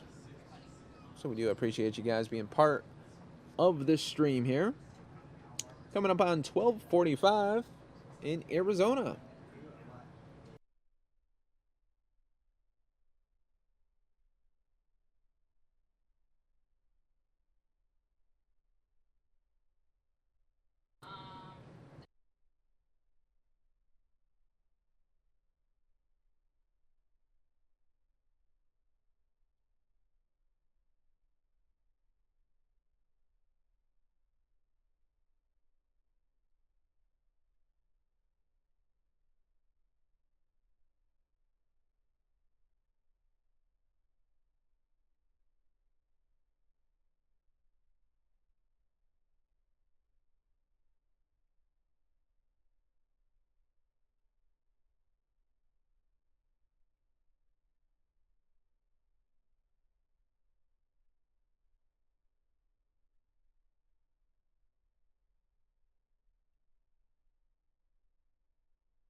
All right, everybody, what we're going to be doing, just switching gears here while we wait to get you guys an update. Looks like there's a Hillary Clinton event going on or about to begin, so let's head on over there. I'm just trying to help show the video. Yeah. Which is an indicator, at least, of some responsiveness, as far as I see it.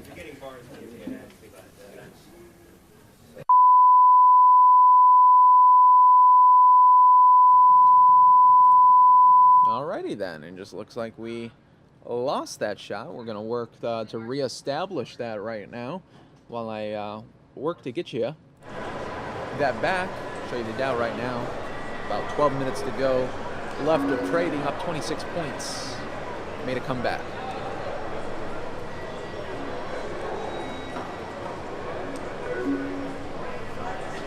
That shot prevailed again. A lot of those in this room.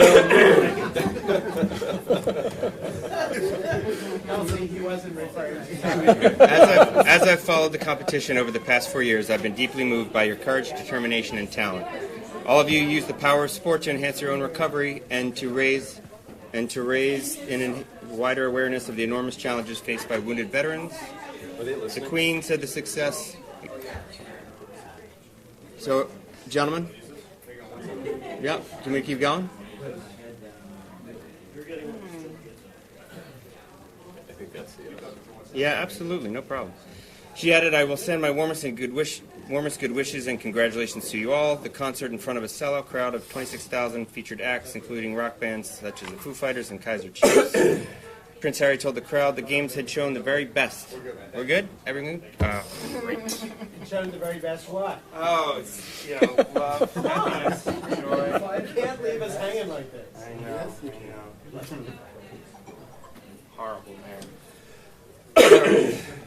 So everything's I just got a message for Clinton. 10 years. I just canceled my dinner. Oh no. Are we having dinner at House of Wolves? No. Well, you can have leftovers. I just don't think we'll be done debrief in time for me to get to Harlem by 6 or 6:30. No way. You on your bike? Of course I'm on my bike. You know I'm on my bike. You bicycle around the city? Everywhere. Year round. How do you, in Florida, they have like brackets for the front of the buses. What do they do here? I don't know because I don't take the bus. No, I mean some cases where you can like. The idea of putting your bike on the bus. Well, in Florida, sometimes you have to go quite a few miles till you can get to the bus line. Unlike here. It's like taking the elevator to the second floor gym and Stairmaster.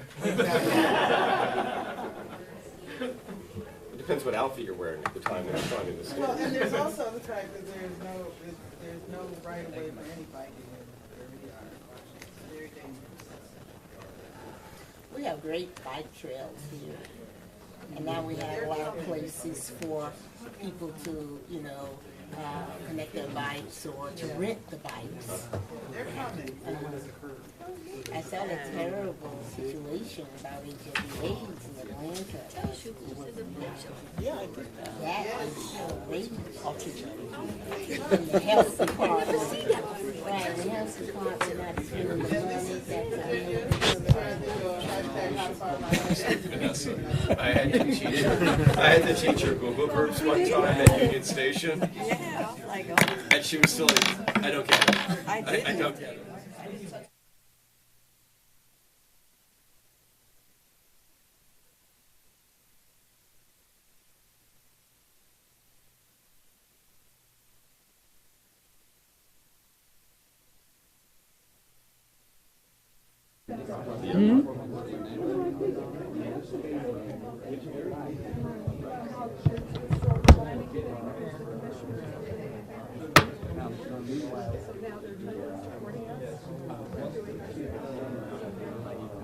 I'm going to keep it down just so it doesn't end up in your face. Okay. That's just for, oh, shit.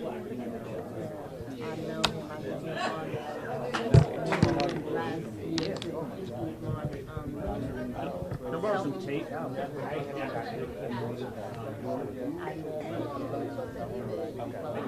Oh, I know.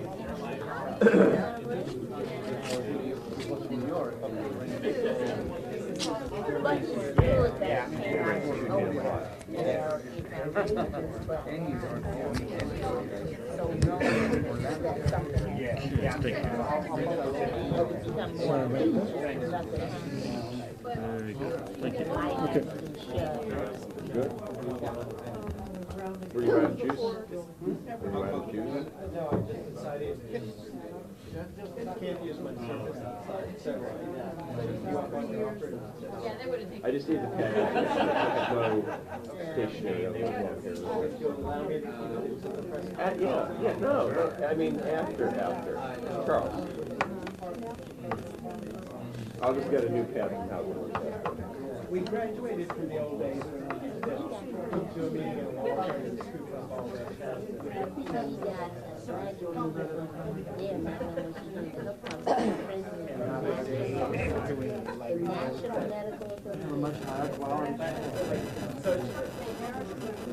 And I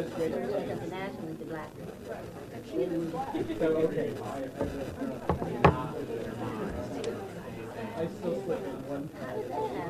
She was already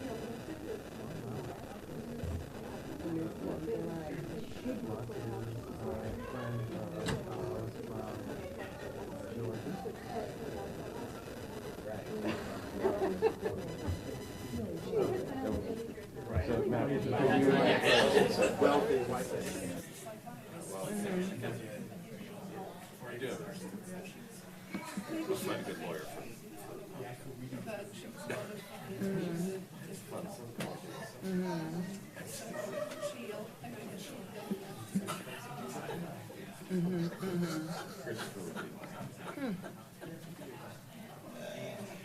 Joke home Interesting.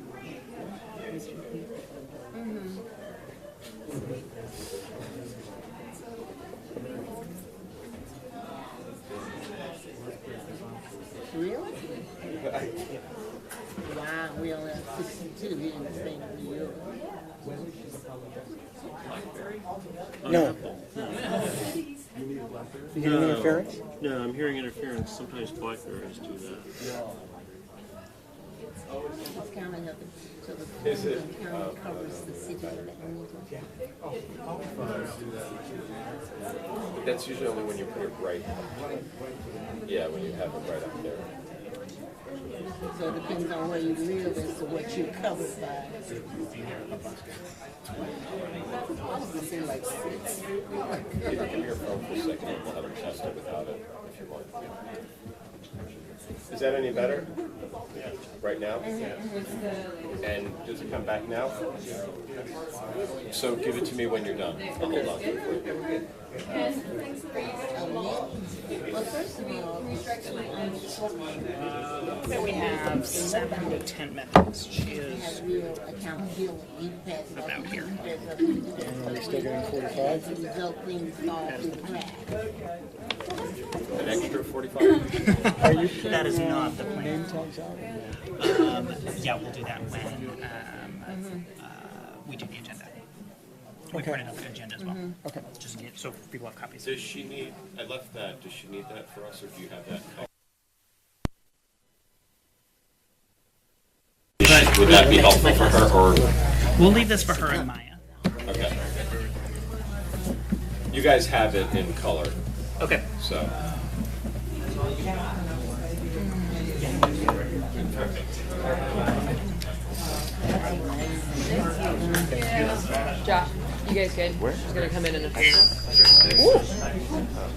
Yeah. So Maya's going to be on the other side. Yeah. Hillary. Okay. Do you want to put the mic back? Something to Hillary. To Maya. Yeah. Okay. She'll be All right. in this seat. Which one? Say it again. Right here. Maya? Maya. Okay. MA.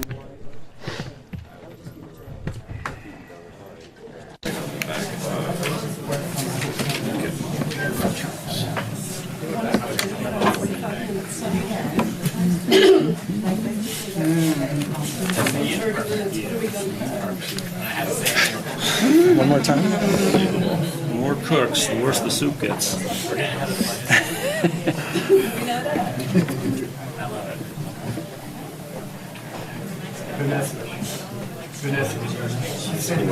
going to go back. Peter. Thank you. Use this one. Okay. Thank you.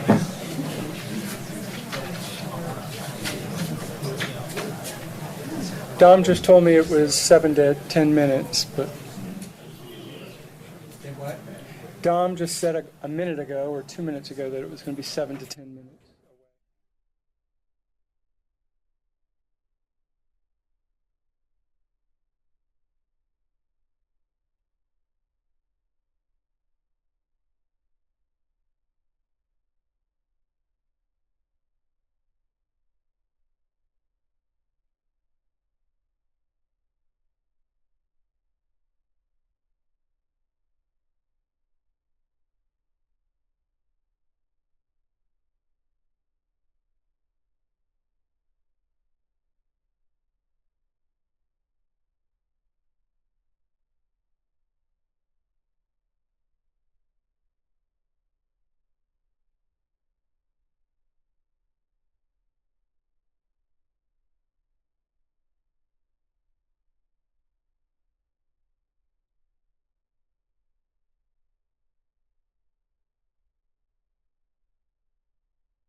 She's fabulous. Is she happy? Yeah, she's very happy. She's happy to have her show back, actually. That's great.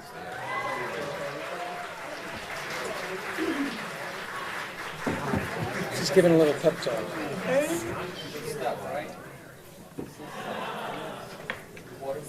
So important. Hmm? It's the crap.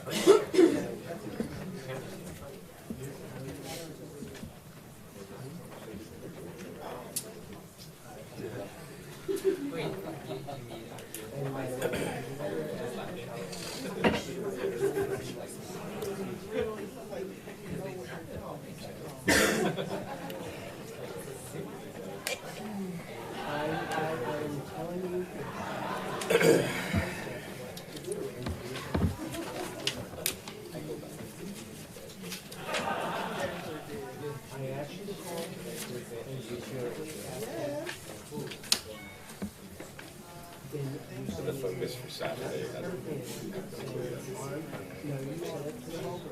There'll be probably follow-up on this.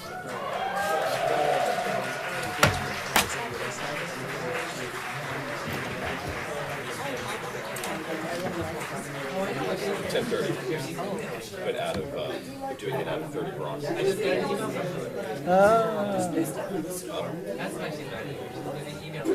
It's her office. Yeah, the studio. No, she's from there.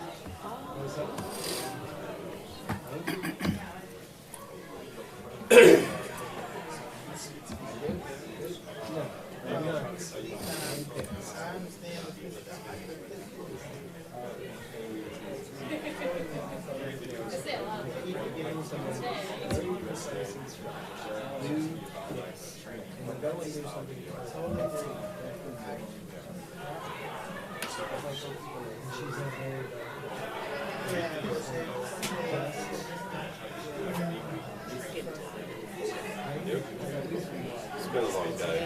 I'm glad I flew last night because I don't know. What time did you get?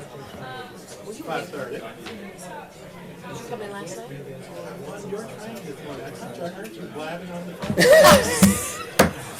Did say that to me. I told you I was tired. Oh my goodness. I don't know what's that loud.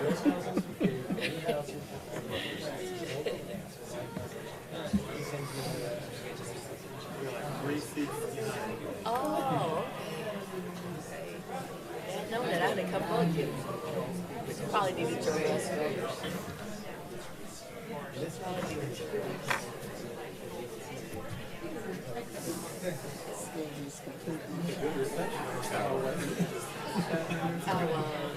Keep that loud.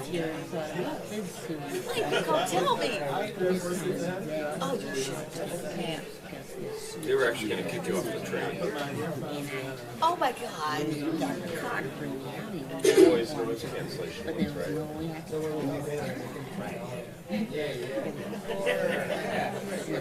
Okay, so if we're ever in that situation again, like, help me. Thank you. How do you like living in DC?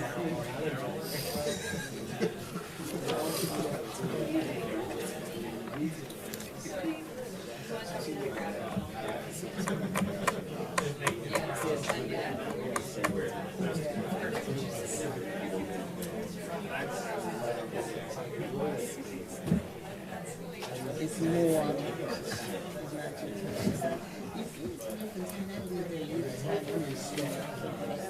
I have a sister there in Clinton there. I don't know much of what's no speaker.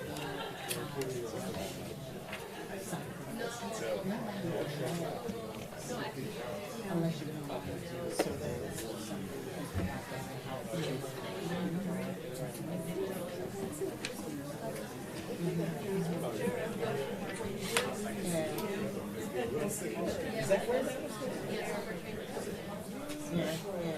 And most of the people who seem to live there live out in there, you know, by Silver Springs, Prince George's County, and other counties. And that's where they have their homes and their residential areas and all of that. So you get the feel of Maine. But then you're in D.C. because you want to be still. Yeah.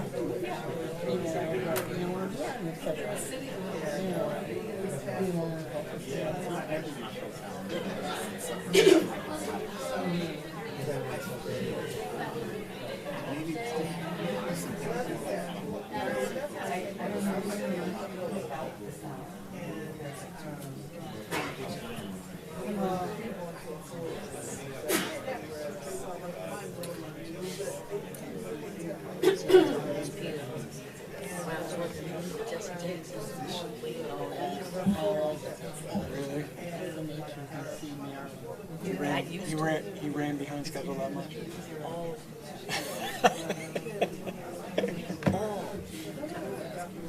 And people just It's the nature of campaigns. We're still waiting for Bernie.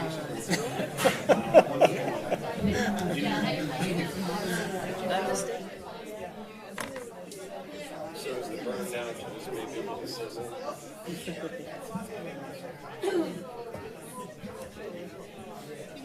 That must have been exciting though, working.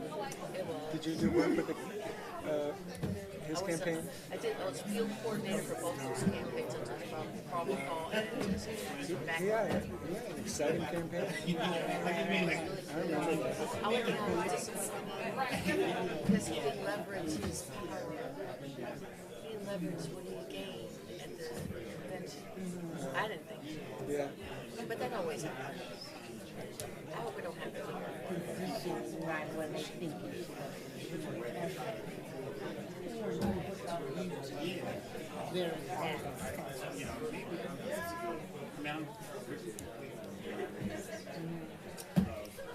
think having the folks excited, that to talk his contingent excited around the clock. Despite what the madness is. I mean, it's like I feel Couldn't keep that cool.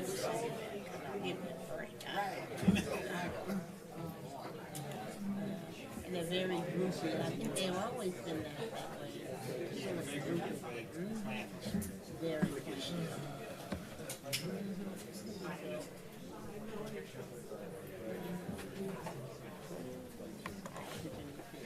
How are you? Good to see you too. Hey. Hey. Hi. We're about to get started.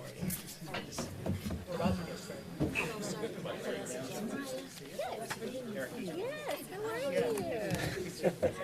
I heard when you were coming, I said I need to come and see you one day, but it's I know you should. I I'm right here in Brooklyn. I'm based here.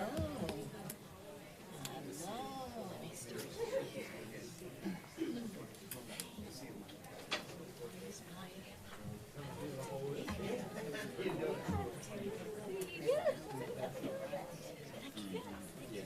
Michael Rader.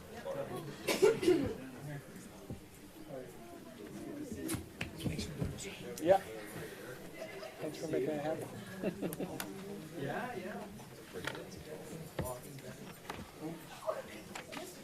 We're getting going. Good. How you doing today? Good. Yeah. It's always busy here. I'm off to Kentucky tonight. So for the last minute campaign before the primaries on Tuesday. Coming to you from Kentucky?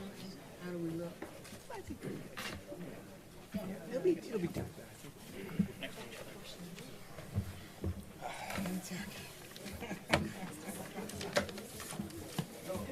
How are you? I'm good.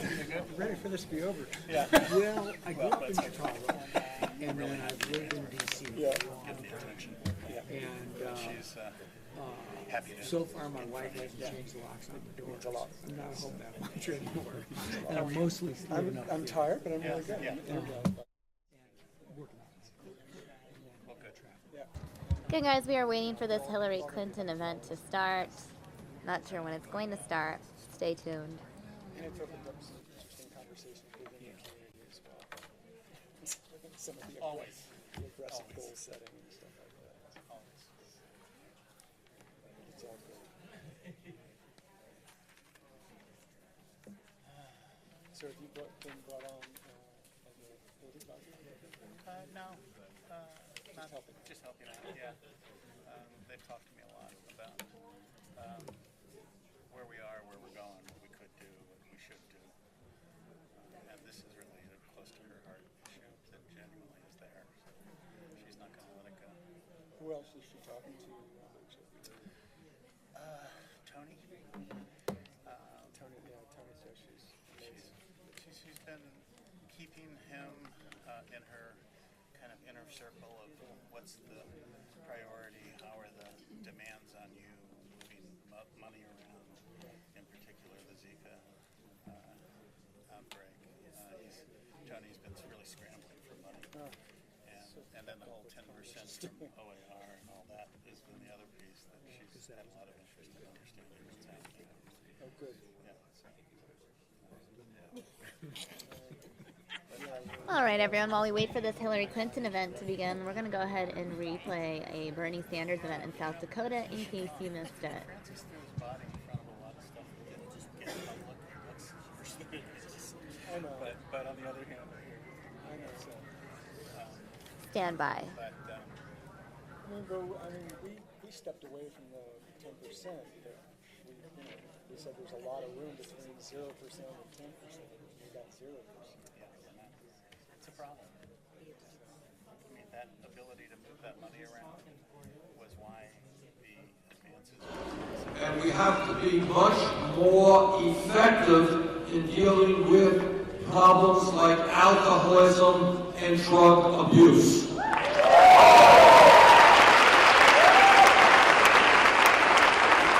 my state of Vermont and up in New England, we have a serious crisis with opiate and heroin addiction, and that problem exists all across this country.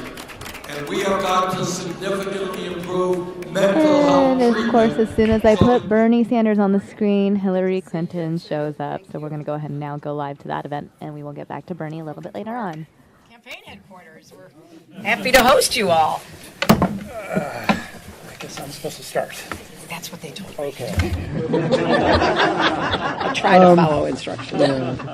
Good afternoon, everyone. My name is Peter Staley, and I was diagnosed with AIDS-related complex in 1985. With me are 19 other AIDS activists, many of whom have been in this fight for decades, and some who weren't even born when the crisis began, but have joined the fight since. We represent a coalition of over 70 AIDS organizations that came together to ask the current candidates running for president for their help with this continuing health crisis. AIDS is not over. 37 million infected worldwide, 2 million infected every year, 1.2 million die every year. Annual infections in this country have fallen only slightly from the levels we hit in the 1990s. The good news is that we now have tools to dramatically change these numbers. We need our next president to join us in committing to use those tools. All of us, regardless of how old we're getting, want to witness the end game. We want to be there when they finally discover a cure and a vaccine. We want to end what has become the worst plague in human history. So we thank Secretary Clinton for meeting with us today, for very publicly showing us that you're with us in this fight. We'll be pushing you during this meeting and in the months ahead, and we'll be pushing all of the candidates that are trying to become our next HIV commander-in-chief. So before we get all wonkish with a challenging policy discussion, I know Secretary Clinton would like to set the stage with some opening remarks. Of course, you know, Peter, wonkish is a term of endearment as far as I'm concerned. So I'm looking forward to that discussion. And I want to thank you. You were one of the first voices to shatter the silence around HIV/AIDS. We would not be here without your continued leadership, along with the people in this room who bring a range of experience and expertise to the table. You represent the diversity of the HIV and AIDS community today, and I'm looking forward to our conversation. Some of you have been on the front lines of this fight for a long time. I couldn't believe it when you said some weren't born. I'm looking around and yes, I know. That's always a shocking realization. I want to acknowledge my very good friend, my former colleague, Ambassador Eric Gooseby, otherwise known as Dr. Eric Gooseby, whose involvement goes back to his days treating patients at San Francisco General Hospital. Since then, he has helped position the United States as a global leader, setting the stage for a goal I put forward as Secretary of State to reach an AIDS-free generation. That milestone is closer than ever before, but as Peter pointed out, HIV and AIDS are still with us. They disproportionately impact gay and bisexual men, communities of color, transgender people, and young people. And in sub-Saharan Africa, almost 60% of people with HIV are women. So we do have the tools to end this epidemic once and for all, but we need to rededicate ourselves to fighting HIV and AIDS and leaving no one behind. That means continuing to increase research and expanding the use of medications like PrEP. It means capping out-of-pocket expenses and drug costs and building on President Obama's national HIV and AIDS strategy to increase the number of people on HIV treatment worldwide. And let's reform outdated, stigmatizing HIV criminalization laws. This issue matters to me deeply. I know many of us have lost friends and loved ones to AIDS. We owe it to them and to the countless people whose names we will never know to continue this fight together. So I'm looking forward to our discussion about what more we need to do to eradicate the disease for good. And I hope this is the beginning of a productive conversation that lasts through the campaign and on into the White House, because I certainly want to be a good partner in taking on and delivering on the challenges that still lie ahead of us. So thank you very much, Peter. Thank you. Thanks, folks. Any comment on the Donald Trump? Thanks so much, Speaker Ryan meeting? Thank you. So I'm going to try to be a timekeeper. Okay. Keep us on schedule. Okay. Not that much beyond that. Now, I assume everybody's met Maya Harris and John Podesta. Yeah. Okay. Sure. But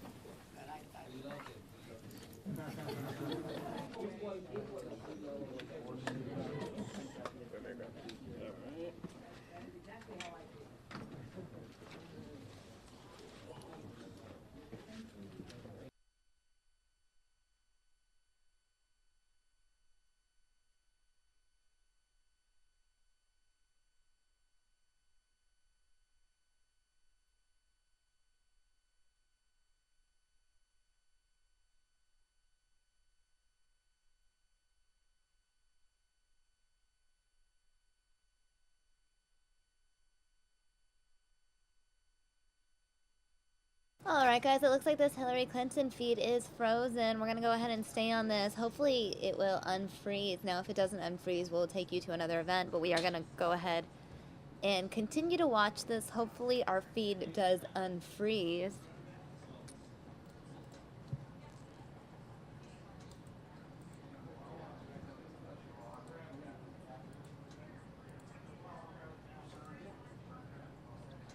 Again. Oh, looks like we've lost it. I'm going to go ahead and take you to Bernie Sanders in South Dakota temporarily, so you guys can hear what he said earlier today. I want to say this. In my view, we should be making public colleges and universities tuition free.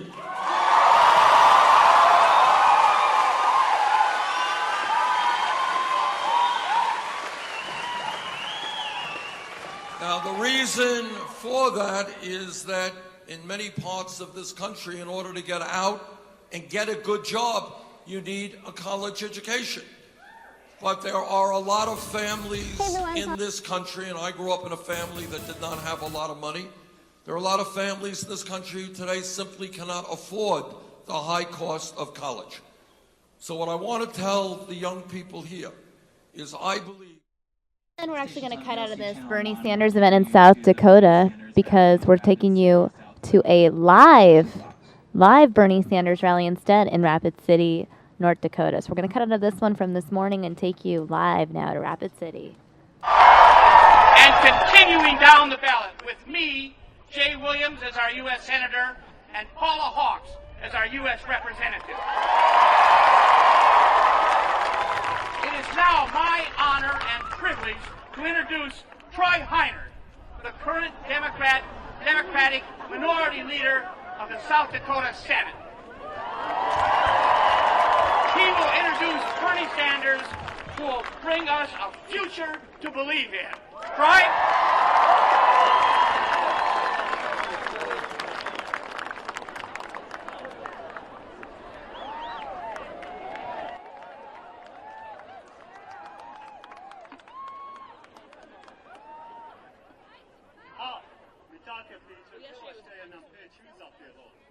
Troy Heiner i Manchapilo. What I said was, hello, my relatives. My name is Troy. With a good heart, I shake your hand. My name is Troy Heiner. I am the District 26 State Senator from Mission, South Dakota, and a proud member of the Rosebud Sioux Tribe. I want to thank you all for coming out and joining me in welcoming Bernie Sanders to the great state of South Dakota. Why do I believe Bernie Sanders will make a great president? I agree.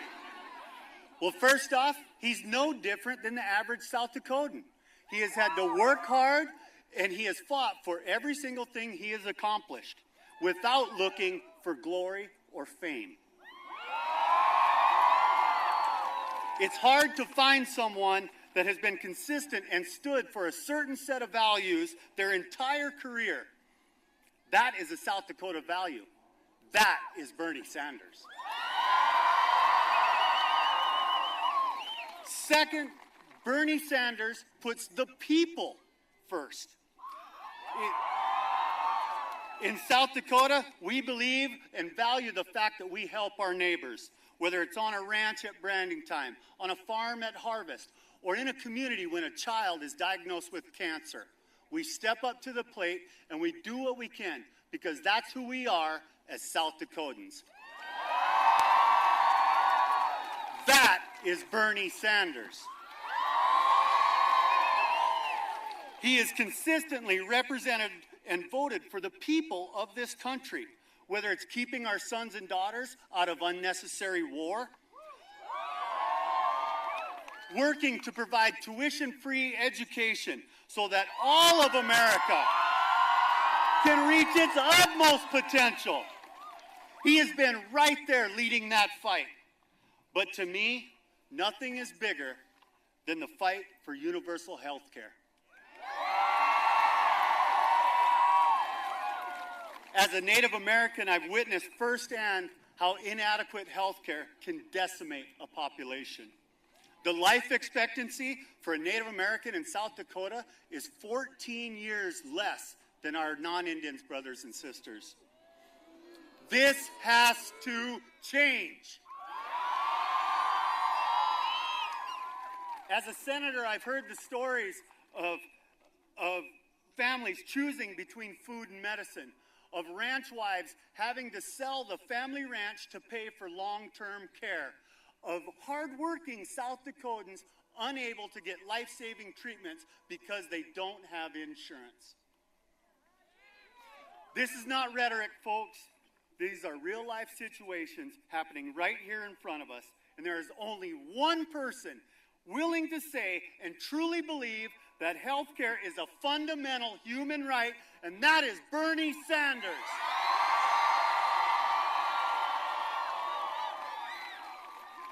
Third, in South Dakota, we love and respect our natural resources. We all enjoy hunting, fishing, camping, water sports, just sitting outside and watching our kids play while the sun sets. Well, I can tell you one thing. Bernie Sanders will protect our natural resources. He will never allow the Keystone Pipeline to be built. He will protect the Missouri, the Big Sioux, the James, the Cheyenne, the White, every single river that means so much to us. Bernie Sanders will protect that for our way of life and for all of our children out here.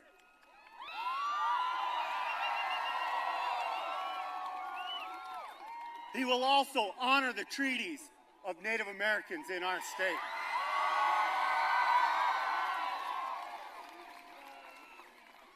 In closing, I'm just a simple Lakota cowboy, but I'm a pretty good judge of character. And Bernie Sanders is the epitome of character. When I hear him speak, I know he believes in what he is saying in his core. He will stand up and fight for all of us.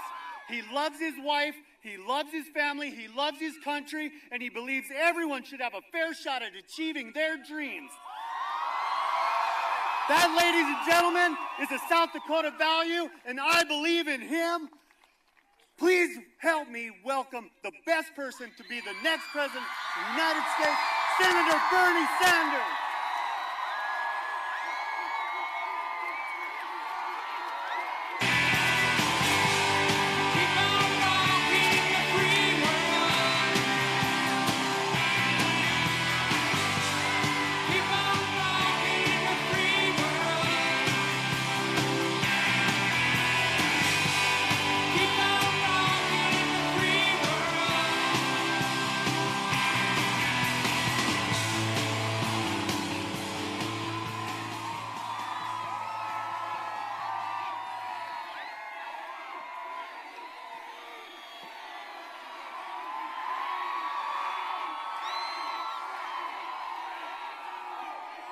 Thank you, Rapid City. Let me begin by thanking Katrina Wilkie, Jay Williams, and Troy Heinert for those very generous introductions.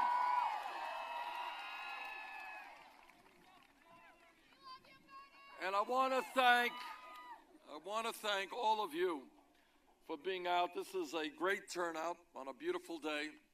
And I want to thank you mostly for being part of the political revolution.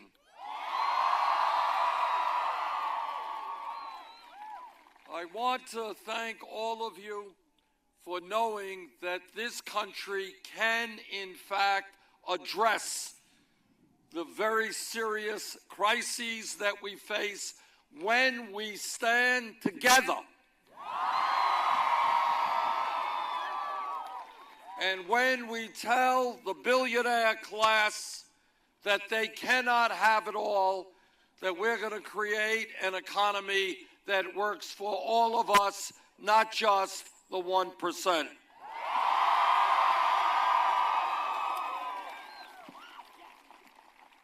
This campaign started off about a year ago. No money, no political organization, not much name recognition outside of Vermont. In the last year, a lot has changed. And what has changed is that with our victory in West Virginia on Tuesday, we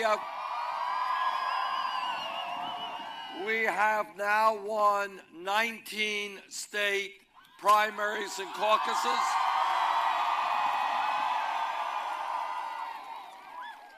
And with your help here in South Dakota on June 7th, we're going to be winning a lot more.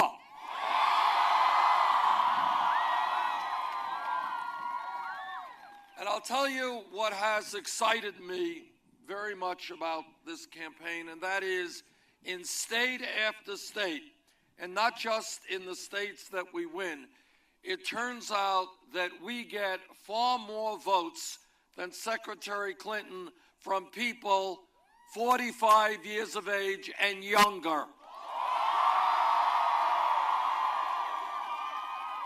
And why that is important is that it is showing the world that our vision, a vision of economic justice, of social justice, of racial justice, of environmental justice, is the future of America.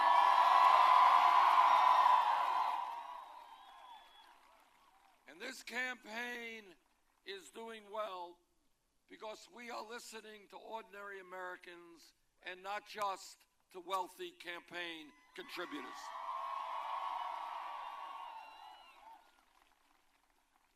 And when you listen to ordinary Americans, this is what you learn. You learn that if you go to the Pine Ridge Reservation, a few hours away from here where we were this morning, what you see are levels of poverty, unemployment, horrendous healthcare conditions that you cannot believe exist in the United States of America.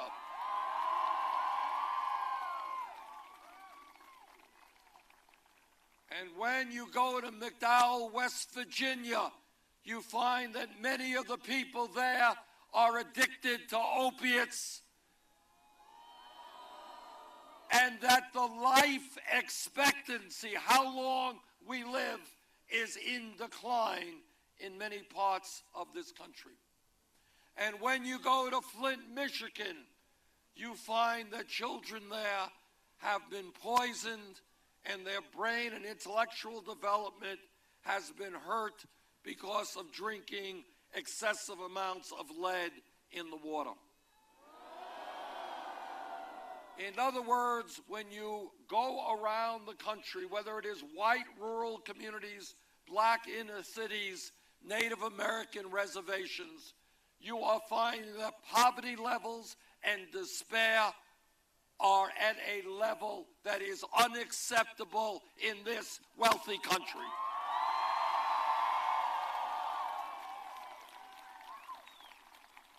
Now, the United States of America is the wealthiest country in the history of the world, but most people don't know it because almost all of the new income and wealth being generated today is going to the top 1%. Today in America, if you can believe it, the top 1/10 of 1%, not 1%, 1/10 of 1% now owns almost as much wealth as the bottom 90%. Today in America, the 20 wealthiest people own more wealth than the bottom half of America, 150 million people. Today in America, this is America, not some small third world country. In America, one family, the Walton family of Walmart, owns more wealth than the bottom 40% of the American people. One family. Today in America, while we're seeing a proliferation of millionaires and billionaires, people in my state, people in South Dakota are often working 2 or 3 jobs just to cobble together the income and the health care that they need. Today in America, you got mom out working, you got dad working, you got the kids working, and people still, families still are barely able to pay the bills. So the most important thing that we have got to do economically is not very hard, and that is to create an economy that works for all of us, not just the 1%.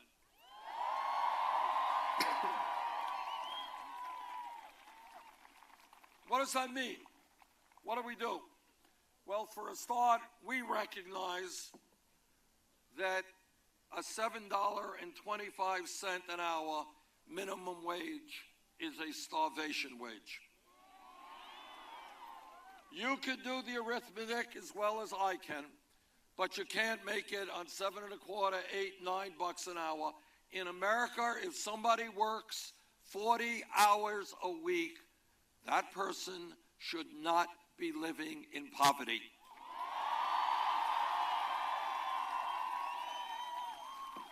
And that means we've got to raise the minimum wage to a living wage, $15 an hour.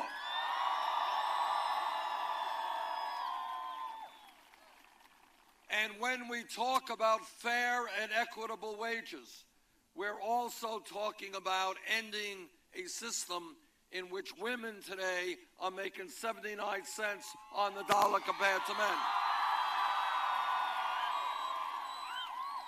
And I know that every man here will stand with the women in the fight for pay equity. This is America, our infrastructure, our roads, our bridges, our water systems, our wastewater plants, our rail system, our airports, our levees and dams should not be collapsing. You know and I know that real unemployment is a heck of a lot higher than official unemployment. Because real unemployment includes those people who have given up looking for work and those people by the millions who are working part-time when they want to work full-time. And I want you to think about an America in which we rebuild our crumbling infrastructure, and when we create 13 million decent paying jobs, making our roads and bridges stronger and better.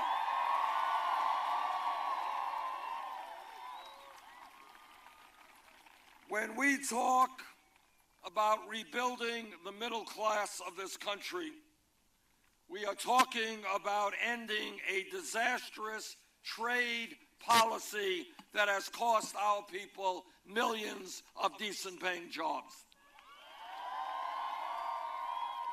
Now, I know it is not a sexy issue, and I know the media doesn't cover it, but trade policy, whether it's NAFTA or CAFTA or permanent normal trade relations with China, are enormously important issues, because over the last 30 years, what corporations have done is say, why do I want to pay a worker in South Dakota or my state of Vermont 20, 25 bucks an hour when I can shut down in America, go to China, go to Mexico, and pay people pennies an hour in those countries. And over the last number of decades, we have lost tens of thousands of good-paying, tens of thousands of factories, and millions of good-paying jobs. Today, instead of being able to get a decent-paying job in a factory, people are working at McDonald's, and you can't survive on McDonald's wages. And that is why this campaign is telling corporate America, and that is, if you want us to buy your products, start manufacturing those products here in America.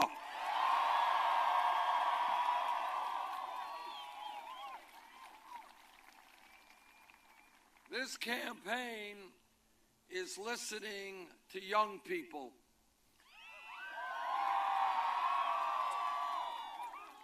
And young people are telling me two things. Number one, they are very fearful that for the first time in the modern history of the United States of America, their generation will have a lower standard of living than their parents. Now, my father came to this country without any money, and he never made any money. We grew up without any money. But his dream, and the dream of millions of other families, was that if the parents worked hard, and my parents did, their kids would do better than they. That's called the American dream. And that is what makes our country so extraordinary. Together, we will not allow that beautiful American dream to die. I do not want to see our kids have a lower standard of living than their parents. And here is the second point that young people often talk to me about. They say, Bernie, how does it happen when we do what our parents said was right, what our teachers said was right, what the community said was right? We go out and we get the best education that we can. Why is it that when we get a good education, we end up being $30,000, $50,000, $70,000 in debt? 80,000, sorry. And why 100,000 is like an auction in Vermont? All right, just out of curiosity, how many people here do have student debt? All right, well, there it is. Okay. Now, what this campaign is asking the American people is to think outside of the box. Think outside of what the media wants you to consider our options to be. If we all understand that learning is inherent in who we are as a human being, and we want to keep learning until the day we die, if we understand that we are living in a competitive global economy, and if our country is going to succeed now and in the future, clearly we need the best educated workforce. Why are we punishing people for getting an education? We should be rewarding people, not punishing people. Now here is the truth. Truth is that in Vermont and South Dakota, all over this country, 50 years ago, 40 years ago, you had a high school degree, you were doing pretty good. You had a high school degree, and everything being equal, you could go out and get yourself a pretty good middle-class job. By and large, those days are gone. The economy has changed. Technology has changed. Education has changed. People today need more education. So if 50 years ago a high school degree was all you needed, that's great. But that is not the world today. And that is why when we talk about public education today, we must be talking about making public colleges and universities tuition free.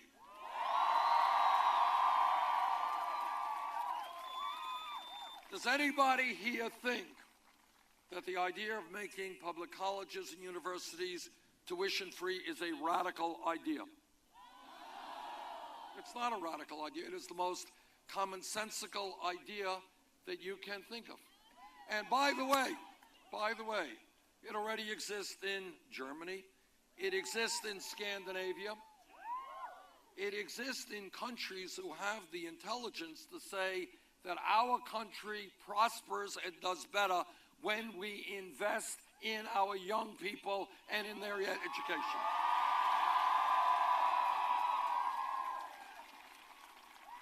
And here is what else it does. It tells every kid in America, here in Rapid City, in my hometown of Burlington, Vermont, it says that if you were in the 4th grade and you were in the 6th grade, do not give up on your hope of making it to the middle class and getting a college education.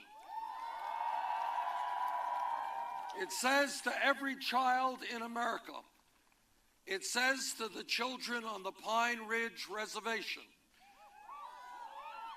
that if you are prepared to study hard and do well in school, regardless of your income, yes, you will be able to get a college education.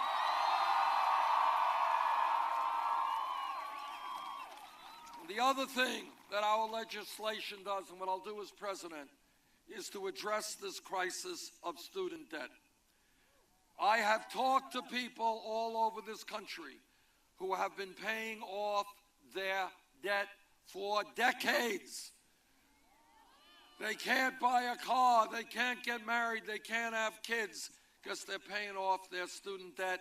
Frankly, that is nuts. So what we are going to do is allow people with student debt to refinance their loans at the lowest interest rates they can find. Now, my opponents and the establishment media, they say to me, well, Bernie, you know, that's a great idea. You want to end tuition at public colleges and universities. You want to substantially lower student debt. That's great. How are you going to pay for it? Well, let me tell you exactly how we're going to pay for it. 8-9 years ago, as you all remember, as a result of the greed and recklessness and illegal behavior on Wall Street, this country was plunged into the worst economic decline since the Great Depression. Wall Street's greed resulted in millions of Americans losing their jobs. Some of those people have still not found work. Millions of people lost their homes and their life savings. Well, I believe that now is the time, given the fact that Wall Street is doing just fine, now is the time to impose a tax on Wall Street speculation.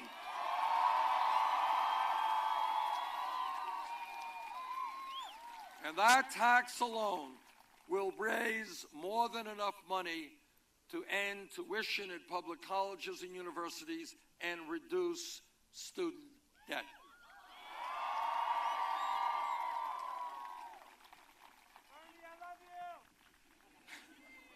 This campaign is listening to senior citizens. Now, the media doesn't cover this terribly much, but here in South Dakota and in my state of Vermont, and all over this country, very quietly in homes and in apartments where people are living alone in many cases, you have seniors and disabled vets and people with disabilities trying to make it on $10,000 or $11,000 a year Social Security. And you know what?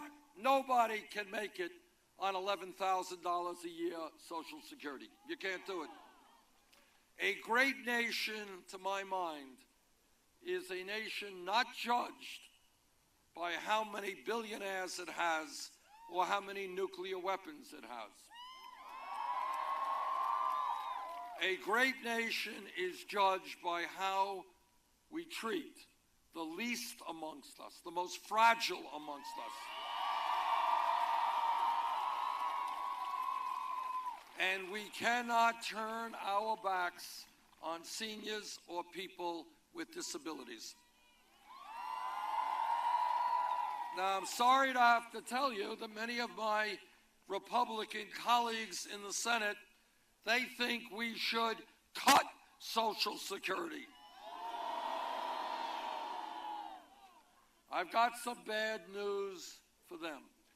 If we are elected to the White House, we're not going to cut Social Security. We're going to raise Social Security benefits.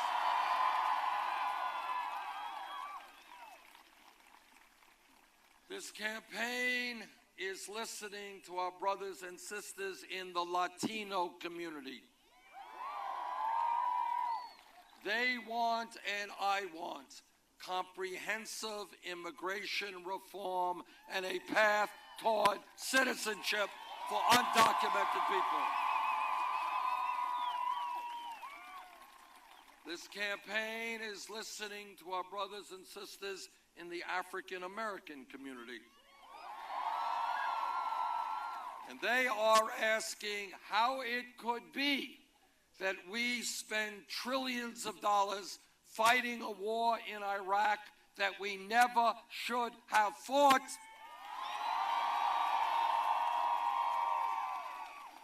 But we don't have enough money, apparently, to rebuild the inner cities of this country. If elected president, we are going to change our national priorities. We're not going to get sucked into wars that we should not be fighting. And we are going to be rebuilding impoverished rural communities, impoverished inner cities, putting our young people back to work.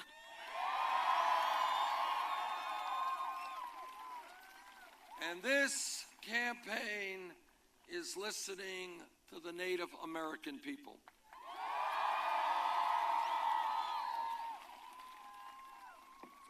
Wherever I go throughout this country, I try to talk to tribal leaders. And I did that this morning at Pine Ridge.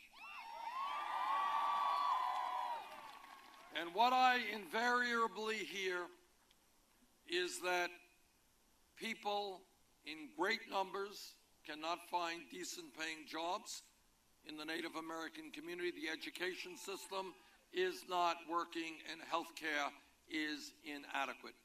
Now, here is a truth that all of you know. We owe the Native American people a debt of gratitude that we can never repay. They have enriched our culture and taught us so much.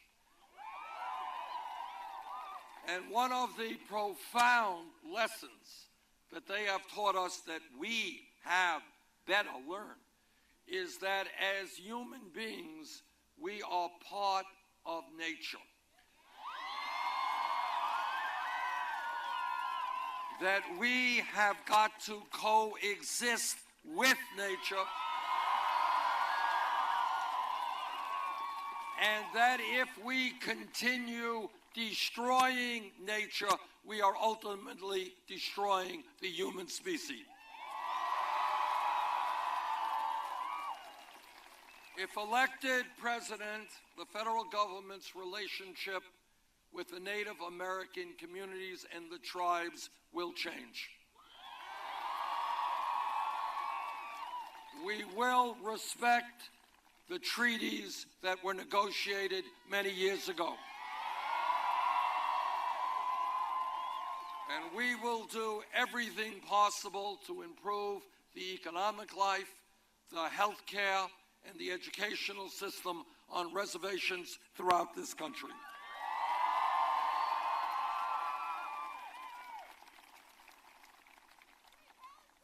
This campaign is asking people to think big, not small.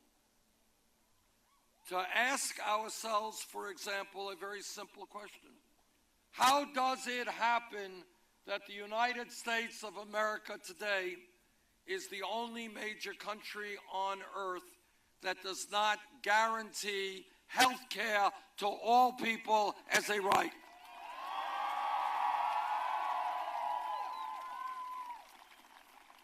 United Kingdom does it, France does it, Germany does it, Holland does it, Scandinavia does it. I live 50 miles away from Canada. They do it. And yet in America today, despite the gains of the Affordable Care Act, and there have been important gains, 29 million Americans still have no health insurance, and many of you are underinsured with high deductibles and high co-payments. And every one of us is being ripped off by the greed of the drug companies.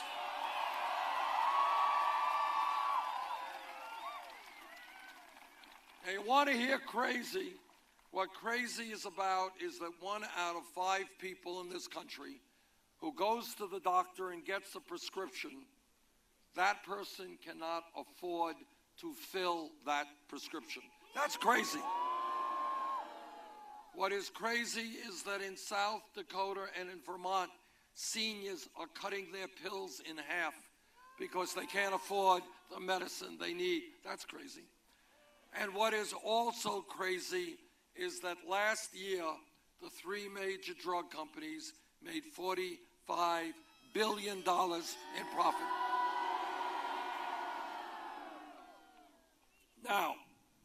if every other major country on earth can somehow figure out a way to provide health care to all of their people, you know what? I think we can as well.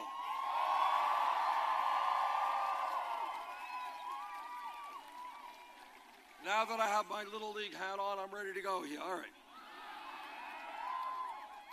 And I want you to appreciate what health care for all means. It means that when you get sick, you go to the doctor when you need to and not worry about the deductible or the copayment.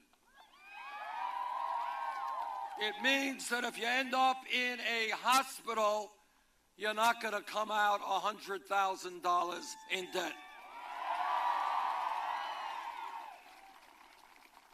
And here is what it also means, which is hardly ever talked about. We got millions of people in America who are staying on jobs they really don't like for one reason, and that is they have decent health insurance. Think about what happens to America when people can leave those jobs and we can unleash the entrepreneurial spirit of this country. Think about people starting jobs, creating new businesses, and not having to worry about whether they have health insurance or not. Here is the truth. The United States spends today far, far more per capita on health care than do the people of any other country. We spend almost 3 times more than the British, 50% more than the French, far more than the Canadians. That is why we have got to summon up the courage, and I'm proud to lead that effort, to take on the drug companies, take on the insurance companies, and move this country toward Medicare for all.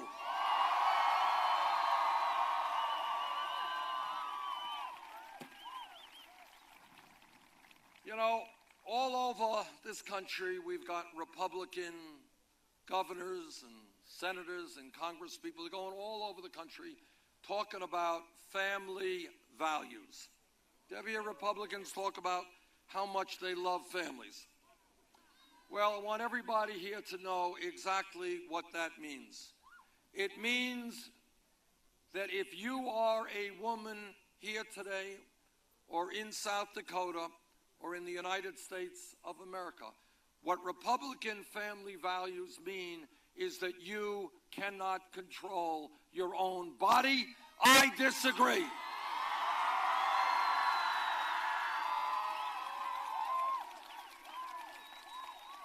And what Republican family values, stripped aside, what it really means is that our gay brothers and sisters cannot have the right to marry. I disagree.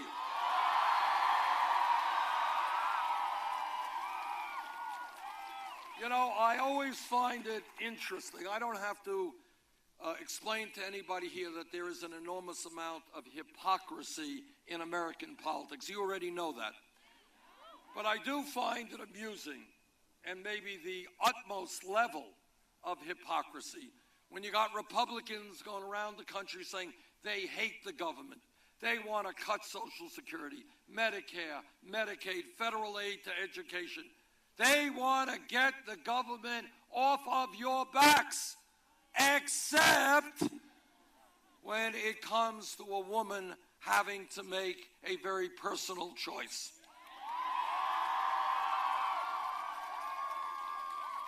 And then they just love the government telling every woman in America what she has to do. That is hypocrisy.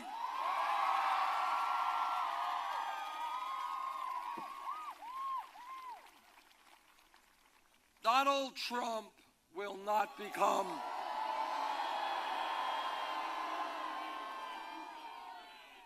Donald Trump will not become President of the United States. And there are a number of reasons for that. First of all, in every national poll, and in virtually every statewide poll, I defeat Trump by double-digit numbers.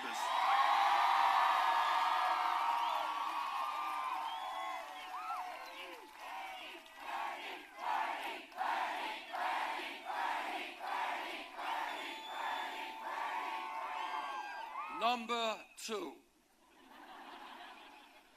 and that is that the American people will not elect a candidate for president who insults Mexicans and Latinos, who insults Muslims, who insults women, who insults veterans and African Americans. The American people understand that we are a strong and great nation because of our diversity.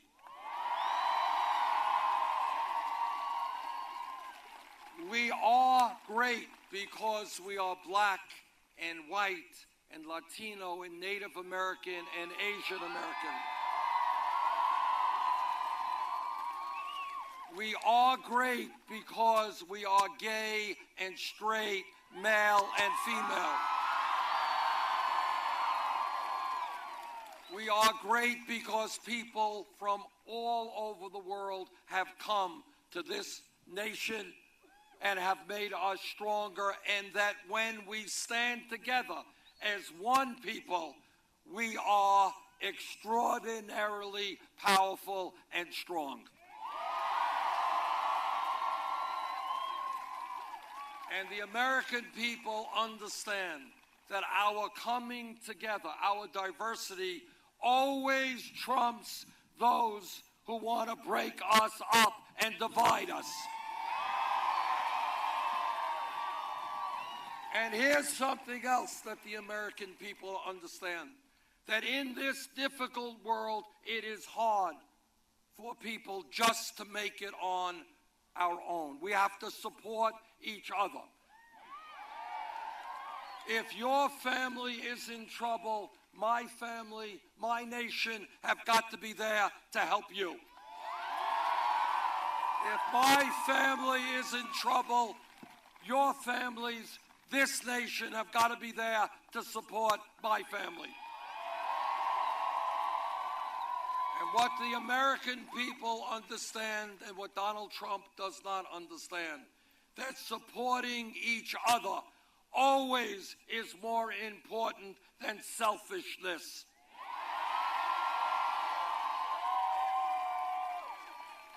And maybe most importantly, as to why Trump will not become president, and that is the American people understand a very profound lesson taught to us by every great religion in this world, whether it's Christianity, Judaism, Islam, Buddhism, whatever. And that is that at the end of the day, love always trumps hatred.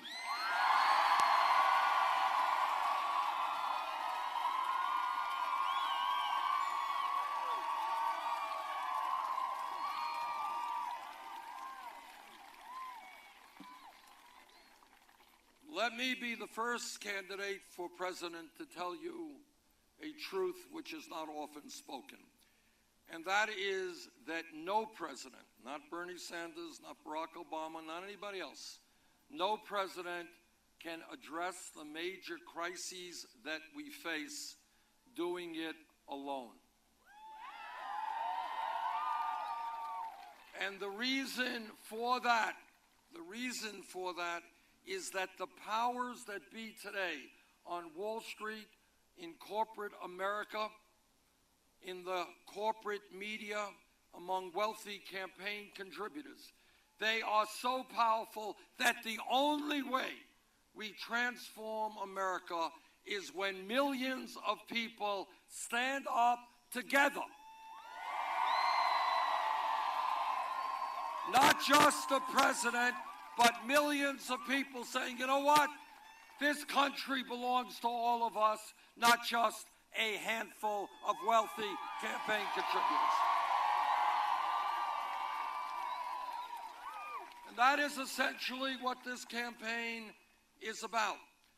What this campaign is about is bringing people together and understanding that real change never, ever takes place from the top on down, always takes place from the bottom on up.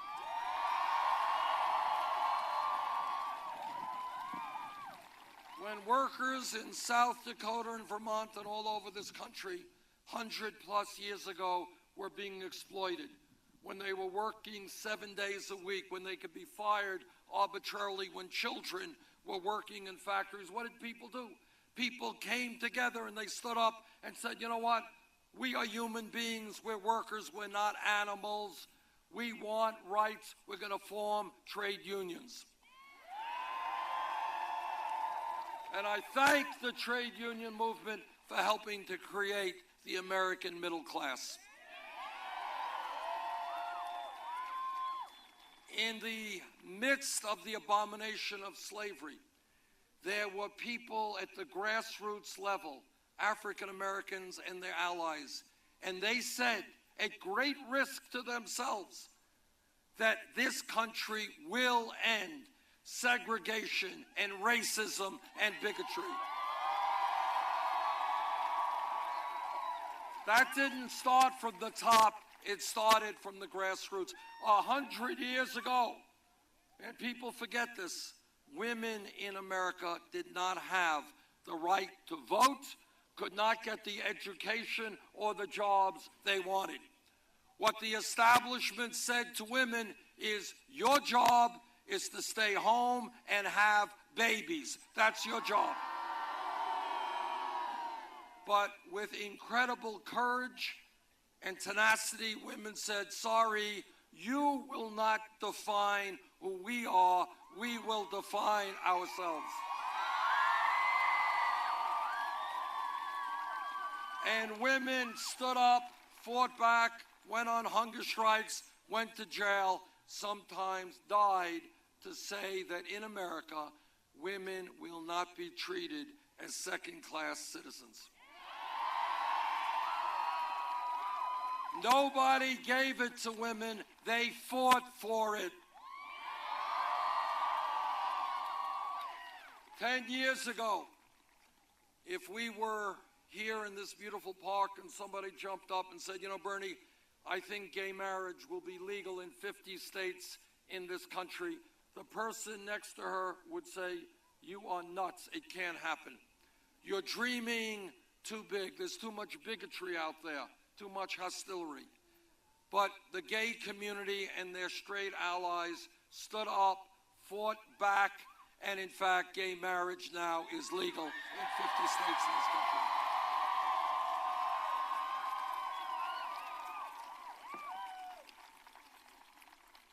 Here is how change takes place. If we were here 5 years ago, no time at all, somebody jumps up and says, you know, Bernie, this $7.25 an hour federal minimum wage is a starvation wage.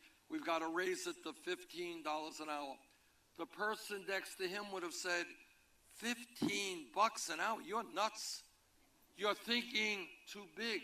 You are too radical. Can't happen. Maybe $8, maybe $9. 15, impossible. But you know what happened?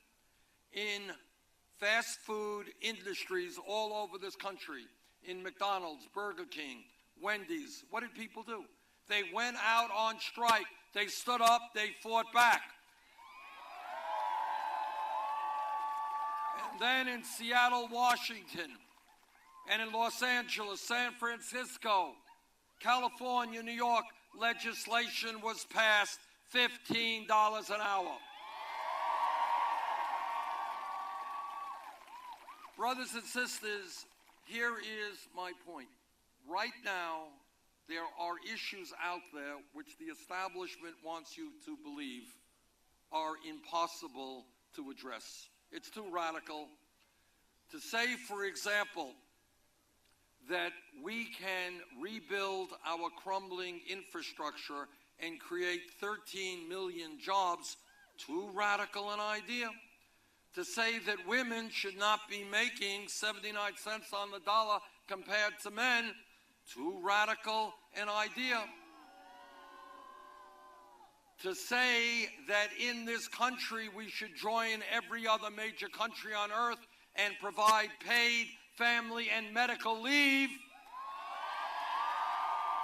No, it's too radical an idea. I don't want you to think about that. Don't be so radical.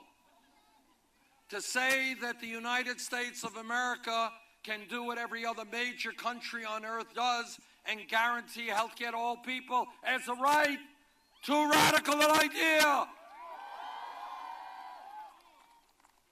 To say that all of our people, if they have the ability, should be able to get a higher education regardless of their income, is that too radical an idea?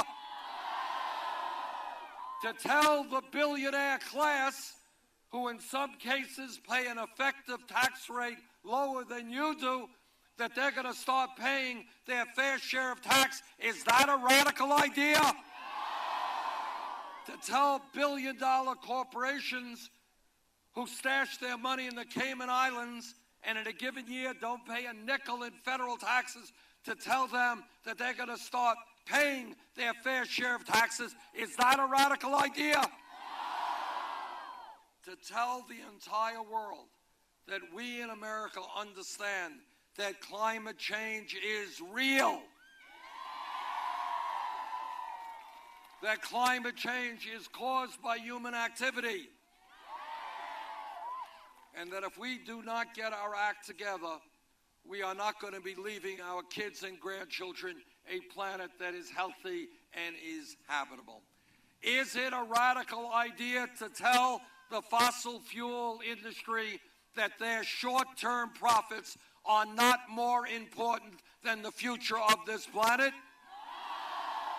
It is not a radical idea.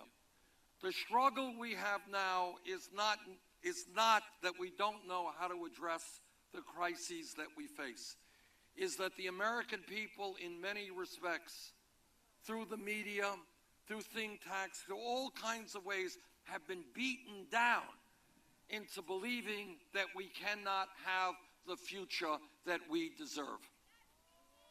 And the answer is, yeah, we can.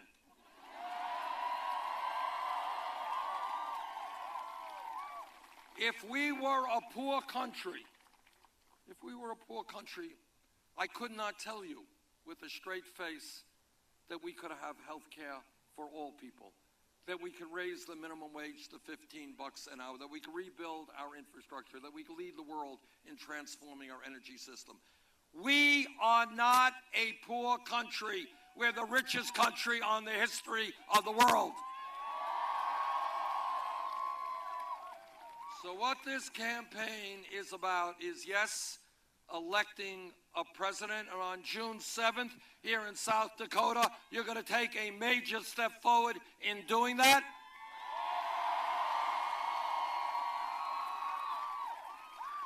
But it is also about creating a political revolution. Because at the end of the day, while Wall Street and corporate America have endless supplies of money, if millions of people stand together, not let the Trumps of the world divide us up, if we stand together and are prepared to fight for the America that we know we can become, there is no force on earth that can stop us.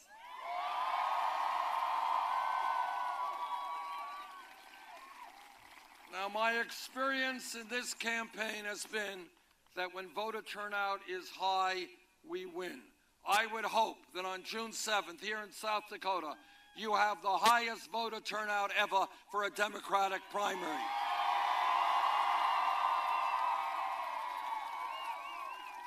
And I hope very much that this beautiful state will help lead this country into the political revolution. Thank you all very much.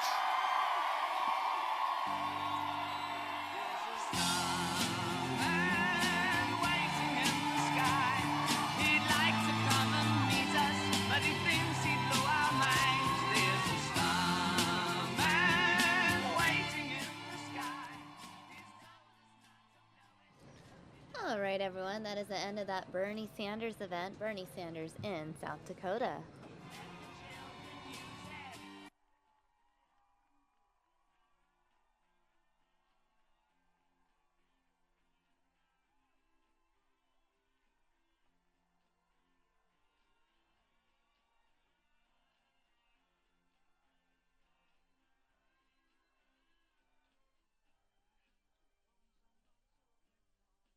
Looks like they've already cut out of it. It is unclear what they have cut to. I want to actually move on to the Solar Impulse story, the solar-powered airplane. It actually took off from Arizona early this morning. We have video of the takeoff. Gonna go ahead and play this for you now. Stand by.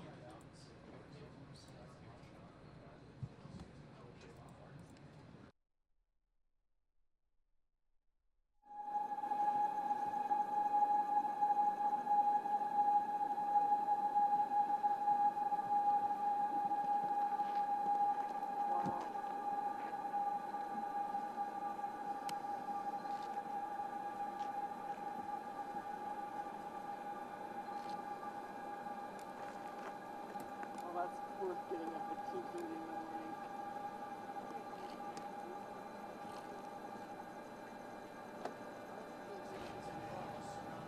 So there it is. It took off at like 3 a.m. this morning. In fact, here's some raw video of its departure before it happened.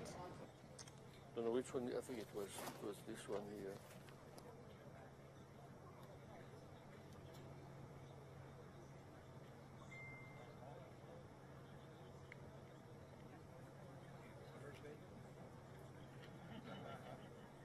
Solar Impulse 2 and Bertrand Piccard will be taking off any minute now from Phoenix Goodyear Airport on their way to Tulsa. The takeoff is just a few minutes away, so keep watching.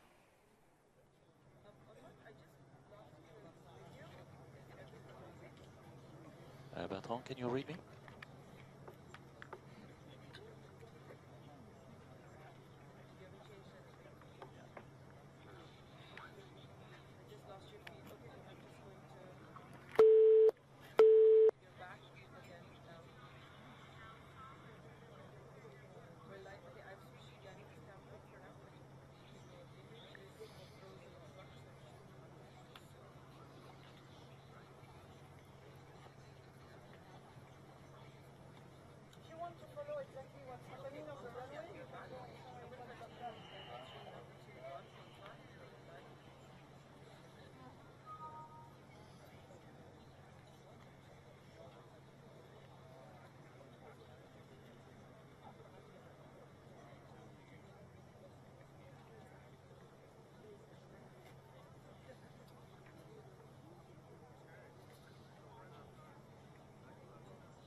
Bertrand, I shut down the SATCOM, yes. Yeah, I shut down the SATCOM and I start everything again. Affirm, please.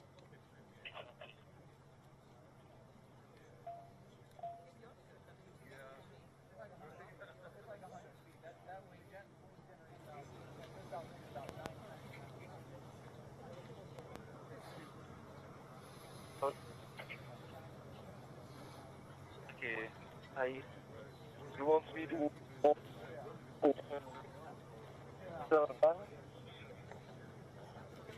Say again. You want me to wait more time before reaching out? Negative. Normal procedure.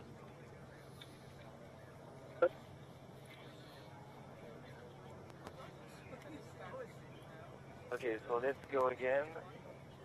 A slight delay here for Bertrand Piccard and Solar Impulse 2. They are just resetting the SATCOM. Once they have that done, everything should be go for takeoff. So we're...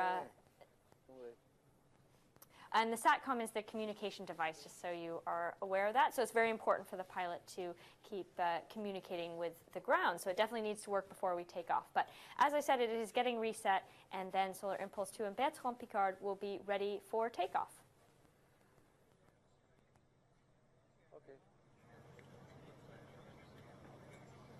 Okay. Do you have something on the sat phone now?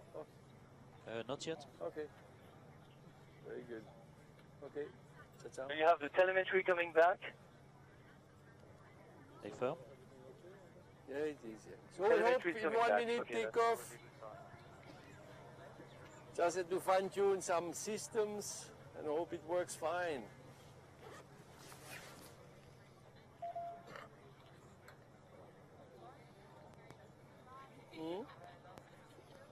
Rebooter la télémétrie. MCC uplink lost on the MIC. But you have the telemetry? Yes, we have.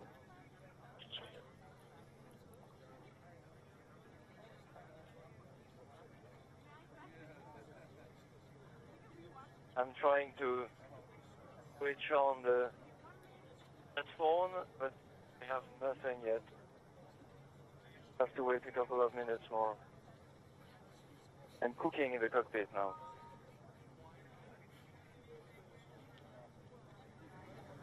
Almost no wind, light cirrus. I think the light at sunrise will be a little bit dimmed by the clouds today. But the weather is great. It's truly fantastic this part of the world. That's the reasons why we position ourselves here now to cross the central part of the United States, and there are already storms in the region of Oklahoma which will move away. So we are going into more difficult weather now. So that's the reasons why we go step by step, and we'll be quite careful up to New York. Right in the middle.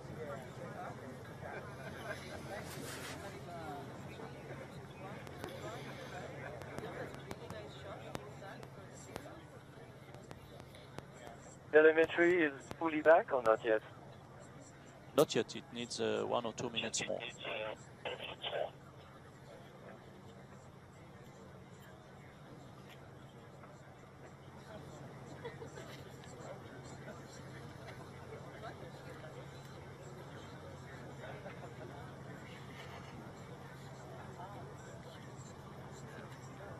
Again, those of you just tuning in, you're looking at a replay. This happened early this morning. Obviously, many of you guys were probably asleep at 3 a.m. Arizona time. That's when Solar Impulse 2 departed from Goodyear, Arizona on its way to Tulsa, Oklahoma. This is a historical flight, only stopping at a few places around the world, Arizona being one of them. The first solar-powered airplane trip around the world. Solar Impulse 2 on its way to Tulsa. After we watch this replay from this morning, after we watch this replay from this morning, we will go to the live images right now. Okay. And telemetry computer off also? Negative. Okay. Now I have Swisscom Satcom off. Tell me when you want it off again. Yes, it's okay. On. Okay, let's go on.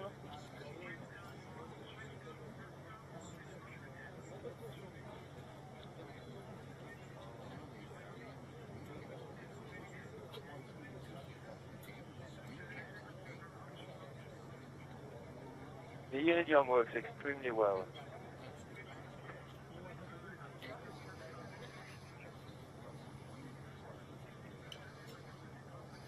Okay, what do you have now coming?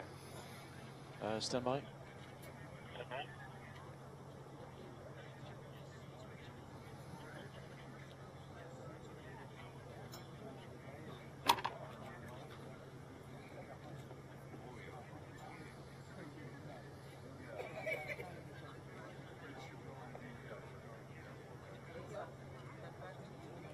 The Swisscom guys are working. We are still on Iridium telemetry, and let's wait for the reset.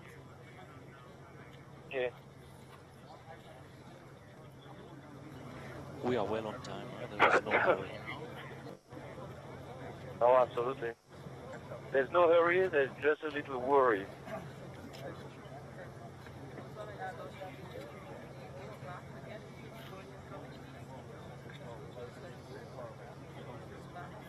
I think the ground crew will come to open the door. Yeah, I asked them to open the door because I'm really too hot. Okay.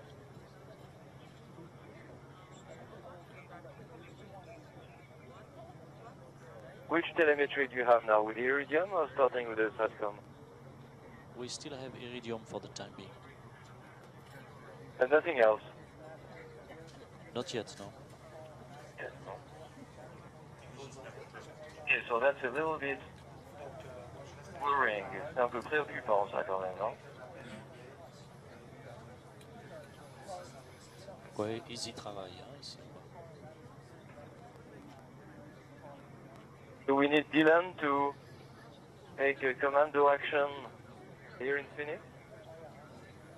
Stand by.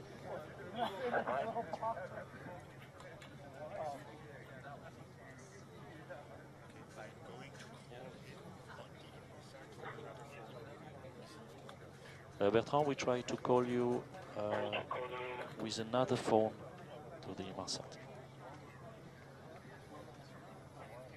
Okay.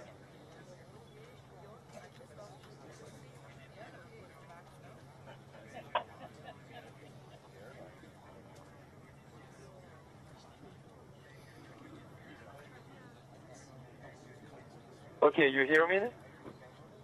Firm, and now it seems that everything is back again normal. Everything is back? Okay, I hang up the Iridium. Firm.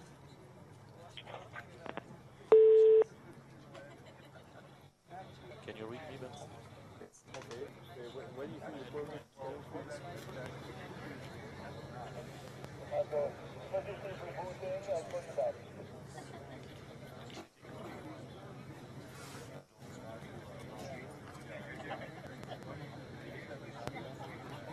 Okay.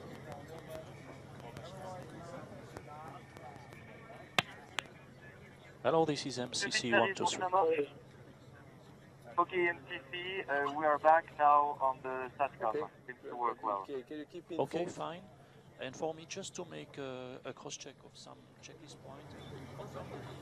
Okay, good. Still closed.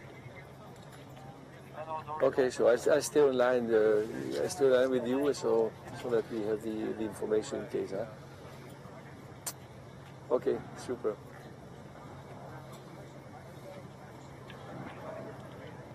Good. I mean. Well, as you see, Solar Impulse 2 and Bertrand Piccard have not taken off yet, and that is because we've been having a little bit of a problem with the satellite connection with the SATCOM, but that has been sorted out, and maybe Lila, I've got one of our mission engineers here, Lila, who can explain a little bit why this is so important and why we can't take off unless it works.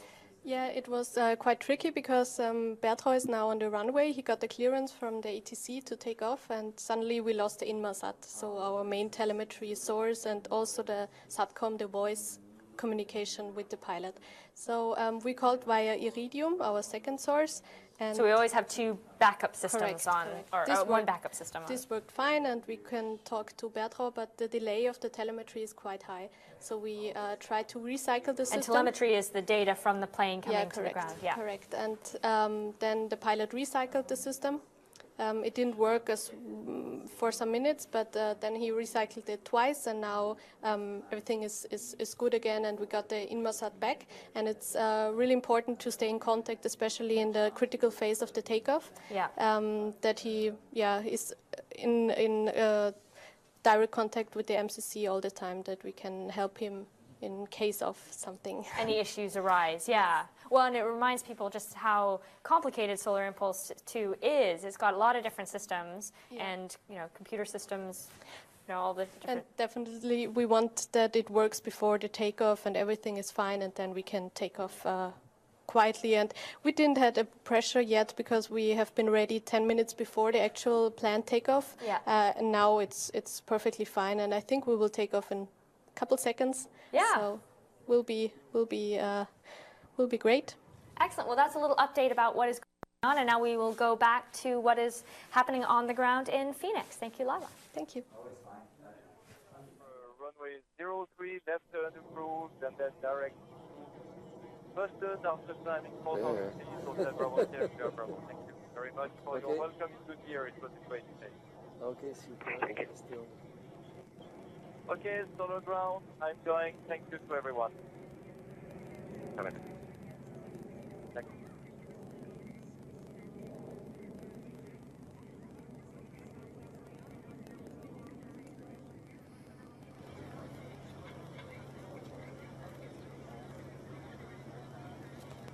Speed climbing, 25, rotation. And here we are to closer. Ah, c'est quand même beau, hein? Beau. Bravo le Bertrand! Great flights!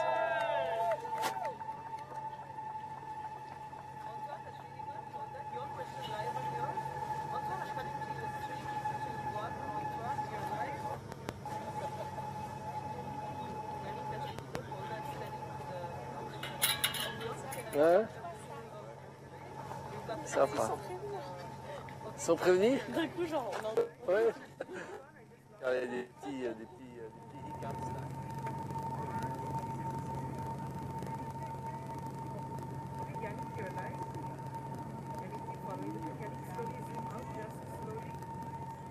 All this with the sun.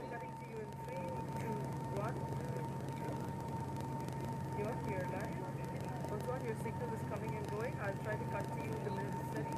Yannick, we're cutting to you in 3, 2, 1. Yannick, you're live.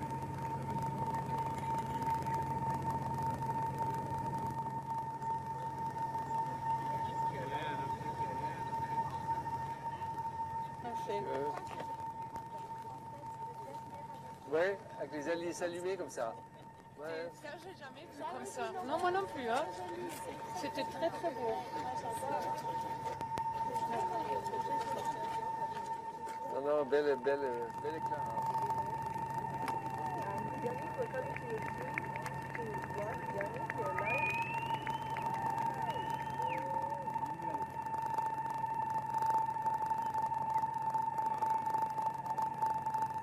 Can you give us a reading of the speeds?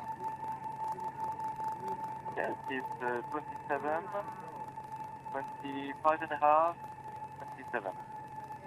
Checked. But it's a little bit unstable, so I would give you maybe a more precise reading in a moment.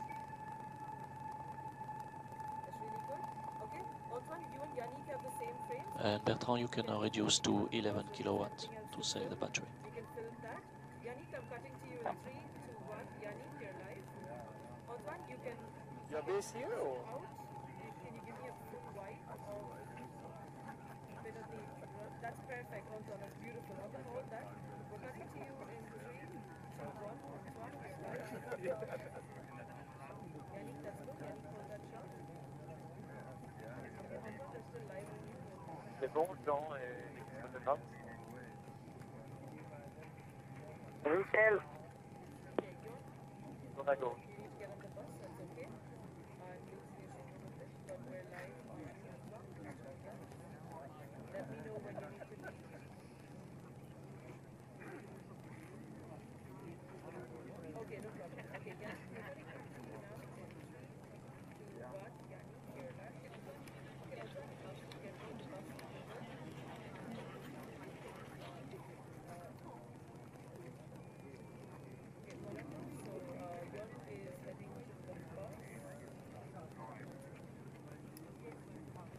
Okay, yeah, we can get a word from Michelle. That's good. You and your signals going in and out. The bit may have something steady and let me know. You can ask Michelle.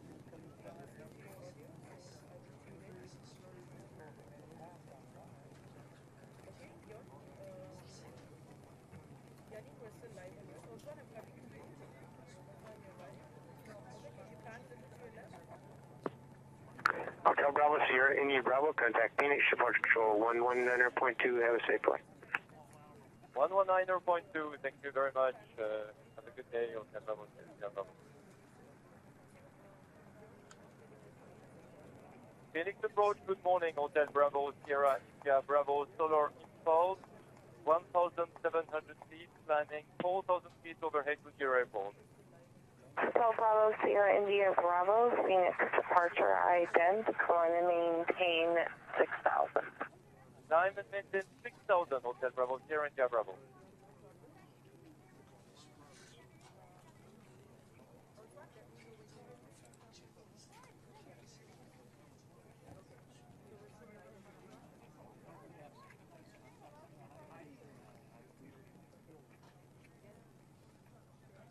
C'est super, j'adore les départs comme ça. I really love a departure like this one where you climb overhead the air balls. It's really fun. There must be plenty of light there.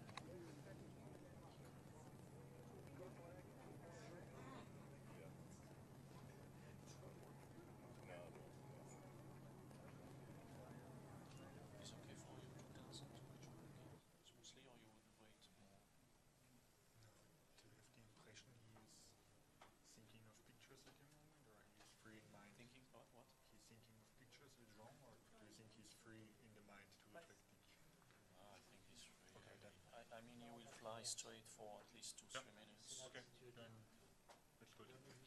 But I know it's no hurry. No, let's ask whatever Stan is done. Oh yeah, that's right.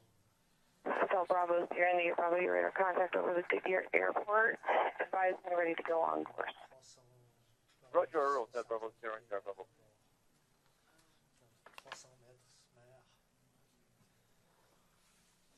And Bertrand, we can retract the landing gear when you are ready. Okay, I will take my left turn. You should go further on downwind, I think, because until we have 4,000, it's quite a long way. Yes, but they would like a picture with a big cactus Okay. at the end of the runway. So I will make another turn now, and then I will continue a little bit further down later on. Okay, that's understood. Vous pouvez quitter la piste.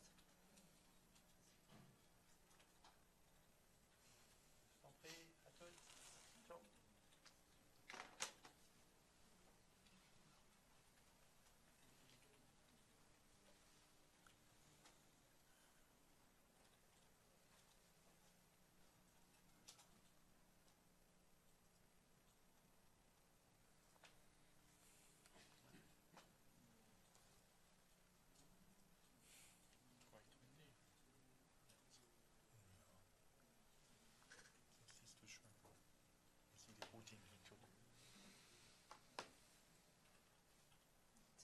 Ça va pour l'équipe de Jean?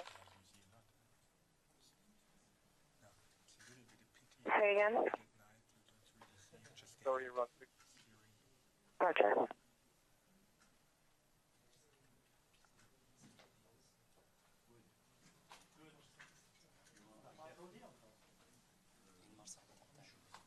On peut applaudir le take-off.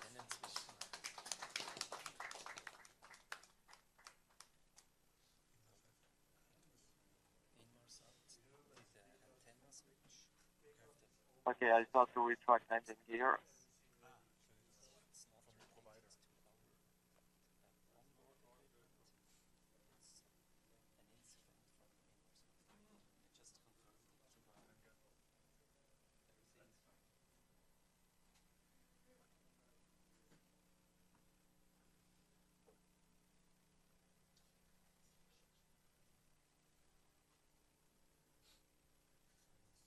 All right, guys, so Solar Impulse 2 on its way to Tulsa. It is a very long flight. It should be landing in Tulsa later this afternoon, early evening. It did take off at 3 this morning. Hopefully when Kinsey comes on at 3, she will be able to take you to the live look at Solar Impulse as it's flying in the air. I know they have a camera on board, so we can show you those live images there.